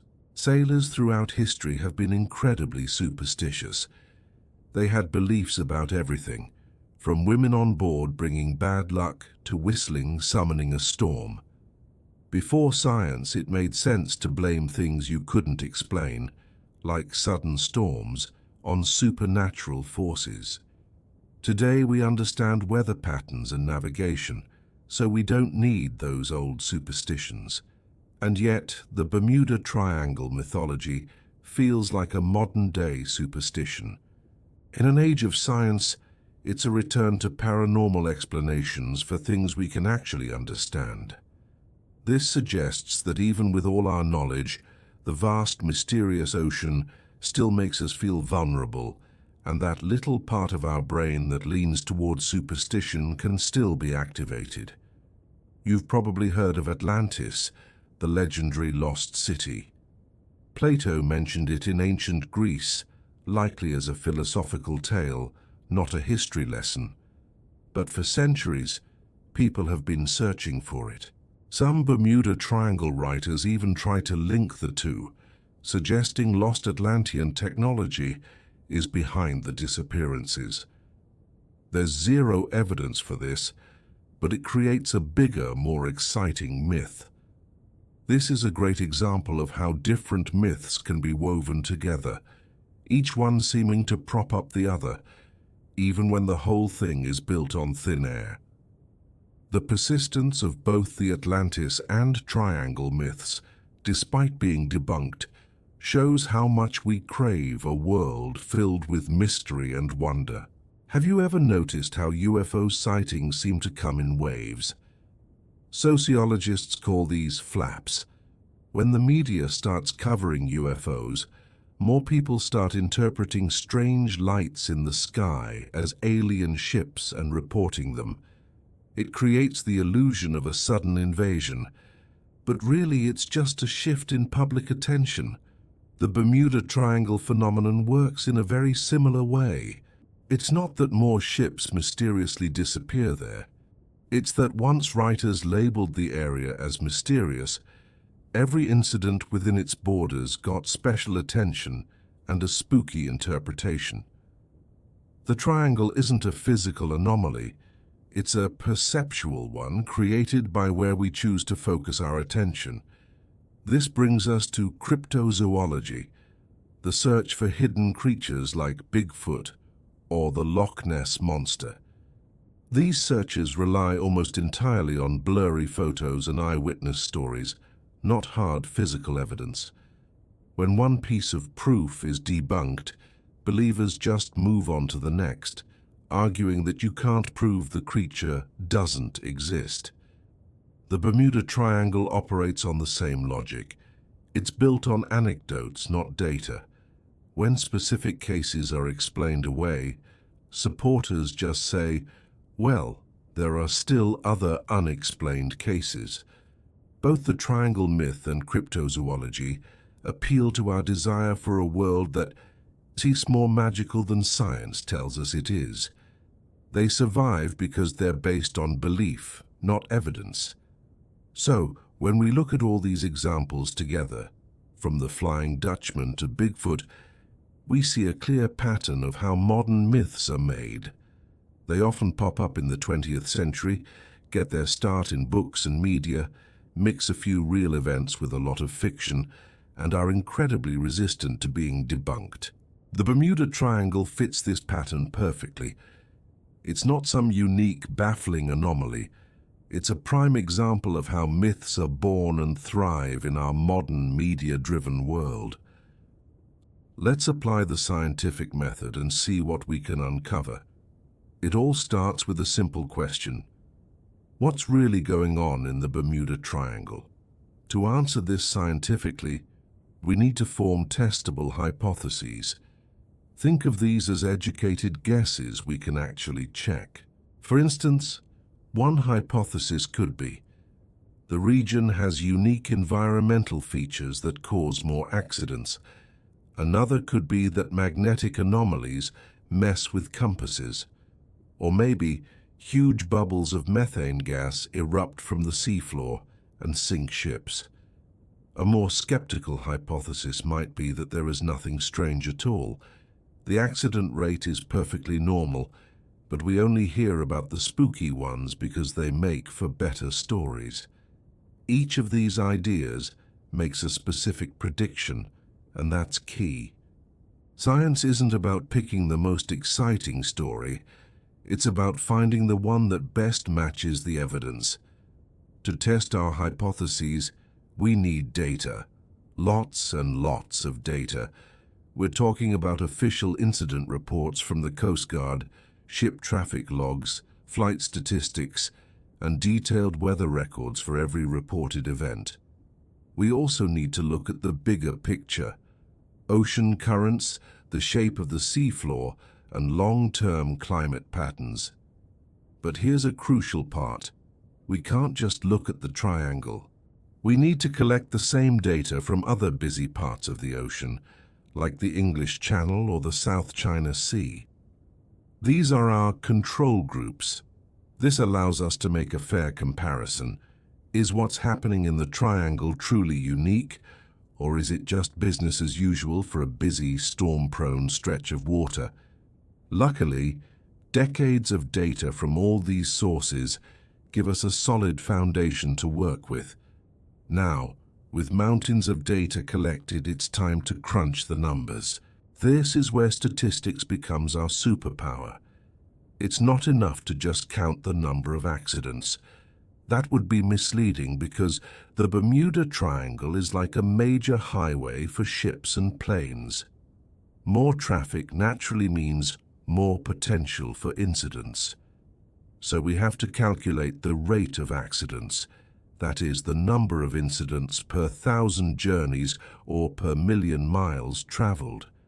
Then we compare these rates to our control regions.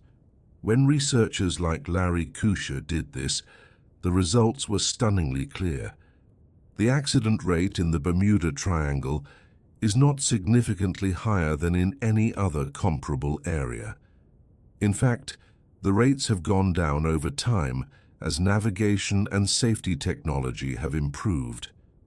This perfectly matches the pattern you'd expect if the causes are normal things like bad weather and human error, not some mysterious, unchanging force. Statistics, when done right, tell a very clear story. Beyond the numbers, science relies on direct, controlled measurement. We can't just depend on second-hand stories told years after the fact. We need to go out there with our instruments. For decades, scientists have done exactly that in the Bermuda Triangle. They've used magnetometers to measure the Earth's magnetic field and found nothing unusual. It behaves exactly as predicted. They've used advanced sonar to map the seabed, looking for evidence of those giant methane eruptions. Again, nothing to suggest this is a frequent or unique occurrence capable of swallowing ships. Weather satellites and monitoring stations constantly track atmospheric conditions, and what they see are typical subtropical weather patterns, including hurricanes, which are dangerous but perfectly understood. GPS and modern compasses work just fine there. This wealth of instrumental data paints a consistent picture. The environment of the Bermuda Triangle is completely normal. A cornerstone of good science is that results must be replicable. This means that if another independent scientist repeats the experiment or analysis, they should get the same results. And that's exactly what has happened with Bermuda Triangle research. Different investigators, using different sets of data, have all run the numbers and consistently found that the accident rates are normal. Various research institutions have measured the ocean and atmosphere and found normal environmental conditions. This convergence of findings from separate sources is powerful evidence. On the flip side, if you look at the mystery stories, they often contradict each other. One book says it's aliens, another says it's a time portal, and another blames the lost city of Atlantis. This lack of consistency suggests they are just speculation, not theories grounded in solid evidence. The unified scientific conclusion stands in stark contrast to the chaotic world of myth. Another critical step in the scientific process is peer review. Before a scientific paper is published, it's sent to other experts in the same field, like oceanographers, meteorologists, or aviation safety specialists. These experts scrutinize the methods, data, and conclusions to ensure the work is sound. So what do the experts think about the Bermuda Triangle mystery? They consistently find the claims of paranormal activity or unique dangers to be baseless. Oceanographers see a normal ocean. Aviation experts see normal flight risks. This expert consensus is incredibly important because these are the people with the specialized knowledge to properly evaluate the evidence. The idea of a mystery doesn't thrive in scientific journals. It thrives in popular media, where the goal is often entertainment and selling copies, not scientific accuracy. When faced with competing explanations, scientists often use a principle called Occam's razor. It sounds fancy, but the idea is simple. The simplest explanation that fits the facts is usually the best one. So let's apply it here. On one hand, we have conventional explanations for incidents: bad weather, equipment failure, and human error. These are all well-established known phenomena. On the other hand, we have explanations like alien abductions, underwater energy crystals, or portals to another dimension. These require us to believe in entirely new, unproven forces. Occam's razor tells us to prefer the simpler, conventional explanations, because they don't require us to make huge leaps of faith. The mystery theories are needlessly complex, and science prefers to stay grounded in what we can actually observe and verify. There's another important concept in science called falsifiability. A genuinely scientific idea must be testable in a way that it could be proven wrong. For example, the hypothesis that the triangle has a higher accident rate can be tested. We can look at the statistics, and if they show a normal rate, the hypothesis is falsified. But what about a claim like, ships disappear into an invisible, undetectable time portal? How could you ever prove that wrong? If you search for the portal and find nothing, a believer could just say it's because it's invisible or it wasn't open at the time. There's no possible observation that could disprove it. This makes the claim unfalsifiable, and according to the philosopher Karl Popper, that means it's not a scientific claim. It's pseudoscience. It might sound scientific, but it doesn't play by the rules. So let's bring it all together. A good scientific investigation considers all the possibilities and systematically eliminates the ones that don't fit the evidence. For the Bermuda Triangle, we had a few options. Normal causes like weather and human error, unusual environmental dangers, supernatural phenomena. Or maybe it's all just a trick of perception. The evidence clearly supports the normal causes, as confirmed by incident reports. Extensive measurements have ruled out any unique environmental anomalies. There is zero credible evidence for supernatural phenomena. That leaves us with the last option, a perceptual artifact. This idea that a normal accident rate is misperceived as high because of sensational stories fits the evidence perfectly. It explains why experts see nothing unusual, while the myth persists in popular culture. After applying the full force of the scientific method, the verdict is in. The Bermuda Triangle is a real place, but it's not a mysterious one.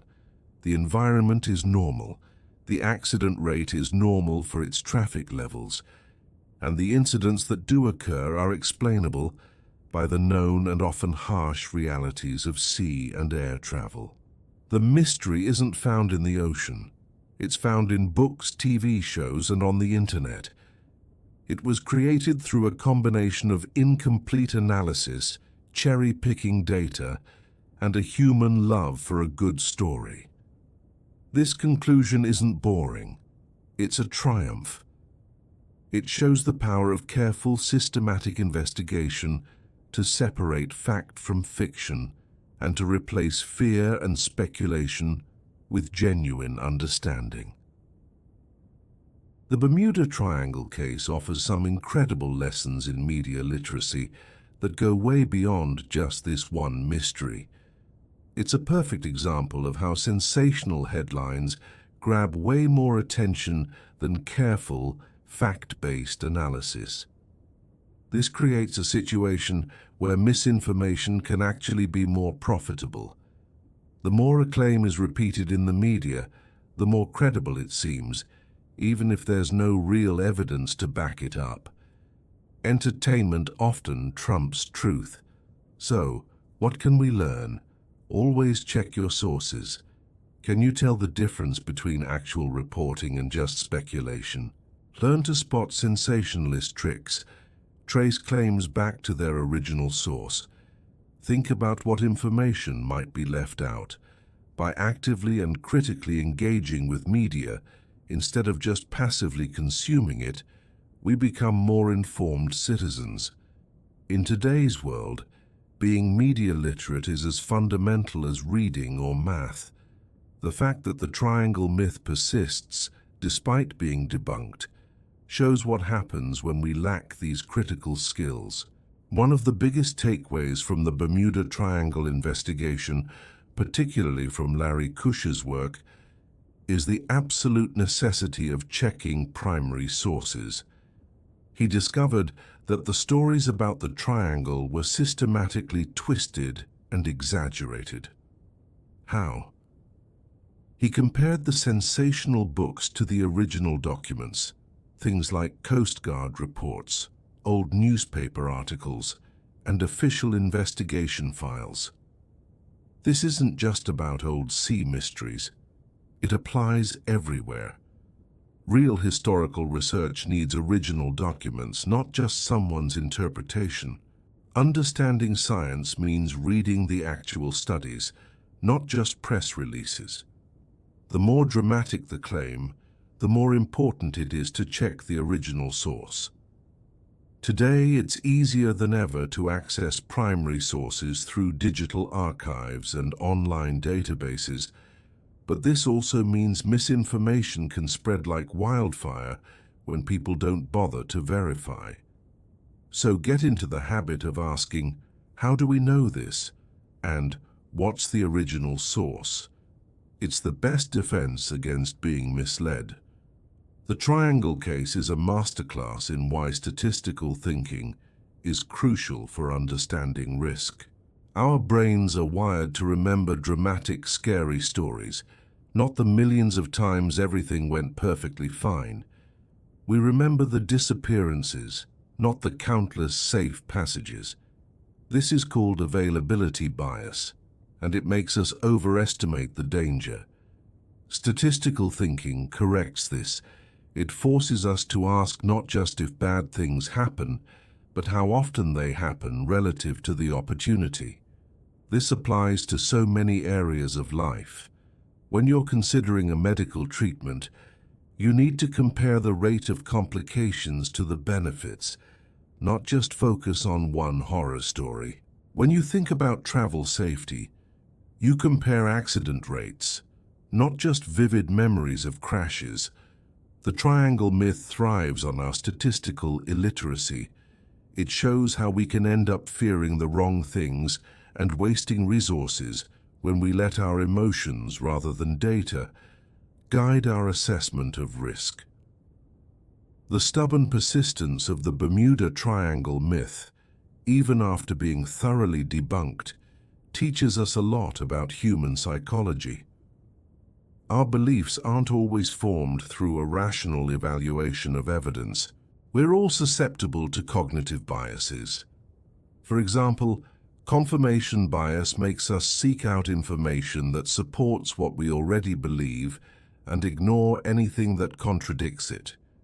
We see patterns in random data, and when we're part of a group that shares a belief, it's incredibly hard to be swayed by outside facts. Understanding these psychological quirks doesn't make us immune to them, But it helps. It gives us a framework for recognizing when our biases might be at play. It teaches us a little humility about our own rationality. Even the smartest among us can believe false things when the psychological factors line up just right. This should make us a bit more understanding of others' beliefs, while still staying committed to evidence. The Bermuda Triangle is also a perfect illustration of the challenges facing science communication. We have thorough scientific debunkings of the myths, but they reach a tiny fraction of the audience that the sensational mystery content does. This isn't unique to the triangle. We see the same pattern with topics like evolution, climate change, and vaccine safety. The scientific understanding is there, but it just doesn't seem to break through to the public. Why? Well, accurate explanations are often complex, while dramatic myths are simple and memorable. Mystery and speculation are emotionally engaging. Careful analysis can feel dry. And let's be honest, sensationalism sells. For science communicators, the lesson is clear. We have to make accurate information just as engaging. We need to use storytelling, connect on an emotional level, and meet people where they are. It's not enough to just do good science. We have to get much better at communicating it. The triangle mystery is an amazing tool for teaching critical thinking. These skills sound abstract, but they become very concrete when you apply them to this case. Skills like questioning assumptions, demanding evidence, telling the difference between observation and interpretation, and recognizing bias in yourself and others. When students learn to evaluate the claims about the triangle, they practice asking, "What's the real evidence for this? Are there other, more logical explanations? How reliable is this source?" This isn't about being cynical. It's about being thoughtful, careful, and evidence-based. Critical thinking is a skill that needs practice. No one is born a perfect critical thinker, but we can all get better at it. By using a real-world example like the triangle, we can see how these skills have practical value in helping us separate fact from fiction and navigate the world more successfully. The triangle case highlights the delicate balance between skepticism and open-mindedness. Healthy skepticism means demanding good evidence for extraordinary claims, but being willing to accept them if that evidence appears. Healthy open-mindedness means seriously considering new possibilities, but still requiring evidence before you believe them. The skeptics in the triangle story were right to doubt the wild claims because there was no good evidence. Their correctness came from applying proper standards, not from a prejudice against mystery. On the other hand, many believers show an unhealthy open-mindedness, accepting claims without demanding adequate proof simply because they're interesting. The key is to find the balance. Be skeptical in proportion to how extraordinary the claim is, but always remain open to changing your mind if the evidence warrants it. This balanced approach protects us from believing false things while keeping us from cynically rejecting everything. It's the middle path of evidence-based judgment. Believe it or not, the triangle case even has implications for public policy. For maritime and aviation safety, it shows the importance of allocating resources based on actual accident data, not just public perception of risk. For education policy, it makes a strong argument for putting more emphasis on teaching critical thinking, media literacy, and statistical reasoning in our schools. These are fundamental skills for being an informed citizen in a democracy. The case also raises questions about media policy and how we should address persistent misinformation. And in a broader sense, it shows that evidence-based policy isn't just about having the right data. It's about communicating that data effectively to a public whose beliefs are often shaped more by media and psychology than by official reports. It is a fascinating case study for how governments and public institutions can foster a better public understanding of the world. This brings us to some interesting ethical questions. Is it unethical for writers and media producers to deliberately distort facts for commercial gain, even if it's just for a harmless mystery? Authors like Charles Berlitz made a fortune promoting claims that were either exaggerated or completely fabricated. Was that wrong? A consequentialist might say it's a minor offense since no one was physically harmed. But a deontologist might argue that deliberate lying is wrong, period. Beyond individuals, what about the institutions? Do media companies and publishers have an ethical obligation to ensure their content is reasonably accurate? In an era where misinformation on much more serious topics is rampant, the triangle provides a relatively low-stakes way to think about these questions. It suggests that even if one piece of misinformation seems harmless, a pattern of prioritizing entertainment over truth can damage our entire information ecosystem. Decades after its peak, the Bermuda Triangle story is more relevant than ever. Why? Because the lessons it teaches apply directly to the modern challenges of misinformation, conspiracy theories, and pseudoscience. Today's false narratives share the same DNA as the triangle myth. They rely on anecdotes, they're resistant to debunking, they make unfalsifiable claims, and they're amplified by media and economic incentives. Understanding the Bermuda Triangle, how it started, why it spread, and why it persists, gives us a blueprint for understanding and tackling today's misinformation. The strategies that would have stopped the triangle myth are the same ones we need now: better media literacy, stronger critical thinking education, and more effective science communication. As our information world gets even more complex with things like AI and deep fakes, the skills to tell truth from fiction are not just nice to have. They are essential. Now it's time to bring it all together. After examining all the evidence, the conclusion is overwhelming and clear. The Bermuda Triangle is not a place of paranormal danger. It's a heavily trafficked part of our ocean where, statistically, accidents happen at a normal, predictable rate. These incidents are fully explainable by conventional hazards: sudden storms, equipment failures, and simple human error.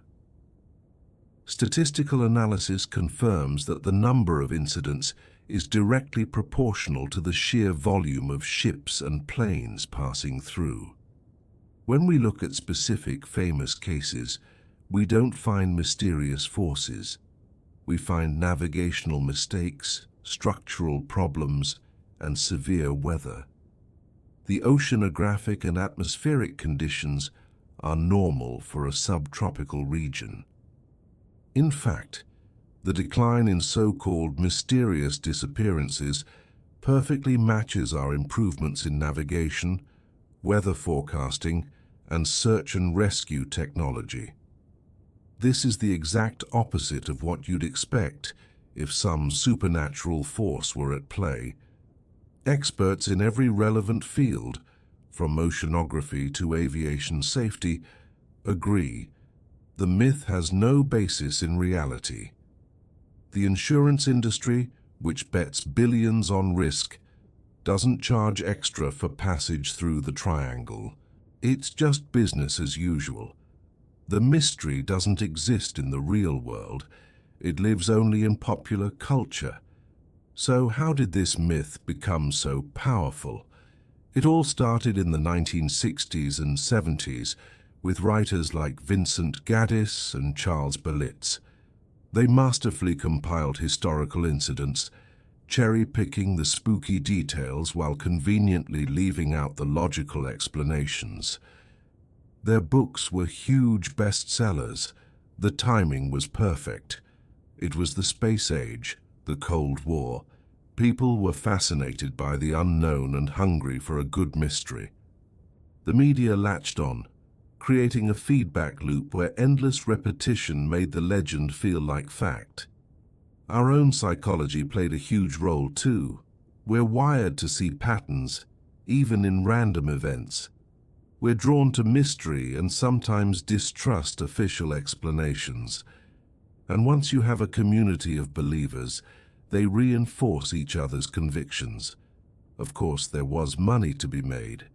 Books, documentaries, and tourism kept the myth alive because it was profitable.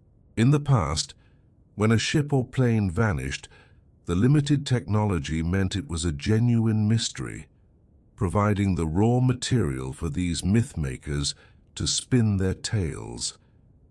It was the perfect storm of commercial storytelling, a receptive audience, and our own human biases. But what's fascinating is that even though the myth was thoroughly debunked as early as the 1970s, it just won't go away. Why?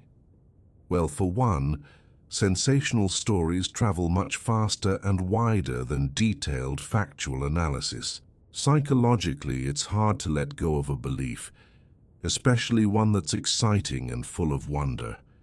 We tend to dismiss information that contradicts what we already think. The economic engine also keeps churning out mystery content because it sells. Each new generation rediscovers the legend through movies and TV shows, often without ever hearing the other side of the story. Let's be honest, a tale of mysterious forces is just more entertaining than a statistics report. This shows us a bigger truth. Just throwing facts at misinformation isn't enough. To really change minds, you have to address the psychological, social, and economic reasons people hold on to false beliefs in the first place. So, what's the real takeaway from all this? First and foremost, you can relax. Traveling through the Bermuda Triangle is perfectly safe. The real lesson here is about critical thinking. This case teaches us to demand evidence, check our sources, and be aware of our own biases before we believe extraordinary claims. It's a perfect case study in how misinformation is created and spreads. We learn that things are often more complex than they seem. There's rarely a single simple explanation for incidents at sea or in the air. The triangle's persistence shows that belief is about more than just facts. It's tied to our emotions and social connections. Ultimately, the Bermuda Triangle is a solved mystery. Science and investigation have given us the answers. The real value of the story today isn't the enigma, but what it teaches us about how we find the truth. For any educators watching, the Bermuda Triangle is an incredible teaching tool. It's a masterclass in critical thinking, the scientific method, and statistical literacy. It shows how to evaluate media, recognize how economic incentives shape the stories we hear, and understand the psychology of belief. By using the triangle, you're not just debunking a myth, you're equipping students with the analytical skills they'll need to navigate our complex world of information.